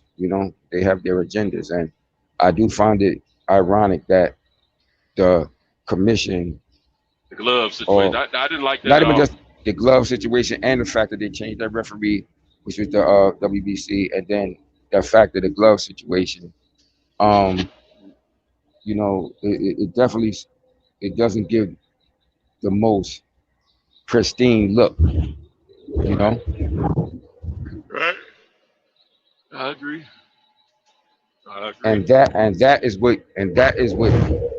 what gives fodder to the supporters of Wilder when it didn't go his way. Hmm.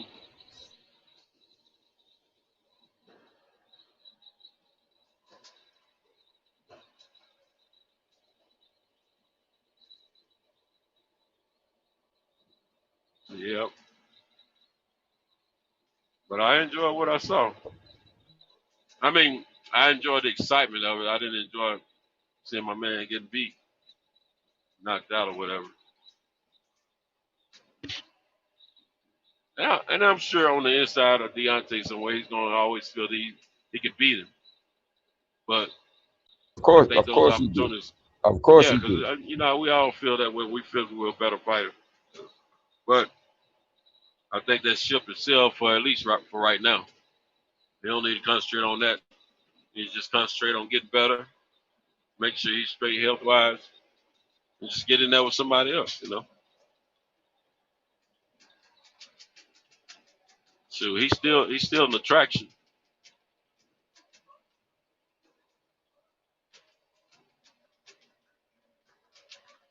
He's still an attraction. So, all right, man. I thought I had already passed the part. I must be getting sleepy. You're now getting sleepy. Yeah, it's gonna be all right. We got the. Yeah, he's a uniquely gifted puncher though, man. Because for him Oh to my still to God. be able to still put him down, that shit was incredible.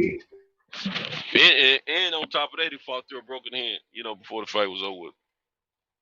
So, it's he's I was kind of worried. I was kind of worried about that too. I figured that was gonna happen because I Because knew when he why he switched to wasn't that doing. glove, that was a worry of mine. Right, me too. The first thing came to my mind. I figured he was gonna break it because he hit Fury before, and Fury didn't stay down, even though it was an extremely long count or whatever. So you got to break his over the bone or something, make him stay down. But no, I knew he was gonna hurt that hand, man.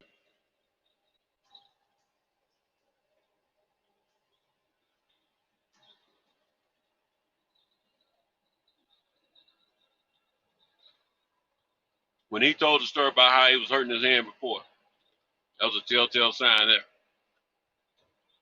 That's why he ain't been wearing it.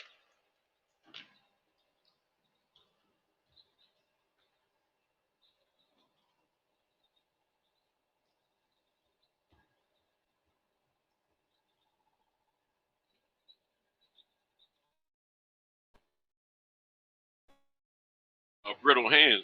He just got so much power, man. That's a lot of energy flowing through there, man.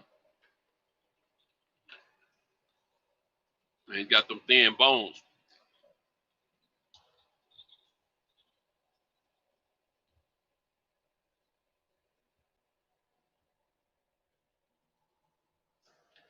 Yeah, he'll break up. Yeah, to me they need to stop. To me, they need to stop producing that old ass glove with that horsehead shit. They should make all those Me too. gloves. All those gloves should be foam now. They shouldn't be I ain't producing a gonna, horsehair boxing glove anymore. They should all be foam. I ain't gonna lie to you. Until about a year ago, I thought they had banned them. I thought they had took them out of boxing, and that's just sparring or something.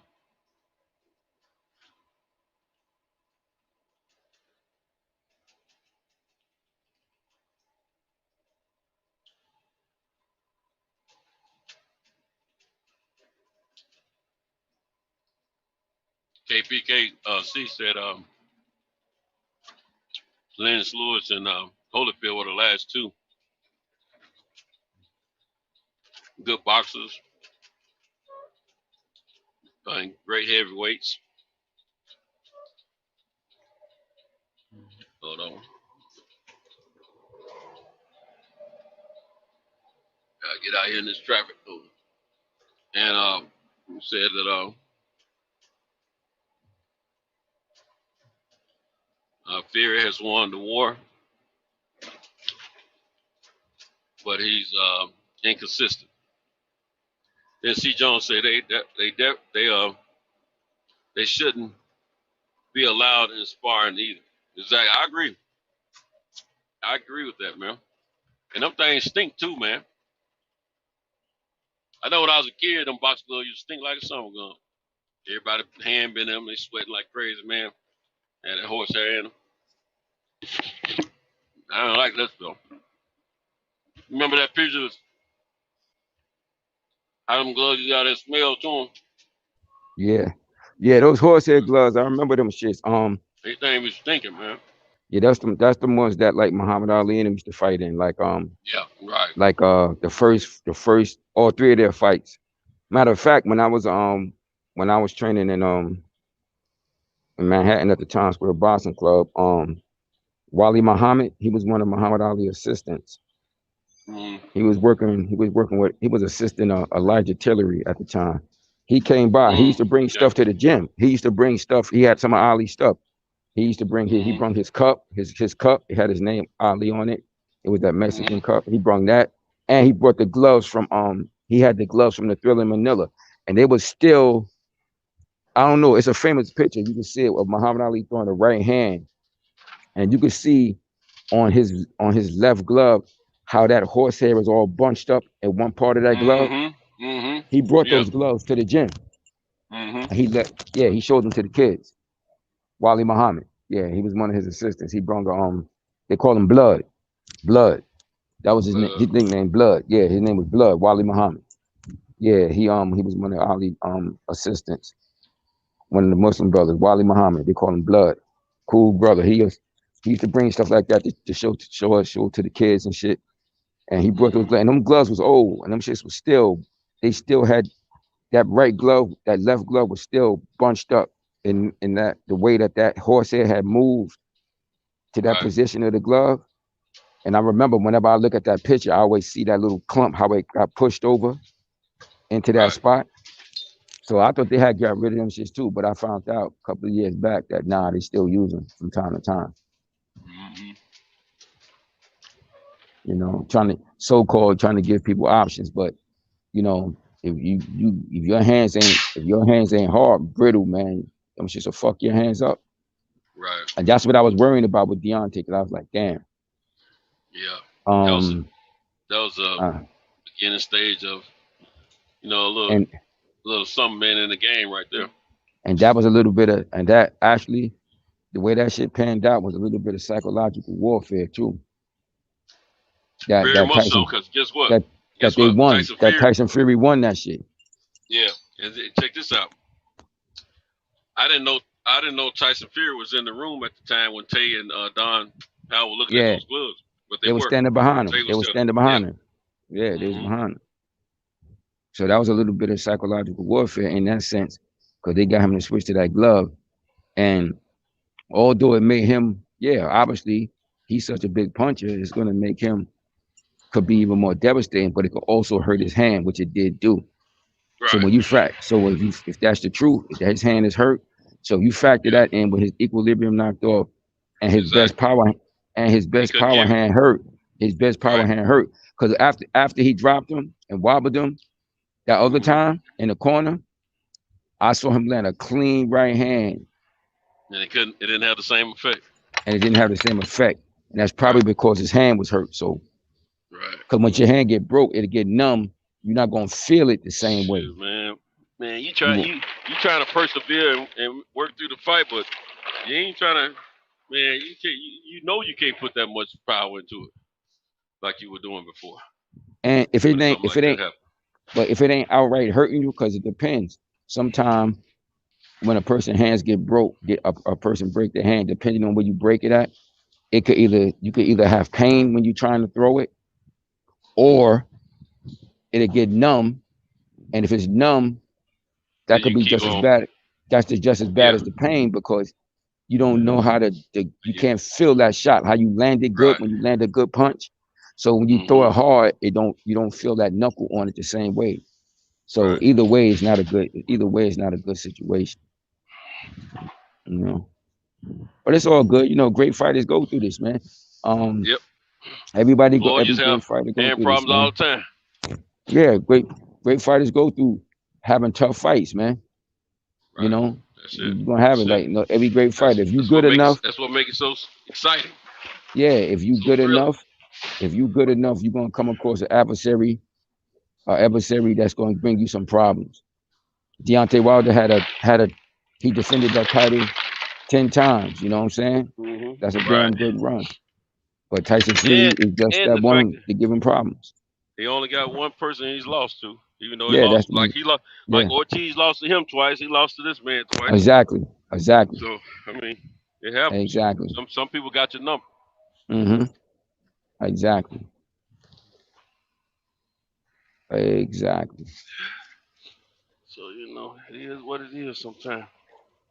Because like I said, it's stylistically. Because don't get it twisted. Just because he was able to get Deontay Wilder there, don't think Tyson Fury ain't suddenly a puncher.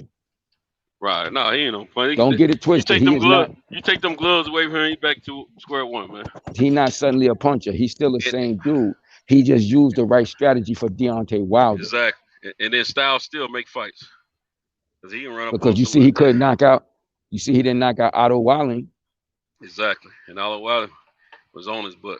Exactly. So don't get it twisted. I don't think now, for the mistake he could make is if he get gassed up and start thinking he a puncher, just because he's big like that don't guarantee that shit gonna work against everybody. Yeah. Deontay just gotta control his emotional state when he's fighting somebody like Tyson Fury. Mm-hmm. I see his emotional state has was one thing that failed him the first fight. Because that's why he kept missing it. Yeah, throwing those big ass bombs, bombs, loading up with everything. Mm-hmm. Because he got such confidence. He got such confidence in his ability, which is justly, he's just in feeling that way, because he can put any man out if he catch him. Yeah. With the right shot, but he just got to be able to set it up better with the technique. Right. Exactly. That's all. I mean, he was telegraphing it so much. I think his equilibrium was off. Yeah. That Yeah. Oh man, it was like, my God! I'm like, he just telling me. He just might well just say, "Here, I'm getting ready to throw this one. I'm getting ready to throw that one." Yeah, that's a tough. Yeah, I imagine it was tough for him because, like I said, he fell back. When you go back to what you know, and I guess it was tough. I can imagine it was tough for him because you got this extra weight on you, and that weight be pulling your body. When you got that extra weight and you ain't used to it, it's gonna pull your body this way and pull your body that way, and then you naturally revert back to what you normally do.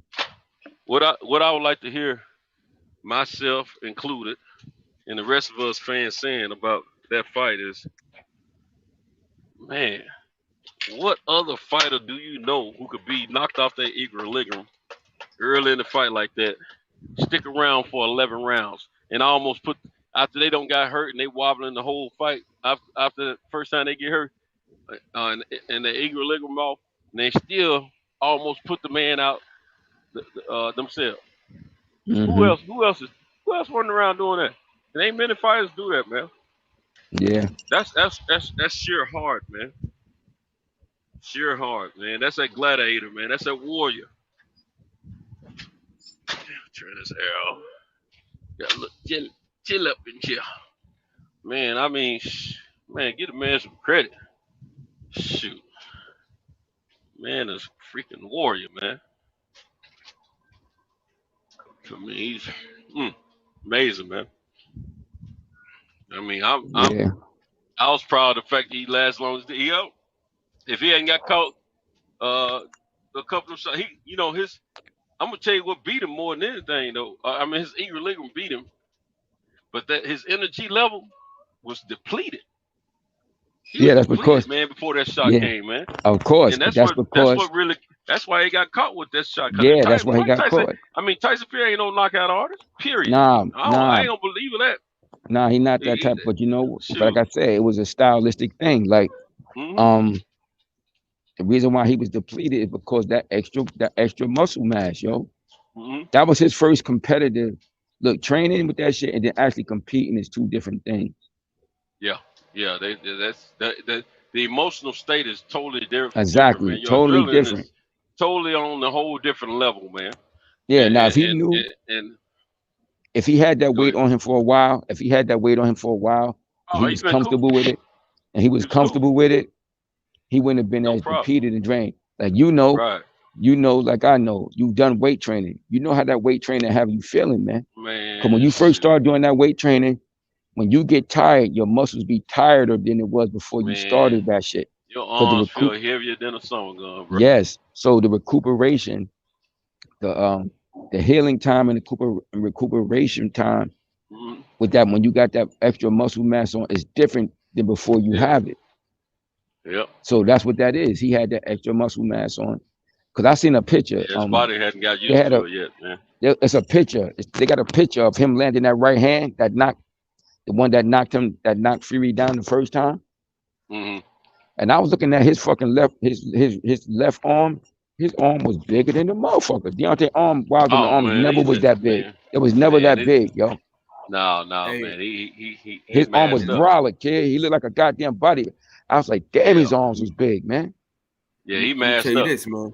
Mm-hmm. That nigga back, man, was something serious too. Yeah, he looked massive, man. His back always been hellified, but it was everything from his middle abdominal area upward was increased like a summer gun, man. I mean, it didn't look bad. Now, don't get me wrong. No, he didn't looked look great. bad at all. But he the looked thing great. is, when you're competing, okay, even Michael Jackson, whatever his walk around weight was, that wasn't his best dance weight. Yeah. He always wanted to be thinner. Mm-hmm. You know what I'm saying? So it's it's a situation like that, man. When you're whatever's more comfortable for you to make you compete at an optimum level, that's where you need to be. That's where you need to be. Because it ain't about, especially when it comes to it. Like I said, the one thing about the history of boxing, it's replete with that shit. There's a lot of things you can look at to see if you want to get a good gauge on what works and what doesn't. And like I told y'all, like I put it in the chat about my Emil Griffin, the late great Emil Griffin, former welterweight and middleweight champion, told me, because he said when he fought Dick Tiger, now he was the welterweight champion, he was moving up. He said when he fought Dick Tiger, he said I was only 154. He said that's what he said, because at 154 I could still fight like I fought when I was welterweight. He said, but if I came in like 157 and 158, he said I didn't feel the same. And that's just 4 pound difference. That's just a 4 pound difference. But he said at 54, he still felt almost like he was 150, 147. And he could move that way and do things. He said, but when he got heavier, like closer to 160, at that time, he could feel the difference. So remember, Floyd won the championship in junior middleweight. Yeah. No, not junior middleweight. Yeah, he won it at junior. Super welterweight. Super welterweight. That's the same thing. Well, same thing. Yeah. Okay. He won the 154 title. Yeah, same thing. And how many times did he come in at 154? Never. Never. Never. Never. You know. Because when he fought Canelo, that fight was for the junior middleweight championship. They just had a catch weight. He didn't even make 152. They had a catch weight at 152. He didn't make it to 152. When it was 150, 149, 150. Canelo was 160. 150 to 151 was about the heaviest you ever gonna see Floyd come into a ring. Yep. And Canelo came in 165. Mm-hmm. You got See, but the got the thing is, but see, that's the got key. taxed. Cause that's the key. Cause let's keep it a buck. That mean literally that Floyd came in at welterweight. He just had a good meal. Cause you know, when Floyd was training, you saw Floyd body be real lean. His fucking nigga have like an 8-pack, had an 8-pack. His muscles is lean. Right. So when you in that kind of condition, your body burns fat faster. Faster. Cause Yeah. I remember like when I was fighting, like if you look on my Instagram page, and I got those that picture up before me in that fight, if you notice I was cut up, ripped up on them pictures. Like I could be wearing, like I could be go to the gym. I could lose like a damn near 10 pounds in a day. So if I came into the gym, and let's say I'm like 168, I could be 161 or 160 before I leave that gym. All I had to do was run, do a full gym workout, especially if I did some sparring. When my body was cut like that, I'm gonna lose all that weight. Because your body, when your body is lean, it burns fat. Simply take that fat off. So the reason why Floyd was basically welterweight, but he could fight his best there. And you remember in the beginning of that fight against Canelo, he stepped towards Canelo first. Yeah.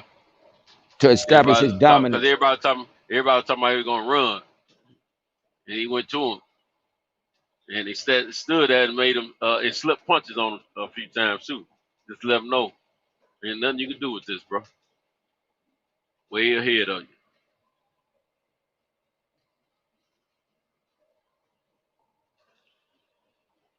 Yeah, No, he established his dominance early with his skill set first, and then that put Canelo in a check mode. And that's all it got to be. You got to be able to fight. You can't just be putting that weight on. Because everybody, I swear, man, I just can't understand. So many people in this recent 20, 30 years of boxing so caught up on that weight shit. That shit is not true. That shit is not, that's never been true. So when they say that old statement that says a good big man could beat a good little man, that's a good big man, not just a big man. You got to be fucking nice. Just being big don't mean that shit. You got to be good, man. You got to be a good fighter. You know Or what? you're not going to win. They used to always talk about how AJ was trying to lose weight because he knew Deontay was, they were claiming that his original weight loss a few years ago was because of he figured whenever he fight Deontay, he gonna have to be a little bit slimmer than what he was. But the difference between what we saw in Deontay the other night and what we see in Joshua is the fact that Joshua's body is used to weighing around a certain amount of weight, so he can do what he need to do in certain rounds. But he is a lot smaller than what he used to be. Yeah, but like I said, it's just about getting used to that shit. It does, to me, obviously, it proved to be mishandled, but he still got that devastating power. But he had that shit anyway. That shit is something he got from the Most High. You can't teach that. You can't build that. You can't teach that, or you can't build that. That's just what the Most High gave him. Right. Because his hands were still quick when he threw, like when that 1-2, when he staggered him, that shit was quick. It was still quick, but like I'm just saying, his body not used to that shit, man. And when you do the adrenaline glowing and everything and all that shit, it's gonna happen. But I would have preferred him to came in like at the heaviest 225 at the most, because he could still be athleticism. Everybody was talking about because people always be worried about, oh, the person gonna lean on you. What you do is one or two things. One thing he did, and Emil Griffin told me this too. He said, if the person lean on you, just squat down and go to the floor. He told me that shit. Yeah, he did that a couple times. Yeah, he did that. Yeah. And he said either do that, or what you do is, and he told us that shit, and I also saw it on old fights too. He said, let the person walk you back to the ropes. He said, you let them push you. He said, don't resist them. You just step back. When they coming on you, leaning on you, you start moving backwards. You move to the ropes, and when your back touch the rope, you pivot off of it, and then you attack them. Deontay Wilder tried it. He tried it one time. He tried that shit one time, but he didn't think he seemed like he was starting to lose his energy then, so he couldn't really keep that shit up. So I saw those techniques in there. He said, just let him. He said, don't try to resist them, because that's when you're gonna get tired. When you're trying to push back, you working your muscles. So he said, don't do that. He said, you let them move you into the corner, but your plan got to be, your strategy got to be, the moment you feel your back hit that rope, you pivot to the left or to the right, depending on which opening is there for you, and then you attack them there on the ropes, and then you move back to the center of the ring. And I was like, okay, that makes sense. But he said, don't resist them, because if you resist them, you're going to get tired. You know, and that's why I'm not one for that shit, because that first fight proved to me he did not need to be big, because he dropped that big motherfucker twice and really knocked him out. He just got a bad count. Yeah. He got helped by the ref, whether it was on purpose or just by happenstance. But that he should have been out in that shit. And he was only 200 and he was whether either 209 or 211. That guy was 160, 154 or 64. I forgot. He was either 54 or 64. So he still was giving up crazy weight. And he looked like he was happier at that time, but I know they didn't have as much personal stuff going on in the fight at that time. Yeah. Well, because a lot done happened since then, man. Right. With the glove gate and all this other shit. You know, it's a I'm lot gonna that tell done you happened. something else, man. A lot of people making a big deal of him not shaking Fury's hand. I don't have a problem with it, personally. Yeah. You know, whatever. I mean, look, Ali and Frazier, they years. they didn't For get along years. for years, man. For years. And they used to be These folks friends wanna first. come on. And they was actually cool first. They was actually friends first. Exactly. Shit, I know they had looked out for Ali. Yeah, shit. He gave Ali money when Ali was fucked up. And he went to speak at Congress. Joe Frazier went and spoke on his behalf at Congress to help the man get his license back.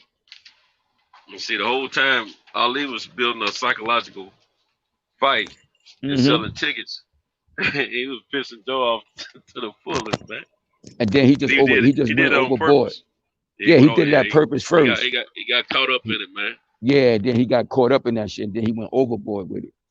Because like he did it, because you know that was a part of his stick. That was a part of his stick, talking trash. He did it to get into Frazier's head, but then he just went overboard with it. It kept going too long. But then he realized he was wrong about it, and he apologized to Joe years later. And it took Joe Lewis a long time. I mean, it took Joe Frazier a while to overcome it, but then he finally did. But they finally reconciled that shit before both of them died. And remember, that's one of the things before he died. He told some folks, his daughters, them. That's one of the things one of the biggest regrets he had was calling them Uncle Tom. Yeah. So he regretted it. Like something. Yeah, he admitted it. He regretted it. Calling him Uncle Tom and turned his back on Malcolm X. Yeah. So, you know, fighters gonna have that. So he was upset. He got a lot riding. Deontay had a lot riding on this fight, man. Yeah. And see that from what Tay was saying, you know, he's still planning to take him to court, which is so I mean, hey, it's unfinished business. Exactly. So it ain't done yet either. Right. So it ain't done. Because he still feel, because they claiming, from what I understand, Tay was saying that they got some proof of something or some evidence or something that shows substantially what he did. So of course he gonna feel away. Of course he gonna feel away. How could he not? Right. How could he not feel away? You know. See what he was feeling like he was gonna knock him out, then take him to court and win again. Exactly. I don't beat you in arbitration. Now I'm gonna knock you out, get it back in blood, and then I'm gonna take it out. I'm gonna take it to court legally. Because he still got that dent in his face, man. I know when he come into the fight, he still had it. See, some people can't recognize it because he don't gain weight in his face too.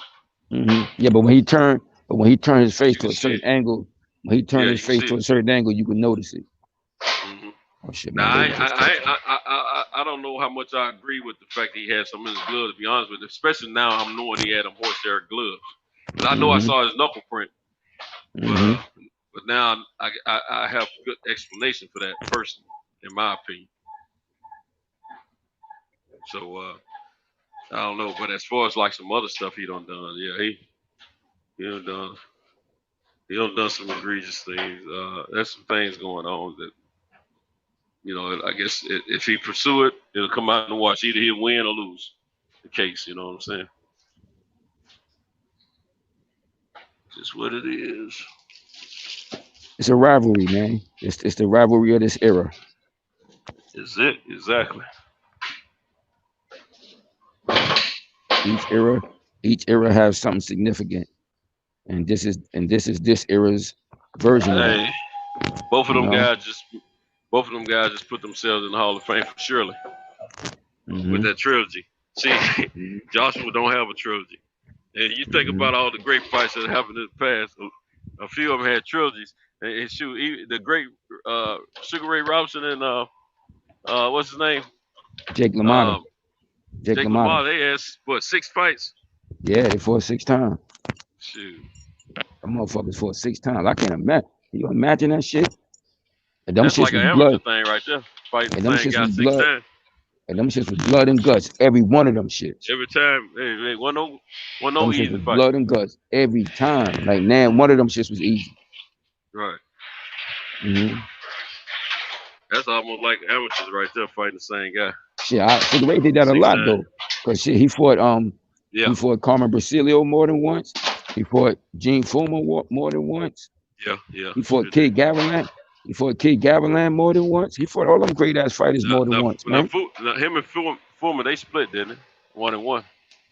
Yeah. No.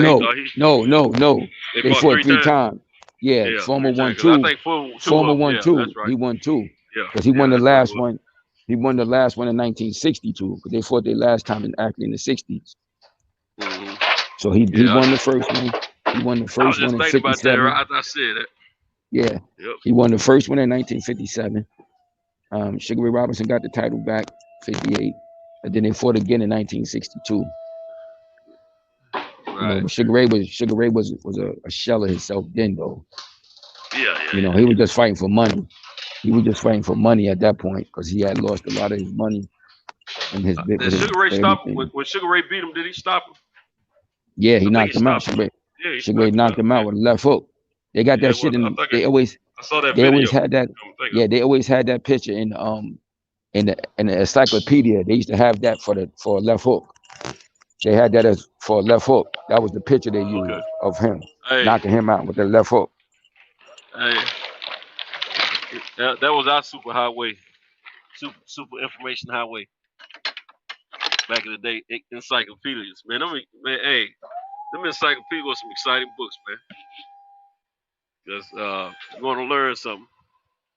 You know, you know how a lot of them cats went around selling them encyclopedias, man, to homes. And your kids pretty much, you know, we needed those things for school, man. Or just learning, period. So it was cool. I don't know what them salespeople made off them joints, man, but they sold the heck out of them across the nation. Yeah, those things was big. Mm-hmm. Yeah, it was the internet, bro. And see, I'm gonna tell you when the internet got real strong, they had them online encyclopedias. Man, that was a joy. I mean, I was relating all that to, you know, the books that I was reading as a kid. Yeah, them encyclopedias was big. My mom's had them shits, the Encyclopedia Britannica and all that shit. Yeah, We had the World Book. First, we had the World Book Encyclopedia. Shit, the first set we had, they didn't even have Muhammad Ali name. They had his ass listed as Cassius Clay. Yeah. Hey, DJ said he was 212 in that first fight. Deontay and Fury was 263 or 264. Yeah, see, that's crazy. Look how big of a difference that still is. That's just like how it was in there. So, but he still was able to get him down. Mm-hmm. But he was more athletic in that. But he was more athletic in that shit though. He didn't have so much of a stamina issue at that time either. Nope. He wasn't as tired because he was gassed. He was gassed in that shit. Exactly. You know. So, like I said, it's not about that. It's about this. Your skill. You want to be able to perform your best, the weight that's best for you to perform ultimately. So I think that did play a little part, because there was a bunch of things that all took place that ultimately worked Hey, against him. I'm gonna tell you what came. I'm gonna tell you, I wouldn't be surprised if Hollywood hollered at him, or even if it's just Black Hollywood. Let me tell you something. I don't care how thin his legs are. He can play a superhero with that physique. You know, Nah, he his legs, can play. his legs, the bigger to me than they did normally. Got some. Is that two people? Is They that was two more people filled talking or out one because he had person? those tight things on, Oh, that's you. but they was more filled out though. Now that's Yeah, me. yeah, yeah. He might get some. I know he said. I know he always said he wanted to get into television. So he might be able to pursue it, even though people feel a certain way. I think he still got enough charm, and he can probably, people. You know what? He's not going to be as appreciated overall until after he's done with his career. Just like Ali, just like Mike Tyson, a few of them. Lennox Lewis. A lot of people. It's all the competitive nature that has a lot of effect on these guys' career when they living in that greatness. And a lot of times they're not well respected or liked as much until after their career is over, and people look back and say, "Yeah, he was great. He was good. Yeah, he did some things, And they're not gonna give him his full credit Yeah, until afterwards, man. yeah, yeah, Cause see, for the fans that hate on him, it's a competition thing against the fans that have love for him. And just like he didn't yep, want to shake Tyson's hand. A lot of us don't want to go shake the haters' hands. You see what I'm saying? It's all competitive nature, man. It's and they just putting a little bit too much on that he didn't shake his hand thing. I don't care nothing about all that bull crap. It don't mean nothing to me. They don't clarify or quantify or tell you what kind of man he is. What tell us what kind of man he is what he does for his family, what it does for um, as a man to stand up on certain issues or whatever. It ain't got nothing to do whether or not he shake somebody's hand. He's still living in his warriors mentality. Look, let me tell you something. At the end of him and Ortiz's first fight, he went over to Ortiz to shake his hand. Ortiz didn't want to. He put his hand up, shook his head.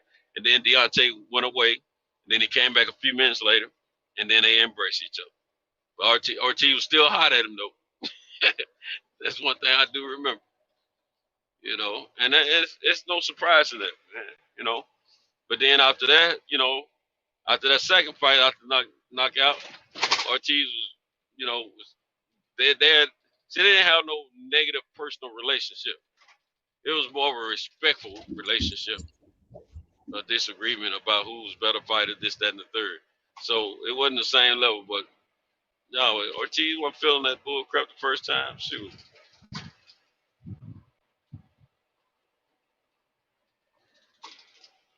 yeah, I'm just glad the man was able to walk out on his own regardless, man, outside the ring. So I'm just telling you, man, the man, he still displays some hell of a heart, hell of a chin, and getting knocked out the way he did, that could have happened to anybody if you don't put your hands up and you fatigue like crazy. To me, that ain't no judgment about your chin. That's a judgment about yeah. not protecting yourself That's what and not being that's what able led to. to the knockout. Exactly. Yeah, that's what led to the knockout because he was so Yeah. he was so Yeah, he was he was just so. spun. It's Just not spun, so man. much that Tyson Fury was a devastating punch. Just was No. he was just gassed out. He couldn't defend himself. Right. He don't know how to fight no other way. He don't really know how to fight he don't know how to really move and shit like that. He don't really know how to do that. That's why he couldn't do it. Mm-hmm. So y'all just I'm just pleading with with the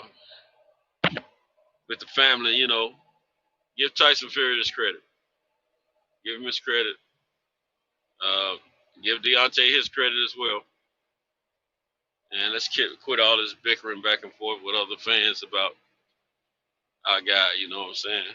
We know we had just witnessed one of the best heavyweight fights in the history of boxing. We know that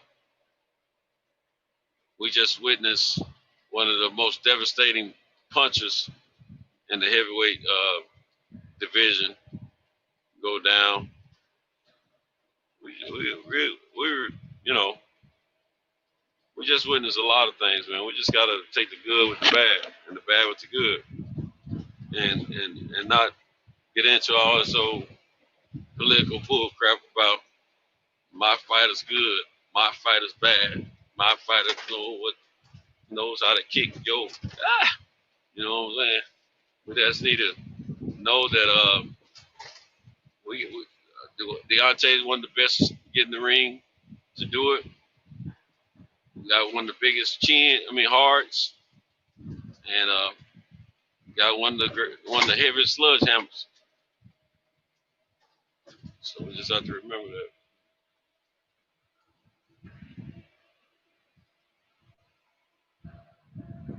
and we pray that if he decides to continue to fight, that we support him. I'm gonna tell you something, Fuses, man. We got some of the worst fans in this country, man. As far as when it comes to our fighters and supporting them, we got some of the worst fans in the world, bro. It's sad, really sad.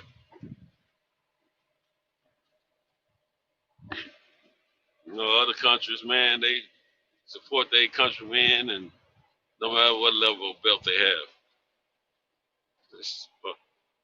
it don't make no sense, man.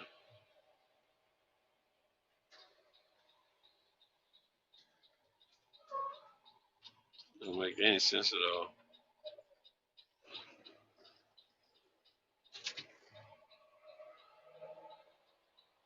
I don't know what I was doing there. Oh, I lost pugilist. Oh, my brother. Time for the chat. Now time for sicko. When we remember our sick friends. Hello, Carl. You on the line? Go ahead and state your testimony. When I was a little bit of kid, we used to have this radio show, and this guy Morgan Babb used to be the radio personality, and he was like slash gospel, every now and then some secular music, but mostly gospel. And he became very popular to the point that he was able to get his own radio station and do his thing. But he used to have a show called Now Time for Sick Call. And he'd come in and say, now time for sick call. When we remember our sick friends. Then the calls will come in. They'll say they want to pray for this person, that person. Or they'll come in and say, I'm sick and y'all pray for me and thank you and this, that, and the third, So I never forget stuff like that. And old Morgan Babb has some beautiful daughters. My God, bad. I mean, I'm talking about A-list celebrity bad. Real talk. Little girls were, shoot, man. One of them was she was super bad and I always had long hair. One of my partners used to holler. Well, both these two sisters, he had more daughters, but these two sisters I got to know, they were both dating some homies of mine. And this one, she was tall, kind of tall for a female, had long, beautiful hair, cutie pie, bad to the bone. And my partner had a little girl with her. And man, she smoked them cigarettes though. As beautiful as she was, and that used to kill me. And then the sister, who was the older one out of the two, another partner of mine was hollering at her.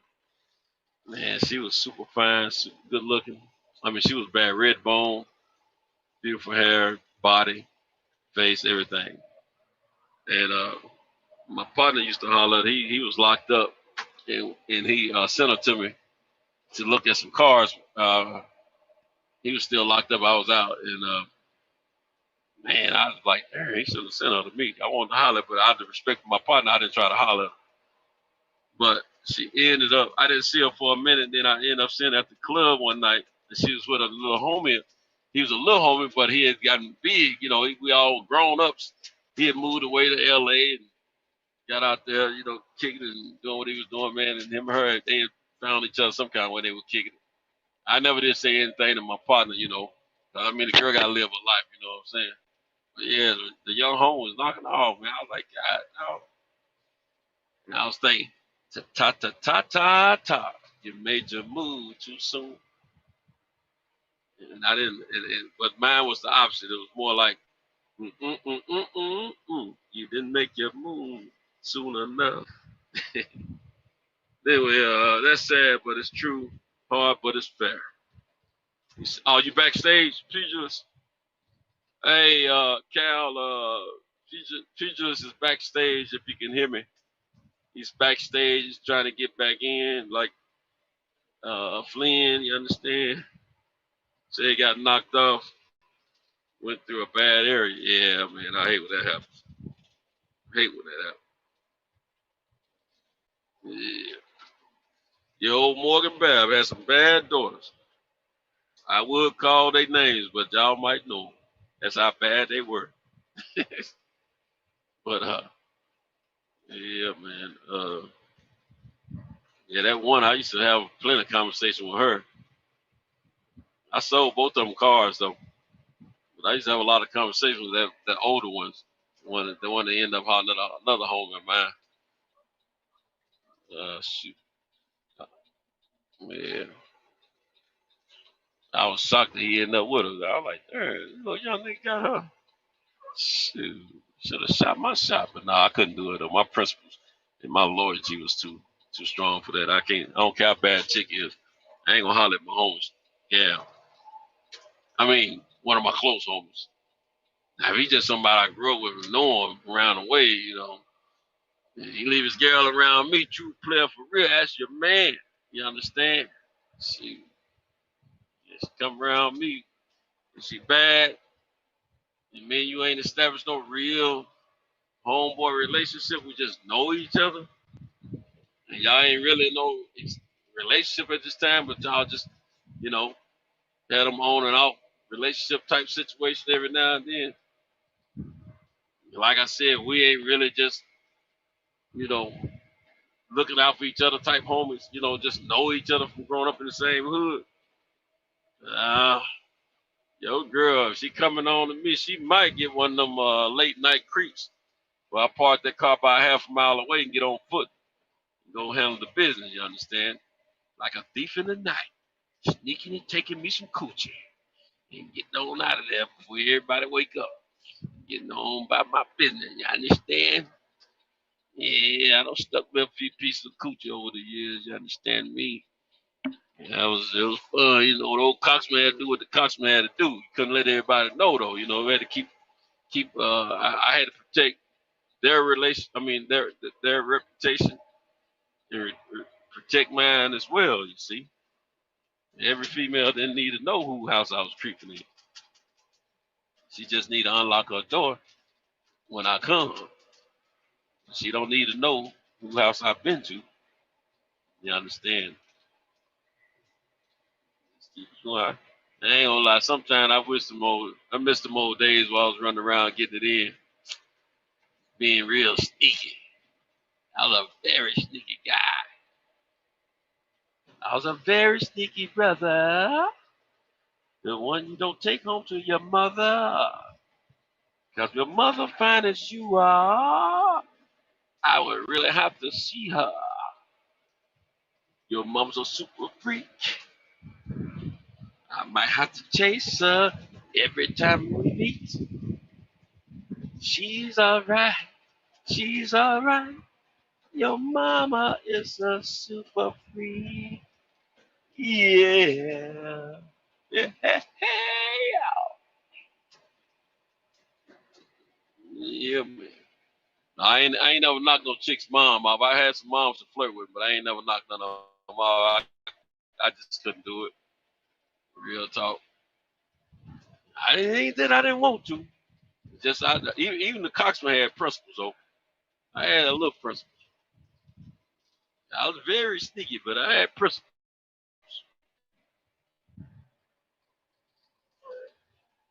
Yeah. I remember when this one little chick, a cousin, my younger cousin was hollering. He told me about her. I took him to meet her. I mean, I gave him a ride to go holler, and I used to holler at her mother. And she was only a couple years younger than me, you know, and she was fine too. But her mama, man, you couldn't tell me nothing, man. I my nose so far up in the air when I was hollering at her mama, man. But yeah, a partner of mine that was a few years older than me, he used to holler at the chick that my cousin was hollering at, which was the daughter. And that's what I remember her from. But then as I did my investigations, I found out her mama, I used to play with her mama. Yeah, her mom she was a fine sister though. For real though. Mama had nice old gluteus maximus on her. Just love grabbing a chunk of that boo boo. She ain't my mom. Yeah, the daughter's fine though. I don't know if my cousin ever hit that girl or not. I don't even remember. But her mama wasn't my mama.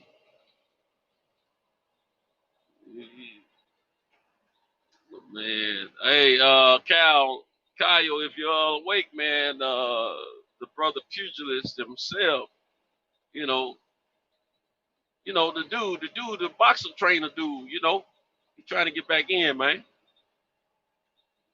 Trying to get back in, man. He's backstage, man. Holla at your boy. Hey, Pews, man, you might have to make that phone call to Kyle, man, because I made a little promise that I wasn't going to call him again, you see. Yeah, Pop said something to me about not calling this time. I ain't want to call him. Now, Pop's trying to tell me to call him, but I ain't want to be saying nothing to him about it. But yeah, man, what a weekend of boxing, though. I got some decisions to make. I don't know I still got to make a decision on what I'm gonna do when I touch down, when I land this hovercraft. Am I gonna go home immediately, try to play mama and daddy, or am I gonna stay out and run around, run my little errands, do what I need to do before I go home? Cause I know I'm gonna keep it real. Once I get in there, if I play mama and daddy, see if I go home and don't play mama and daddy, I can come back out with no problem. Bro, I play mama and daddy. She want to know where this wood going though. She gonna want to know where the wood going. And see, I don't tell everything. You know what I'm saying? I ain't doing nothing. But you might not like what I'm doing though. You see what I'm saying? You see what I'm saying? Supposed to assist somebody with some things tomorrow. Sound like we got some. Sound like I got some activity. Sound like I got some activity. Is that you, Peach? Yeah, that's Peach. Peach back in the house. Yeah, I'm back Yeah, in. I'm back in. there you go. Yeah, I'm supposed to go help somebody out, and it ain't the kind of help. I mean, it ain't the kind of You switch my headphones. it ain't the kind of friend that you help that your wife want to hear about. You understand? I'm kind of like a handyman on the side. I help folks out, instead of letting them get the big old bills and have something fixed.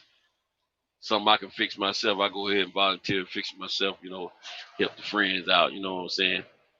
Yeah, that's all it is. It ain't nothing. I ain't macking none of that stuff. The macking took place years ago. Ain't none of that going Hold on on. now. Hold on, But Cinto. I know. Hold on. All right. My head. I'm gonna put my other headphones on. Okay. Charge these other ones up. But I know if I go home, I ain't gonna be able to get back out. You see, if I apply some wood, she gonna want to know where that wood going to. Now, if I don't apply the wood, I don't have to answer any questions. I don't have to worry about it. If I apply it, she gonna want to know something. All right, where you think you going?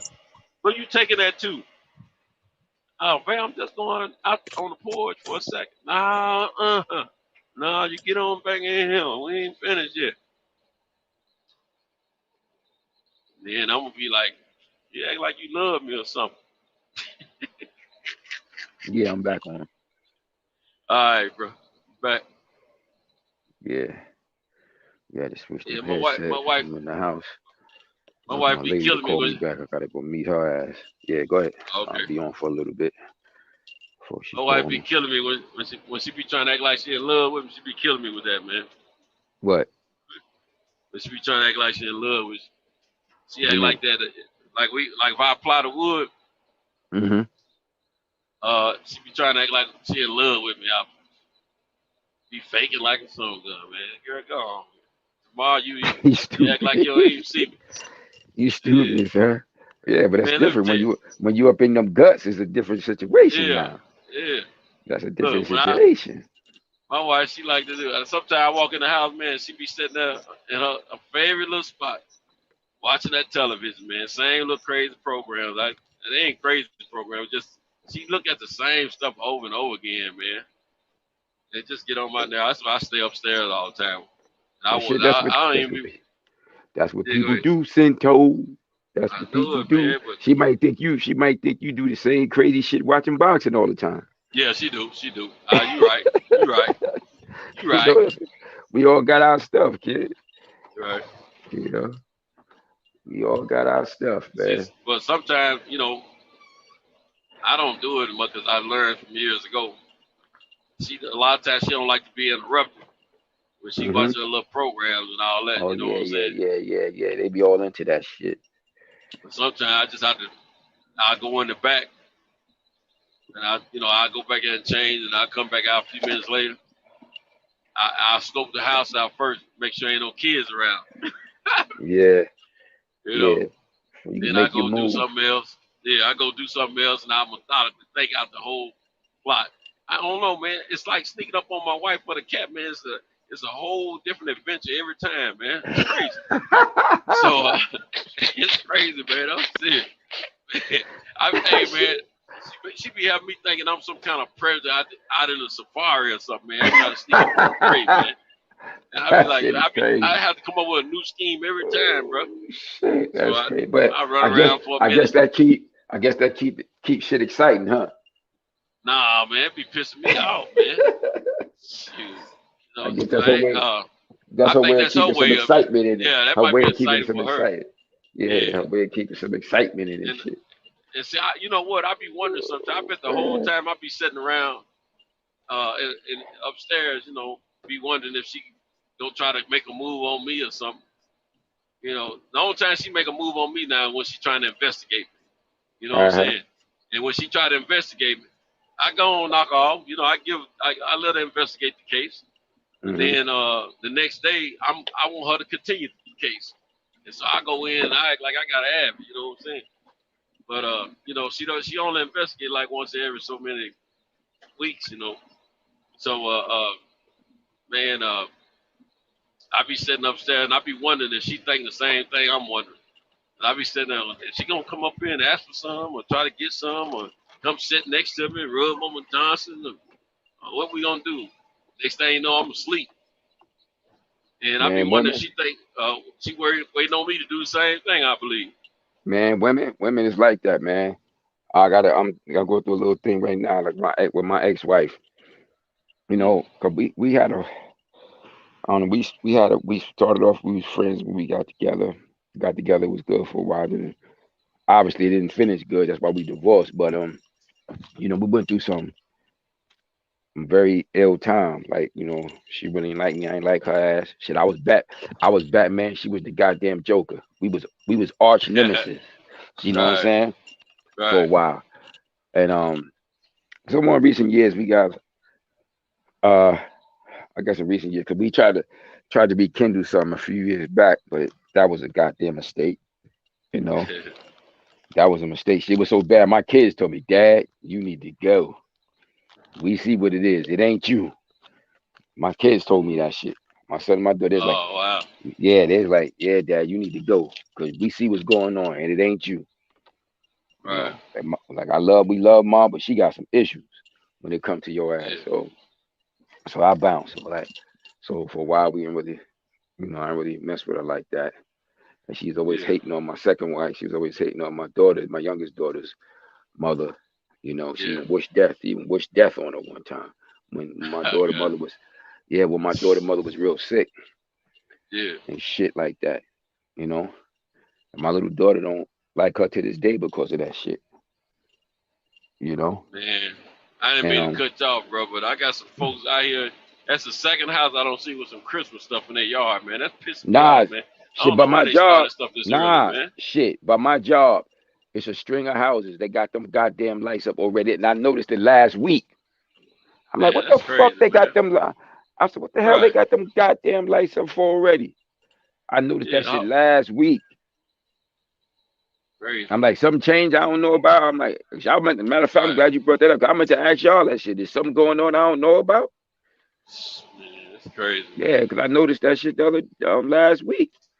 Motherfuckers had their damn lights up and shit. I'm like, this a bitch. Let me get my computer.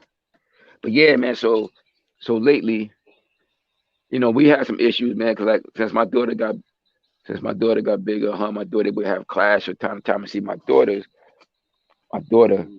from how I look, my daughter is me, look like me. Mm, She resemble me. okay. My son is a combination. My oldest son, our first kid, my son, he's a combination, but he probably would. He look. He fake. You would tell you my son, but he look. You would say he resemble. He like a combination of us, but he's a little browner skin, like her. Mm-hmm. My daughter has got my skin complexion, my face, just you know, just a girl version. Like, Right. I couldn't front on that shit, even if I wanted to, you know. Right. Right. And Just like my daughter. Couldn't yeah, deny it both if I my wanted daughters. to. Yeah, so That's my baby too, boy. I'm telling you. yeah, so when we was getting into it, I guess once we have divorced and all that shit, I guess whenever she see my daughter, she seeing me, You. you Oh, they know. don't get So along. yeah, they don't really get along. My daughter Sagittarius, she Taurus, um, so they would get into it, and since she got a teenager, and Mm, even though my ex-wife educated, she went to college school and all that, she electrical engineer and all that shit, she do. Matter of fact, she actually doing some electrician shit, she went to school for all that shit. I hope to get into gotcha. to that business, right? Right. But she went to college and shit. 'Cause when I met her, she was graduating from LaGuardia Okay. at that time, and then she went back to school and so on and so forth. But she was interested in getting into that field. My one of my mentors, like my big bro, he was always trying to get me into that field, but I didn't want to do it because I was pursuing my fight career and doing my own thing. And so I got him to help her get in. So um, since my daughter got teenager and shit, they was having these little clashes and shit, Mm-hmm. and it would get real bad, you know, you know. And my wife, and it's crazy because her family from Alabama like mine, and they know, our families know each other Mm-hmm. and shit. Yeah, our families know each other, even to the point of shit. I didn't even know one of my great uncles was married to one of her great aunts years ago and shit like that. I didn't even know, Mm. right? Okay. Yeah, and shit like that. They from Alabama, all from that same area. Mm-hmm. So so when I met her, she was drunk. Used to drink a lot. Well, and she used to. She still drink from time to time, but she was young, but she had a heavy drinking problem. She was drinking a lot of Cass and cream and all this shit. So it's funny when I talked to him. It's funny because my great uncle, he knew her family. So I asked him, and I was like, "Yo," I said, you know?" He said, "I said, yo," because I asked him when I found that shit out. I asked him, "Could we be dealing?" He's like, "Nah, yeah, y'all good." So he said, but I'm gonna tell you. He said, she be drinking?" I was like, "Yeah." He said, "No, I'm gonna tell you about her family with that shit." He said, "I used to hang out with her grandpappy and her grandmammy." He said, "Them song." He said, "We used to drink like." He said, "We used to drink like." He said, "Yeah." He said, "We used to be." Boy, we used to be drinking that moonshine and that cone liquor. Now my uncle was in. Now my uncle had fought in World War II. He was in the Navy and shit. So my uncle, he was my uncle Charlie. He was a alcoholic. Right. But at the time when he was telling me the story, he had been in sobriety like over 35 years at that time. He had been in sobriety, he had went through the AA and all that shit, and he became one of the big man on campus with that shit. And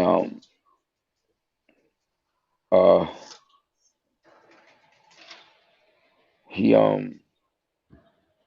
so he was telling me that history. He's like, "Yeah, man, we used to be drinking that moonshine, that cone liquor." And he said, "Shit." He said, "You ever seen her mama? You ever seen her mammy?" I was like, "Yeah." He's like, "You see how her eyes look watery?" He said, "Yeah, that's because her mama." He said, "Because her mama drank a fifth of cone liquor the day that guy was born." I was like, "You stupid country motherfucker." He said, "Yeah." He said, "We drunk a fifth of cone liquor the day that guy was born." So I was like, "Oh man, this shit running in blood." So and then her pops drunk too. He was a heavy drinker too. So I was like, "God damn, this shit gonna be a problem."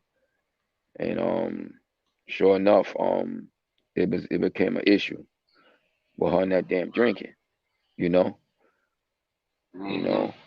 Yeah, they be fucking drinking every party. And since I ain't drink like that, when the weed's out, I'm always the designated driver because I ain't gonna be I'm the one who ain't gonna be drunk Right. leaving the party. Yeah, And I remember one night, I remember one time, that's usually my role every time yeah, I'm hanging one out time, with folks. They want to make me a designated driver. yep, one day, we was coming from this party, kids party and shit, with the kids. At that time I had both my son and my daughter. Then we was coming back. Her sister got into it. They both drunk as a skunk. So they out the car rolling on the goddamn floor. I'm trying to intervene between them two big thick motherfuckers, trying to keep them apart. This shit was crazy. In the particular area where we's at, it's a lot of white folk, but her sister live right down there. So I'm like, man, the cops gonna come down here, lock all us the fuck up, man. Fuck is y'all doing? It was crazy, man. Now, were So y'all up north or in Alabama at the time? nah, we was up north, up here in New York, Okay. where her sister live at. So like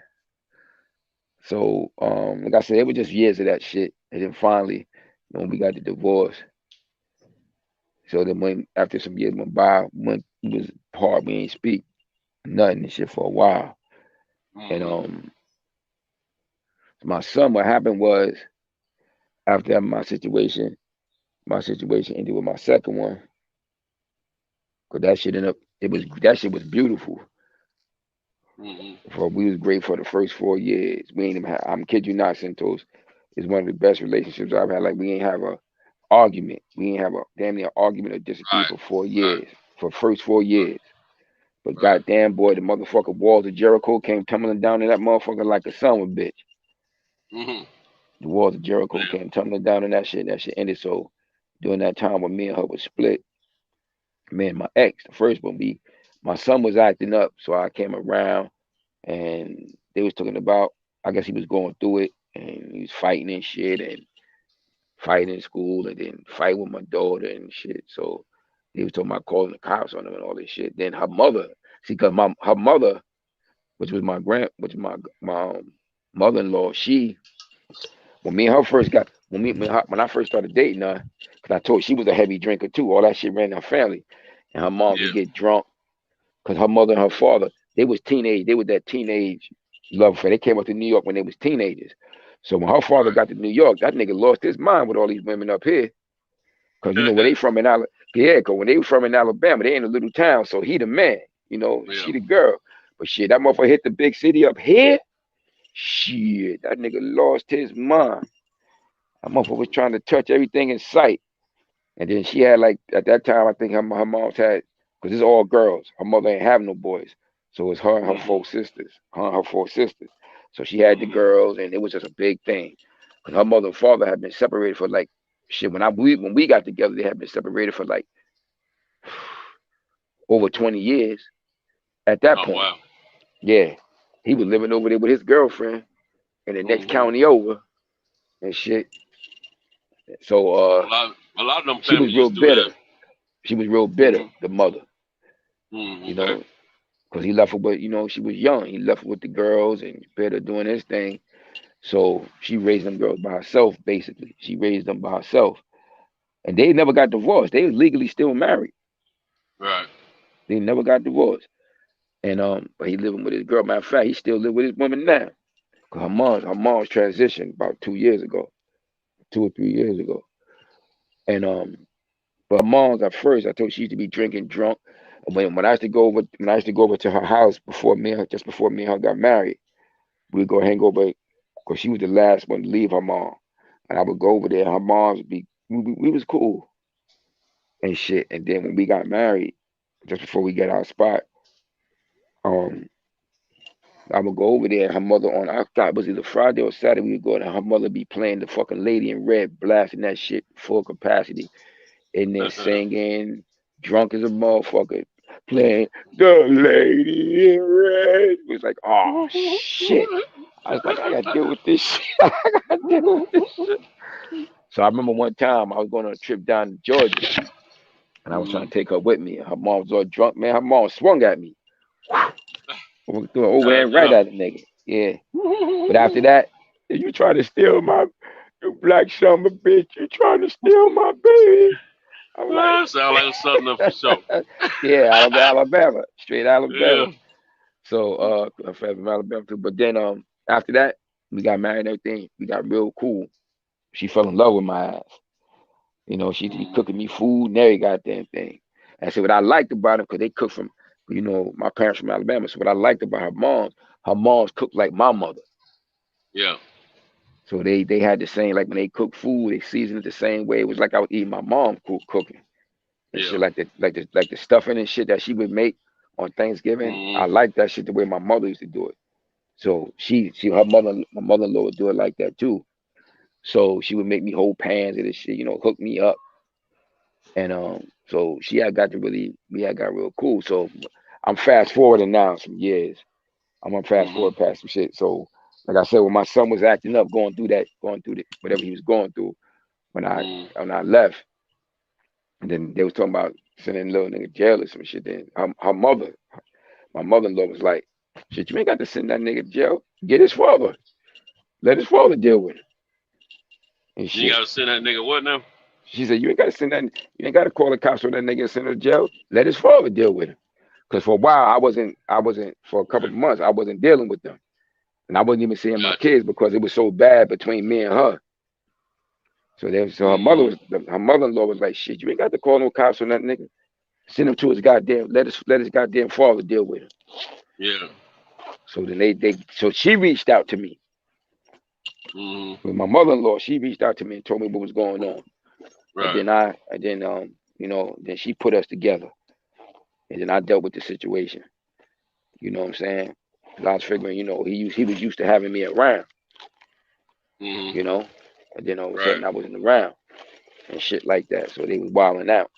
So then I came through and dealt with the situation. So then me and her started dealing, hanging again, and he about, oh, she wanted to be back. God told her she was gonna be the husband, all this shit. And so I was like, fuck it.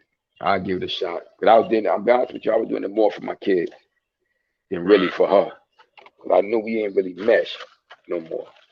Cause I practice, cause when we, honestly speaking, when I got with her after a time I was coming out of badass breakup. and she was young and cute. You understand what I'm saying? That's really what saved my, and that's really what that shit was. You know, I got hooked up with her after I came out of a bad relationship from a couple of years, and she was young and cute, and she served the purpose at the time. And the shit ended up turning into something that was supposed to be seasonal turned into longer.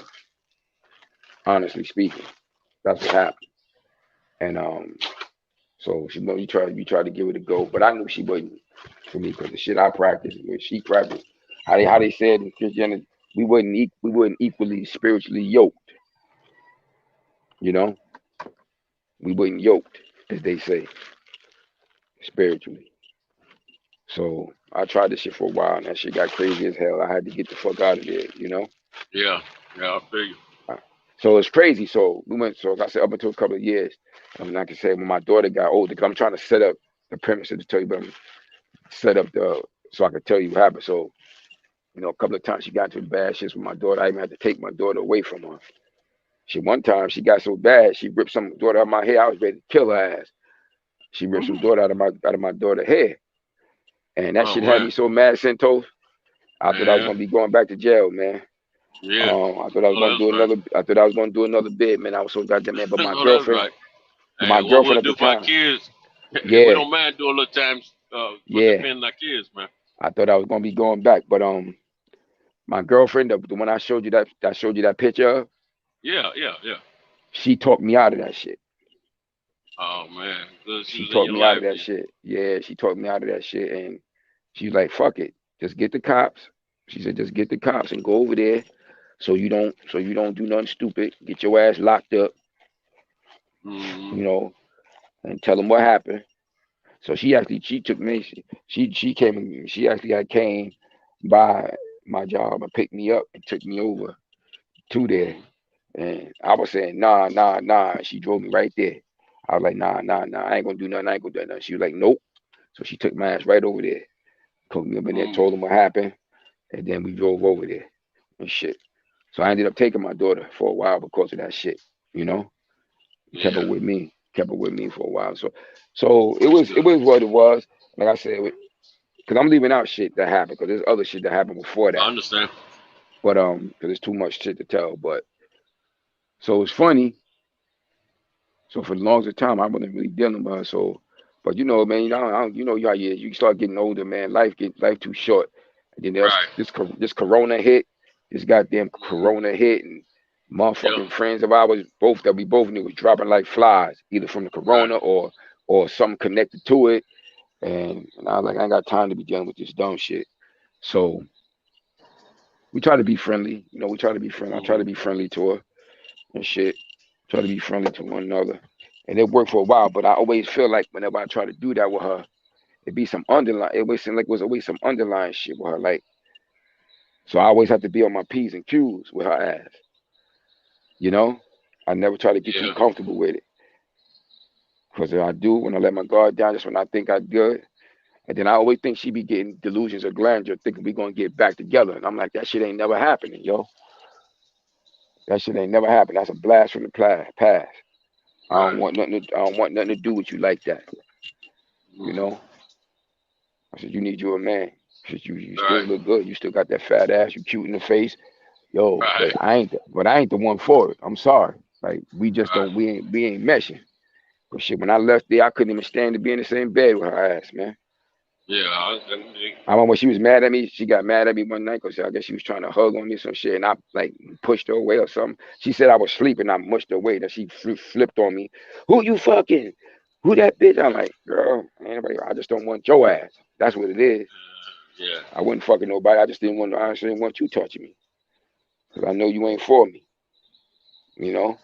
So, but it's crazy. I'm saying all that to say because I'm telling a little story and shit. But it's funny because after a while, like when I came back around, she be catching feelings, but she ain't got no man. She can't keep no fucking man.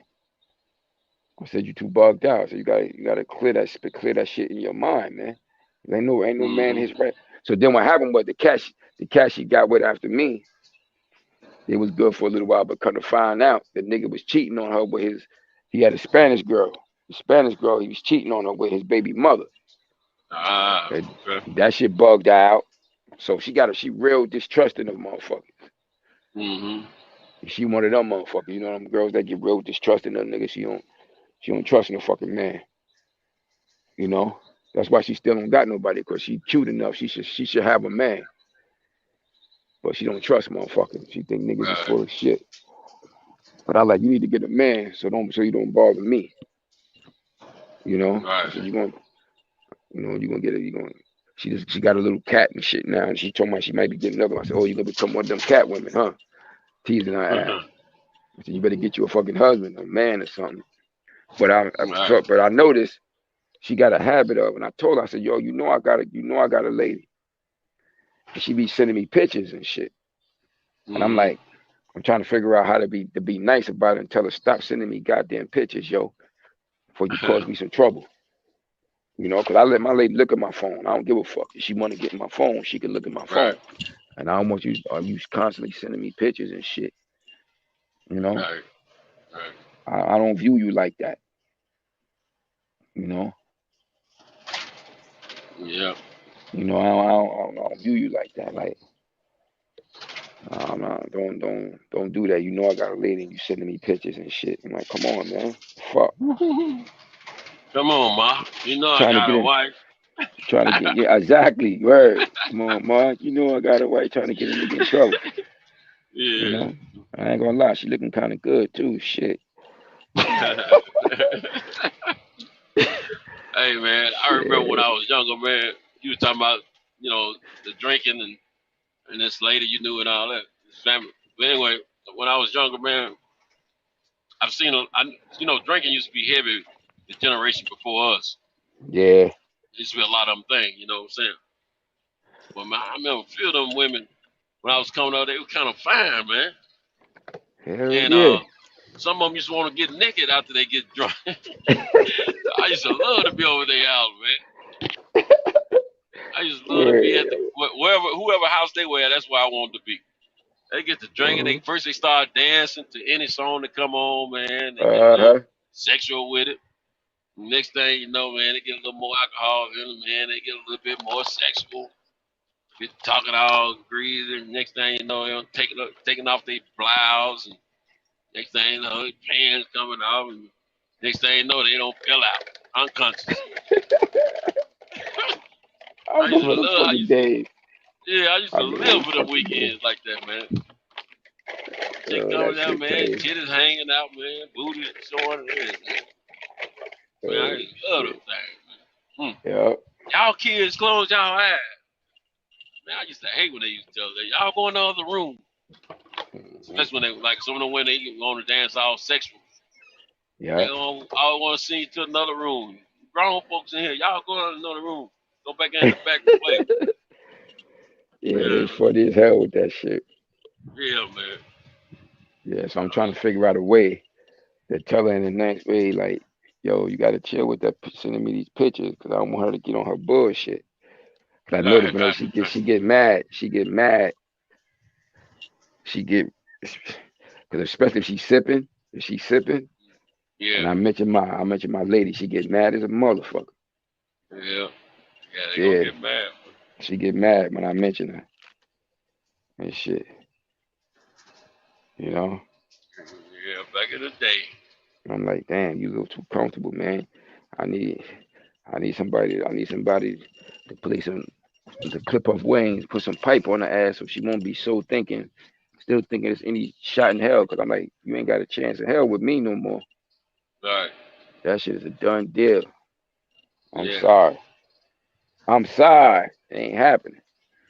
Sorry, Miss Jackson. Woo! Right. I am It's for real.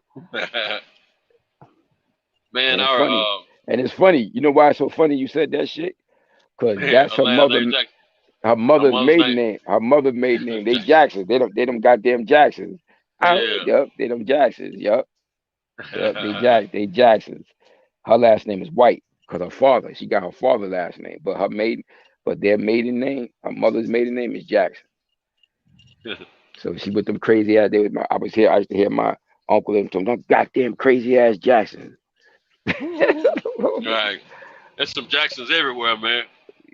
Black Them motherfuckers Jacksons. everywhere. Yeah, that motherfuckers Yeah, everywhere. whoever was the original master with that last name, he owned a lot of slaves, man.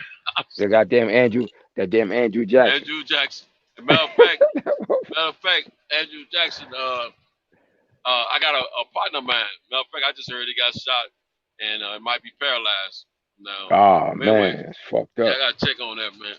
But anyway, this cat, man, you can Damn. see his facial features, the lines in his face, and the shape of his face and everything. You see the Jackson in him, like Andrew Jackson. You look at the dollar bill and look at Yeah. him. Yeah, he definitely kindred, kinfolk of Yeah, at man. least a descendant of Andrew Jackson. Andrew Jackson. And his last name Jackson. Yeah, them And I goddamn mean, Jacksons, they everywhere, matter of man. fact, he's supposed to have about 10 acres of land that he's supposed to been awarded because of his kindredship to the Jacksons. No, his daddy Okay. was the original Jackson. Okay. Yeah, it's Word. crazy. But Yeah, man, them Jacksons, them motherfuckers everywhere, boy. yeah, they are. I remember when I was younger, man, and you know how people, when they work all week long, Friday night, they ready to have a good time and kick it for the weekend. Mm-hmm. They may and may not go out. Most of the time, they might want to kick it at somebody's apartment. Kind of switched around weekend to weekend.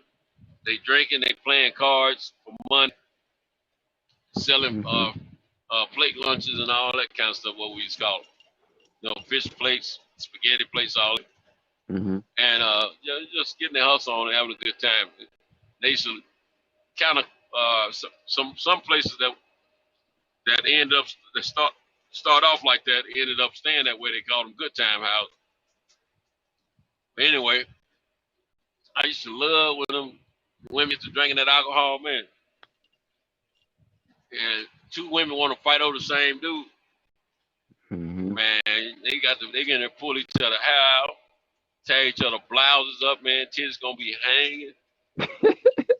Man, I used to love that. And every now and then, you might get a skirt to come off or something. You know what I'm saying?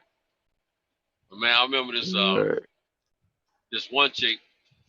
She had some psychological issues.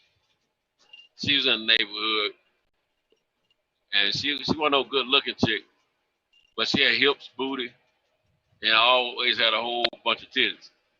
Mm-hmm. Every time she fight somebody, she always had to pull her own titties out. She'll take her blouse off, her bra off. She want to fight half naked every time, bro.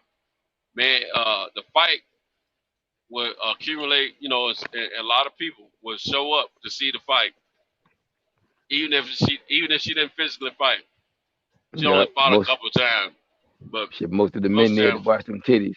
Most of the men were there to look at them titties. Man, 100% of the time, man, 100% of the time, she brought them titties out. Every time, be talking cash stuff. And then her family member be trying, no, come on, put your blouse on. No, get off of me. Get off of me. I ain't playing. I'm going to kill this nigga. I mean, man, she's a trip, boy. Hey, and look, me and my home, we be standing there all quiet, just gazing, looking at them titties. Word. We wondered if they waiting on her to fight the other chick so she can pull it. Cause you fight her, she was pulling your blouse off or tearing it up. You're going to be bare chested too before the fight's over with. Fighting her. So, man, we used to love that bull crap, man. That was back in the day. It's 10s and 20s, tittle bitties. 20s and 50s, tittle bitties. Word, right? Yeah, man. I just love the women getting into it. Them grown women. I just love, them young girls, every now and then you might get a titty out, but I mean, they cover them up real quick. Some of them did, not all of them. But them grown women, no. Man, niggas just let them fight, man. Just to see them titties, man. That was excitement to watch two females fight. Yeah, the good old days. Mm-hmm. Long as they wasn't pulling no glass out or no knives or no guns. They folks pretty much let them fight. So let them fight it out. And all them titties start coming out. Like, okay. Okay. We got drama. We got drama. All right. Drama. Like Houston, we have liftoff. The titties are exposed. Mm-hmm. Word. Exactly. There you go. That's what I was looking for. Yeah, I like to see old titty fight. I remember somebody had a video on last year or something. There was these two chicks, man. They were hanging out. They were dressed up. They'd been somewhere. I don't know where. Man, they got into it, man. they don't strip each other pretty much. Well, almost stripped each other. They don't pull their tops down and pull in the and then the part that covers the bottom half of their body. You know, that's on rolled up. Mm-hmm. So you got titties and booties and coochie. No panties. Neither chick had panties on. You probably saw this video too, man. Oh. And man, look here. The niggas before they broke them up, man, they zooming in on the coochie. So, I was like, man, that's what we be doing though, man. Oh man, we be tripping. But yeah, them chicks, they were funny as hell. Yeah, they don't skint each other knees up and everything, man. Fighting in a parking lot somewhere. I don't even remember what they were fighting about, man. I just know them guys, whoever filmed it, they were zoomed in on the titties and coochie. That motherfucker funny as hell. Man, talking shit while they doing it. Talking shit while they doing it. Right? Right. Same The goddamn time. You gonna let her do you like that? and then one of the chicks got on top of the other one. She got on top of the other one, man. She was standing up over, and she had about her hair, and she was drilling her with her fist. That's when they broke it up. While they were on the ground scuffling and scraping, pulling on each other, clothes or something, man, they let them roll. They let them roll. Shit. Man. It was a trip. Yeah, funny as hell, man. Morning. Yeah. All right, how you doing? It's a little better. Truck came in at a decent time, but I had right. I know. That's what I say. I would have came here first, well second, but I had more stops than I normally do. Today is the 12th, right? Yeah. Hmm? Is it? Oh, okay. Okay. Sorry, but I bet they probably looking for it. Hmm? Yeah. Yeah. Yeah, I'll take care of it. Hey, what you say? How you doing? Good. All right. How did you hear about closing all the bridges in Alabama Sunday? They jump it off. Oh, because they lost. Alabama lost over the weekend. Yeah, they lost. Yeah, that's it. That shit kind of threw me off too, man. Cause I told you, my ex-wife, she Alabama, because she got another house. My ex-wife got another house down in Alabama, so they rolled tide all day. So I was kind of nervous when she told me when she told me Alabama lost that game. Yeah. Just before that fucking fight started, that shit had me a little shook. Yeah, that's crazy, ain't it? They lost. Yeah, Wilder. Yeah. I said, cause Alabama don't be losing, man. I was like, man, oh, this ain't a good omen. I like this is not a good. He said they closing all the bridges in Alabama because they lost. Yeah. Mm-hmm. That's crazy. He said, cause they jumping off of them. Yeah, he was joking. He said they closed all the bridges because everybody jumping off the bridges. Over those shit, cause Alabama lost. He's stupid. Yeah, but shit, yo, that shit. Yeah, I was stunned, man, to see them motherfuckers lose, though.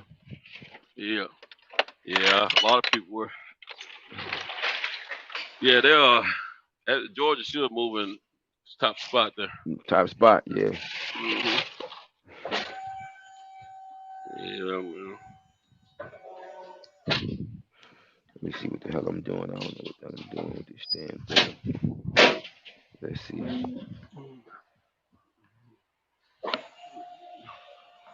Yes.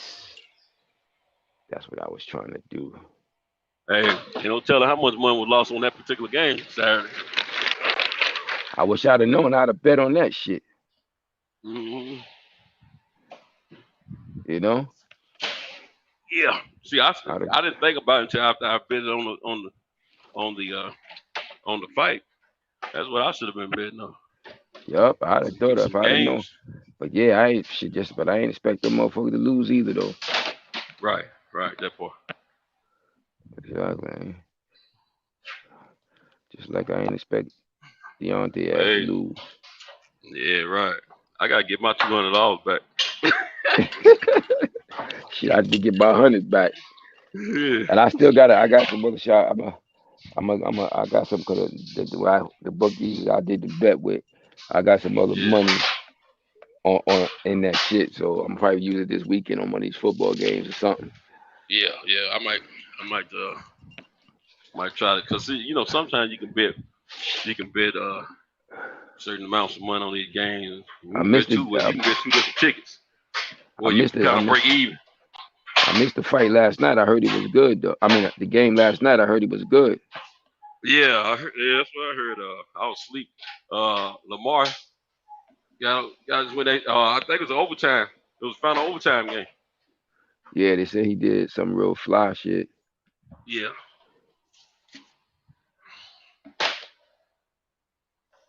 Yeah, I gotta take this stuff off of here.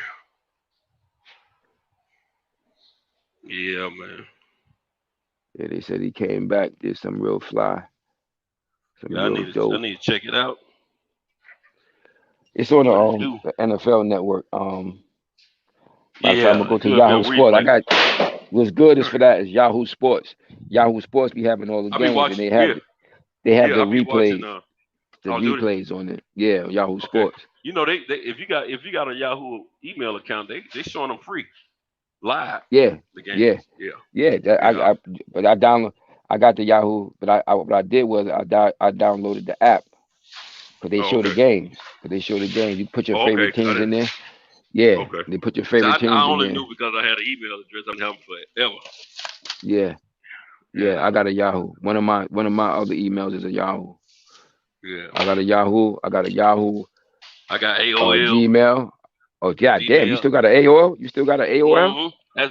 That's the same response I get from everybody. What you? God damn! Shit. Yeah, I still got. I had an AOL. I don't even remember my shit no more, so I don't know this shit. But I got a Yahoo, a Gmail, and what's that shit? Outlook, but Outlook, yeah, Office Outlook. Outlook. Oh yeah, I got that one. Those are the three I got that I use. But I don't really use that Outlook though. I use my Gmail or my Yahoo. Yeah. Those are my main ones that I use.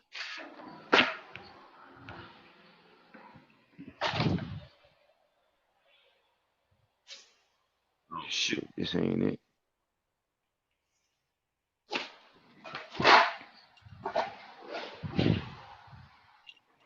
It's 8 o'clock.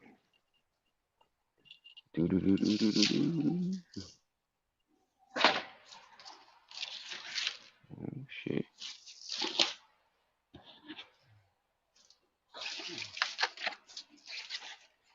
My love is coming down. At last.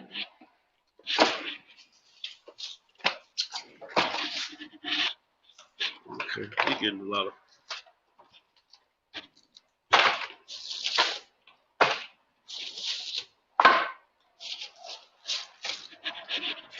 I don't know why they do stuff like this, man.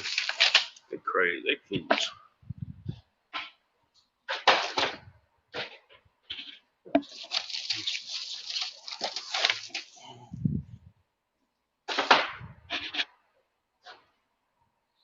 Oh shit. You alright? No, I'm trying to. How can I exit out of this? Yeah, I'm trying to.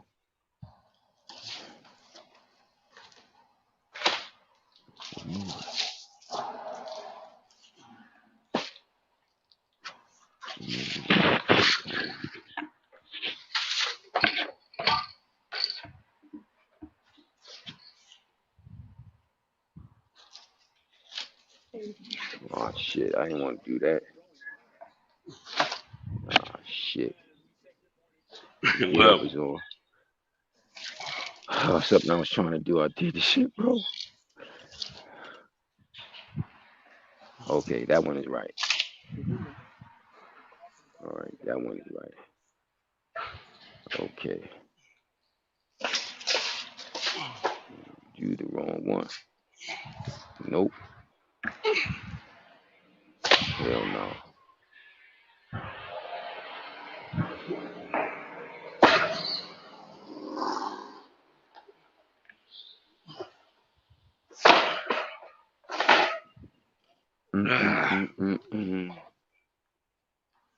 Shit, I gotta put you in the other one. got 2 more stops after this.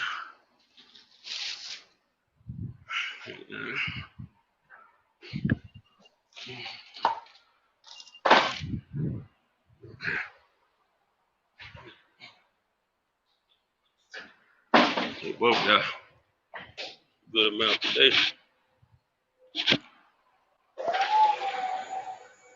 Oh boy.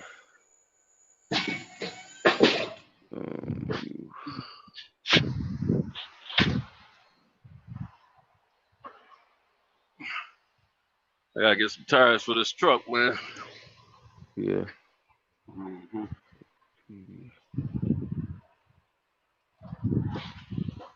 All right. Yeah, both of y'all got quite a few. Had to work it out.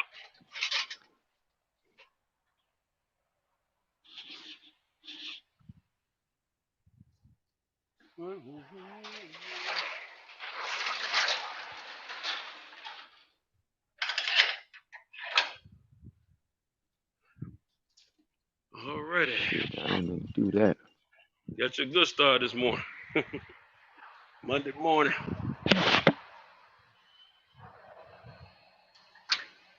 Shit. Yeah.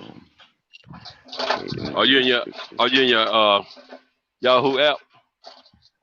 Nah. On my box, on my Android box. Oh, okay.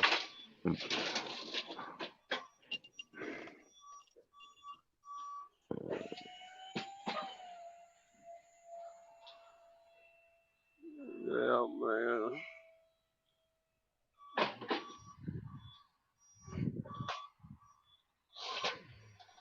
Okay.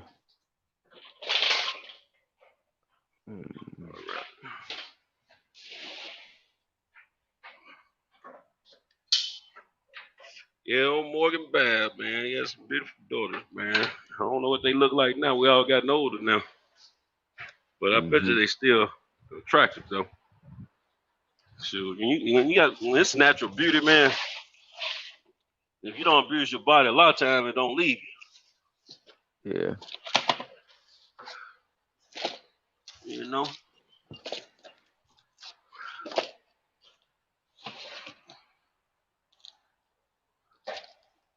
Yeah, if they ain't doing that, if they haven't been doing too much of that drinking and shit and all that, they still be good.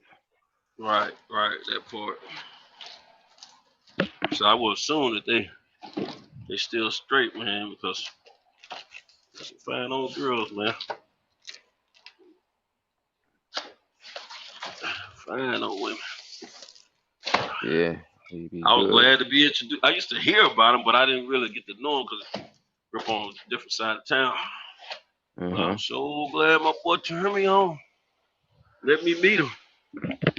It didn't help none. I didn't try to move it. If I met him under different circumstances, though, you understand me? Would have been on. Like popcorn. You know what I'm saying?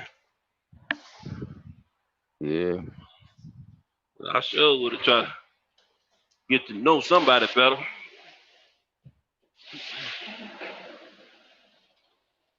Want to get to know you better. Okay, I think I got it. I think I got this son of a bitch. Yep. There you go. Talk to me, B. Yeah. Oh shit. This guy gonna be calling me any minute now. Leave her ass.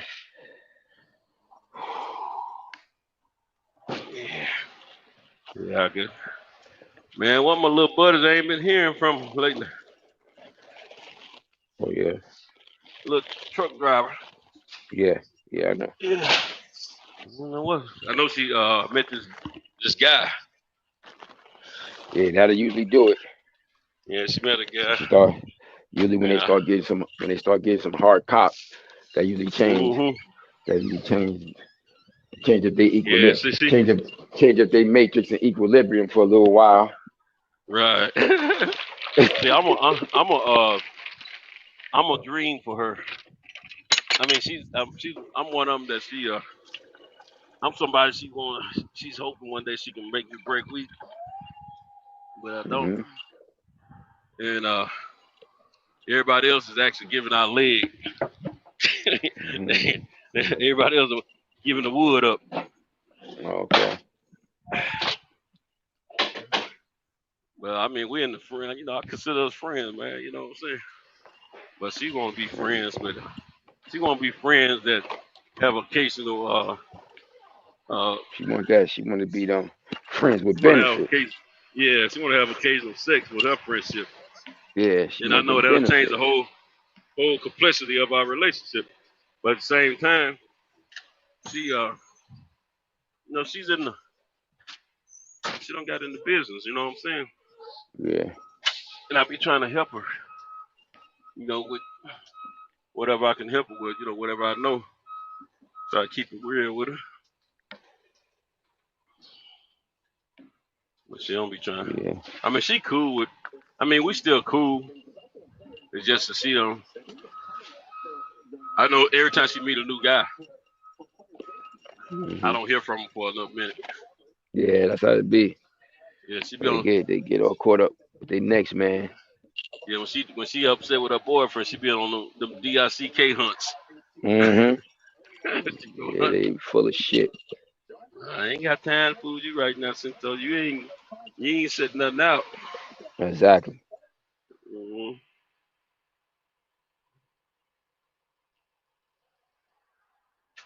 Eli talking about his Cowboys got 40 plus points this year. I hear you, Eli. Talk your stuff, Eli. You know you're excited about your boy. You got good reason to talk stuff right now. They playing some fine-tuned football right now. I give it to you. No, I'm just keeping it real. I don't care nothing about them, but what's real is real. They playing ball. I even saw most of that game Sunday. So did. But for a minute, New York scared me a little bit. They thought they were gonna get in y'all tail for a minute, but y'all put that press on them, and it was over. It was over. Yes, indeed. Yes, indeed. Yeah, that's crazy with that John Gruden shit. Didn't that motherfucker have $100 million contract? $100 million, not $10 million. So $10 million a year. So what's going to happen then? I don't know. It says John Gruden resigns as Raiders. He resigned as Raider coach. He said he was saying some anti-misogynistic and gay remarks. If he resigned, that means they gave him an opportunity to get a settlement out of that. He gonna get some kind of. So New York Times says Gruden used misogynistic and anti-gay language in numerous emails. Yeah, that's what I thought. I love the Raiders. He said, "I love the Raiders and do not want this distraction. I'm sorry, I never meant to hurt anyone." Man. He should have told him what Trump said. That was just locker room talk. Yeah, that's them, man. That's fucked up because it's tough when you do when you. So he said you misogynistic and anti-gay, and you talking about people and shit like that, and then they find out. Misogynistic. Nah, misogynistic is anti-woman. It's like that's anti-women. Like sexy. Sexy women. Yes, against women. Yeah. Shit like anti-women. Okay. But yeah, that's the main shit that he got in trouble for. So if you saying any stuff like that, and then they was claiming also they said he was saying something about made some remarks about I guess people's features, black people features or whatever. But when you do shit like that, you got to work with these people, man. You know, Yeah, yeah. like you make your a lot of these all of these white individuals, you make a great deal of your money based on these black athletes that I you give him, work with, and you in I give him cahoots with. about a So year and a half. I give him about a year and a half. He'd be oh, see, a he said he analyst, also a used football he analyst. also used he also used a racist comment in the email while referring to the NFLPA executive director DeMaurice Smith, who's black. So he said some shit about Hmm. him. DeMaurice Smith, you know DeMaurice Smith, right? I know of him. Yeah, yeah. Well, he made some racist shit about him, black. So damn, he hit the misogynistic, the gay, and the black shit. And then you got to work with, and most of your players is black. Right. Ain't the NFL? What the NFL is like 70% black. African American. Yeah. Yeah. So how He you don't. know He don't. how do you He do don't that? care. See, he look at them as players to help his cause out to win Hmm. games. You know what I'm saying? They look at it a little. They, for some reason, they are. I truly think they see it as a different situation Yeah, in versus a their mind. regular African American on the street. Yeah, in I their don't know mind they why. create that. Yeah, they You might know. create that. Yeah, Yeah, because yeah. they create that shit in their mind Right, right. because they making that money. Hmm. Because they making that money with those individuals. But it Right, ain't no right. difference. They're still the same people.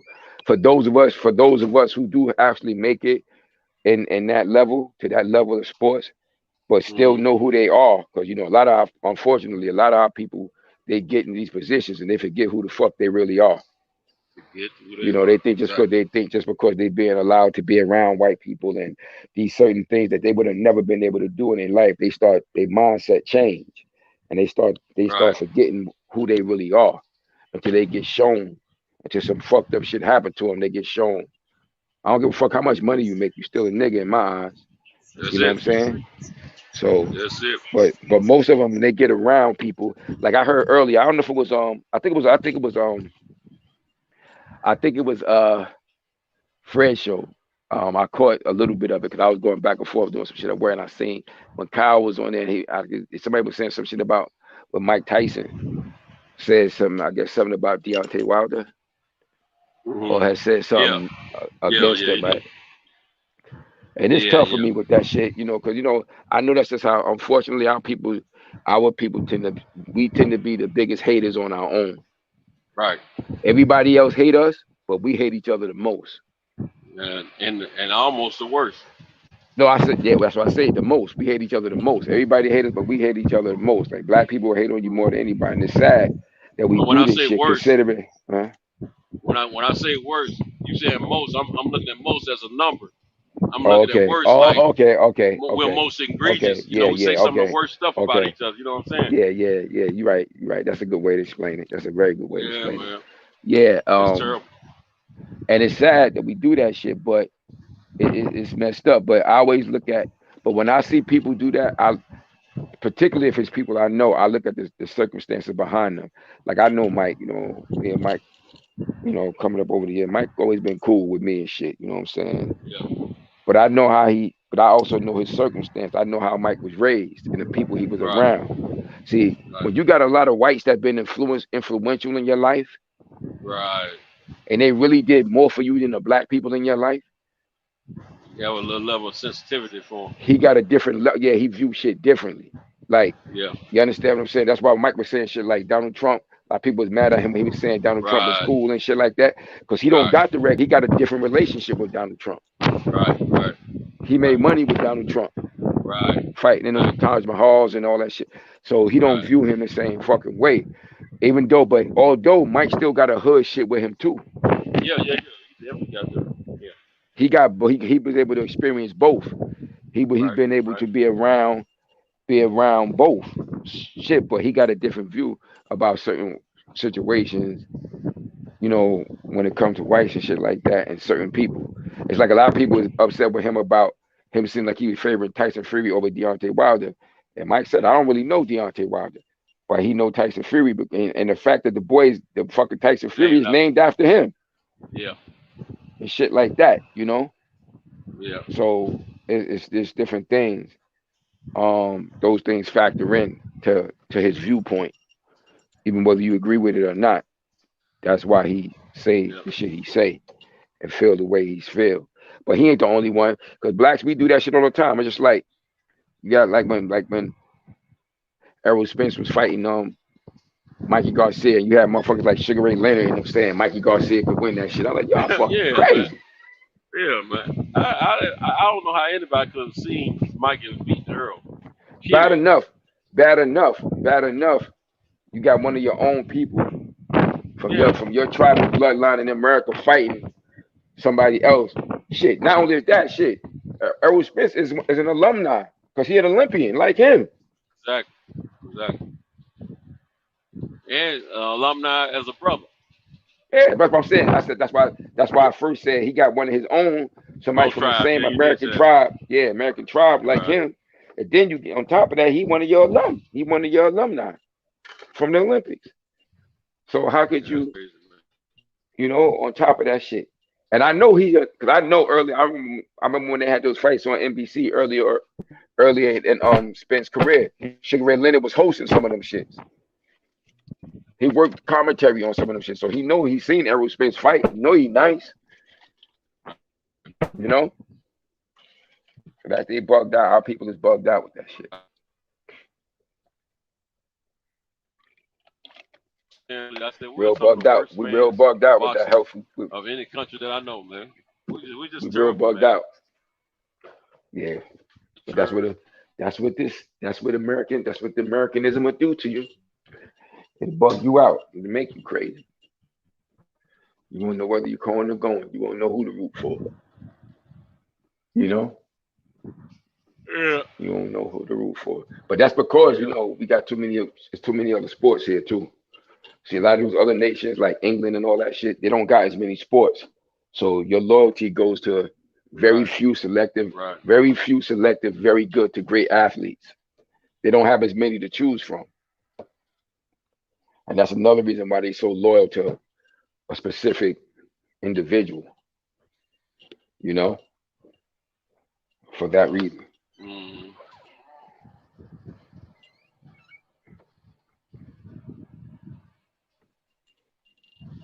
Oh, they're showing highlights of that game. Let me check this shit out. Yeah, game last night. Damn, Carson. Yeah, they showing highlights of this shit. Carson Wentz ain't shit. He was doing good. They showing it now. Mm. That was an underthrow. That kid made that catch though. That throw was underthrown though. That was a great fucking catch though. God damn. Mm. It was underthrown though. That shit should have been an interception. Oh, they stopped. Oh, he fumbled. They stopped Jackson and he fumbled. Oh.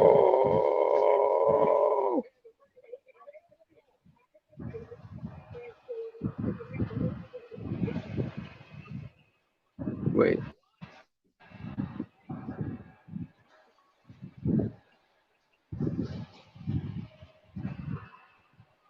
On the Colts.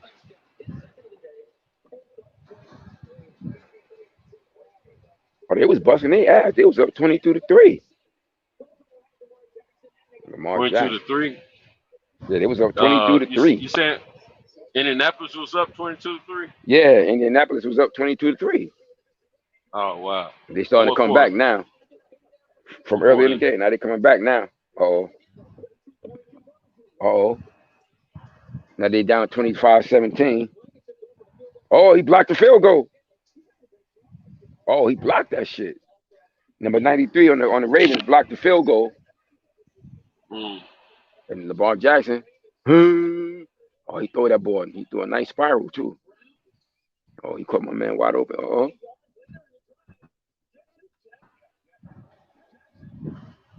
Mark Andrews, he threw another touchdown. And then they went for the conversion, the 2-point conversion. They tied the game. They came all the way back from 22-3. Yeah, it's going for a while there. Now the Colts trying to come back. They was driving down. They should have won the game, but the fucking guy makes the kick. Yo, these kickers ain't shit. God damn, you got one job to do. Yeah, the coach should have won the game, but the Colts kicker missed the kick. I don't Wentz drove understand all the what way happened. down. Yeah, Wentz I remember. drove down and got him in field goal position, and the kicker came in and he missed the kick, and then the Ravens got the ball back and scored. I don't understand that because I remember field goal kickers just be almost automatic, man. Yep, yep, they came back. That Lamar Jackson is a bad boy, man. Yeah.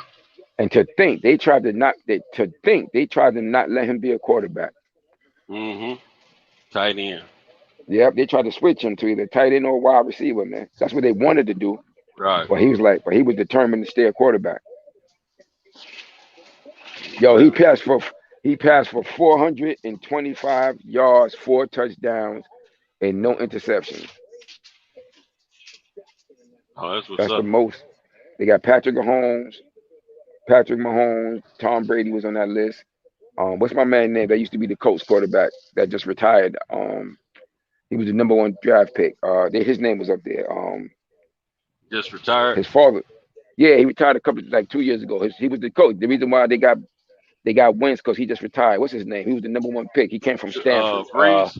Breeze. No, Breeze. no, no. Drew Brees was with the Saints. I'm talking about he was with the Colts. His father was a quarterback Luck. too. Andrew Luck. Yeah, because I remember his Yeah. father. His father used to be I remember his pop was a quarterback for Houston Oilers. I Yeah, think you're Andrew saying Luck. Yeah, Andrew Luck. No, pass. that's what I'm talking about. Andrew Luck. That's what I'm talking about. His name was up there. But they had a Now list of some guys. I'm looking at this. They I had. think I missed my turn. Oh, They got me going somewhere I ain't never been. I'm gonna turn this baby around. See what the dealio is. Glad ain't all no traffic out here right now. that boy, nice. Woo, look at his footwear. I'm gonna like Sugar Ray Robinson right there.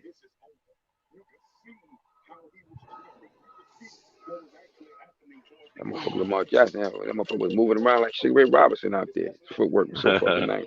Word, that motherfucker was moving around just now. And then he threw that touchdown. All the motherfuckers around him trying to get him. He was just dancing. Left, right, left, right. And then he gunned that shit right in his zone.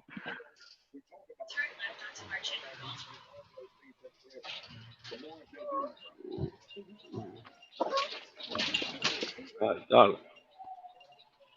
Bumpity bump.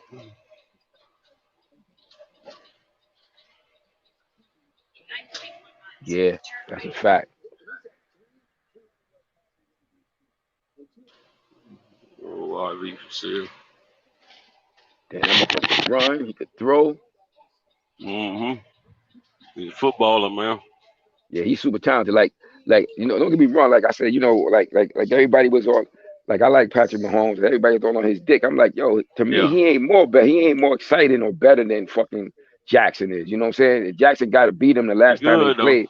He finally beat him. But like how they was trying to make him seem like I'm like he not. They trying to make Yeah, him seem like I he got like he not the so like they ain't never seen him. I'm like, man, I see fucking Jackson do some shit I ain't never seen nobody do. Kid. right. He's still playing like he in the backyard. And Yes, then you got yes. that kid And he Allen. could throw. And that kid Yeah. Allen, what? He Shit. he can do What? just about everything Mahomes do. What? And Everything. some. And he got that He's fucking rocket on he's too. a better runner. He's a better Yeah, runner he's better of the runner. ball than Yep. Mahomes. Yep. And he got a rocket too. I'm like, nah, there's a lot Yeah. of these young guys, this new era of quarterbacks, like I was like, Yes, nah, man. sir. Cause just last year, the way they was talking about Patrick Mahomes and the Chiefs, like they're gonna be this dynasty and I look at these motherfuckers and lost but 2 or 3 games in a Yeah. row. I was like, nah, Yeah. man, can't do that shit. But guess what? But We got to and then play his kid Buffalo Herbert Sunday. and his kid Herbert. I Mm-hmm. told you he was nice. Remember I was arguing with Deuce Thomas that Yeah, day. with He was saying he Chargers. wasn't shit. Yeah, with the Chargers, Remember? Deuce Thomas trying to make it Yeah. seem like he ain't shit. I was like, shit. Man, this That be motherfucker, talking, man. that motherfucker leading candidate gonna be one of the leading candidates for MVP. It's gonna be between him. It's gonna be Duke between standing. him. He stand on what he's talking about, but he be all way off on some stuff, man. Yeah, he was saying like Herbert ain't. I'm like that boy nice, man. A lot of people was down on him coming out of the draft, but I was like, shit. I wish we could have got that motherfucker. Mm-hmm. I wish we could have got him. Right. I would love to got him. Yes, indeed. Man, am I in the boonies or what?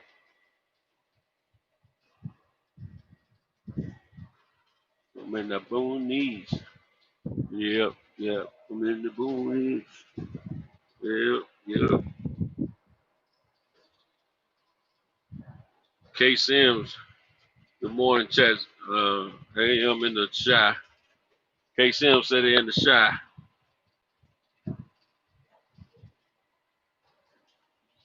Yeah. They won yesterday too. The Bears beat what's the name? Chicago won again. Who did they play yourself? I didn't look at all the games. I should have, but Yeah, I they won didn't. yesterday too. They beat what's his name as?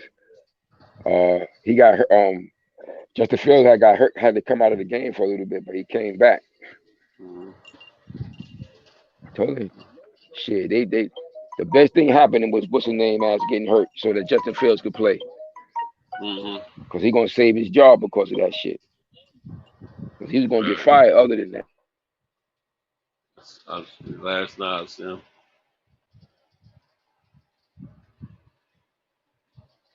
Yeah. Yeah. Good country. Good Joe Bacon smelling country. Joe Bacon. Pork jaw. With the teeth in it. Stand it. No, just give me some cucumbers, please.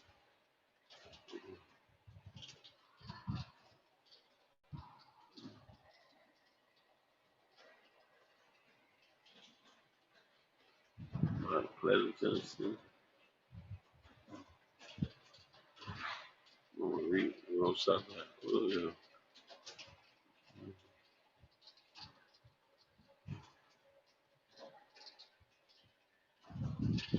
I'm trying to get it.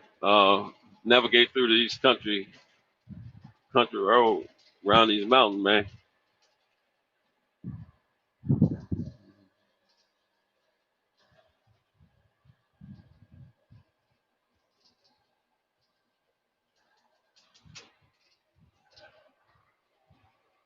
Yeah, I gotta figure something out.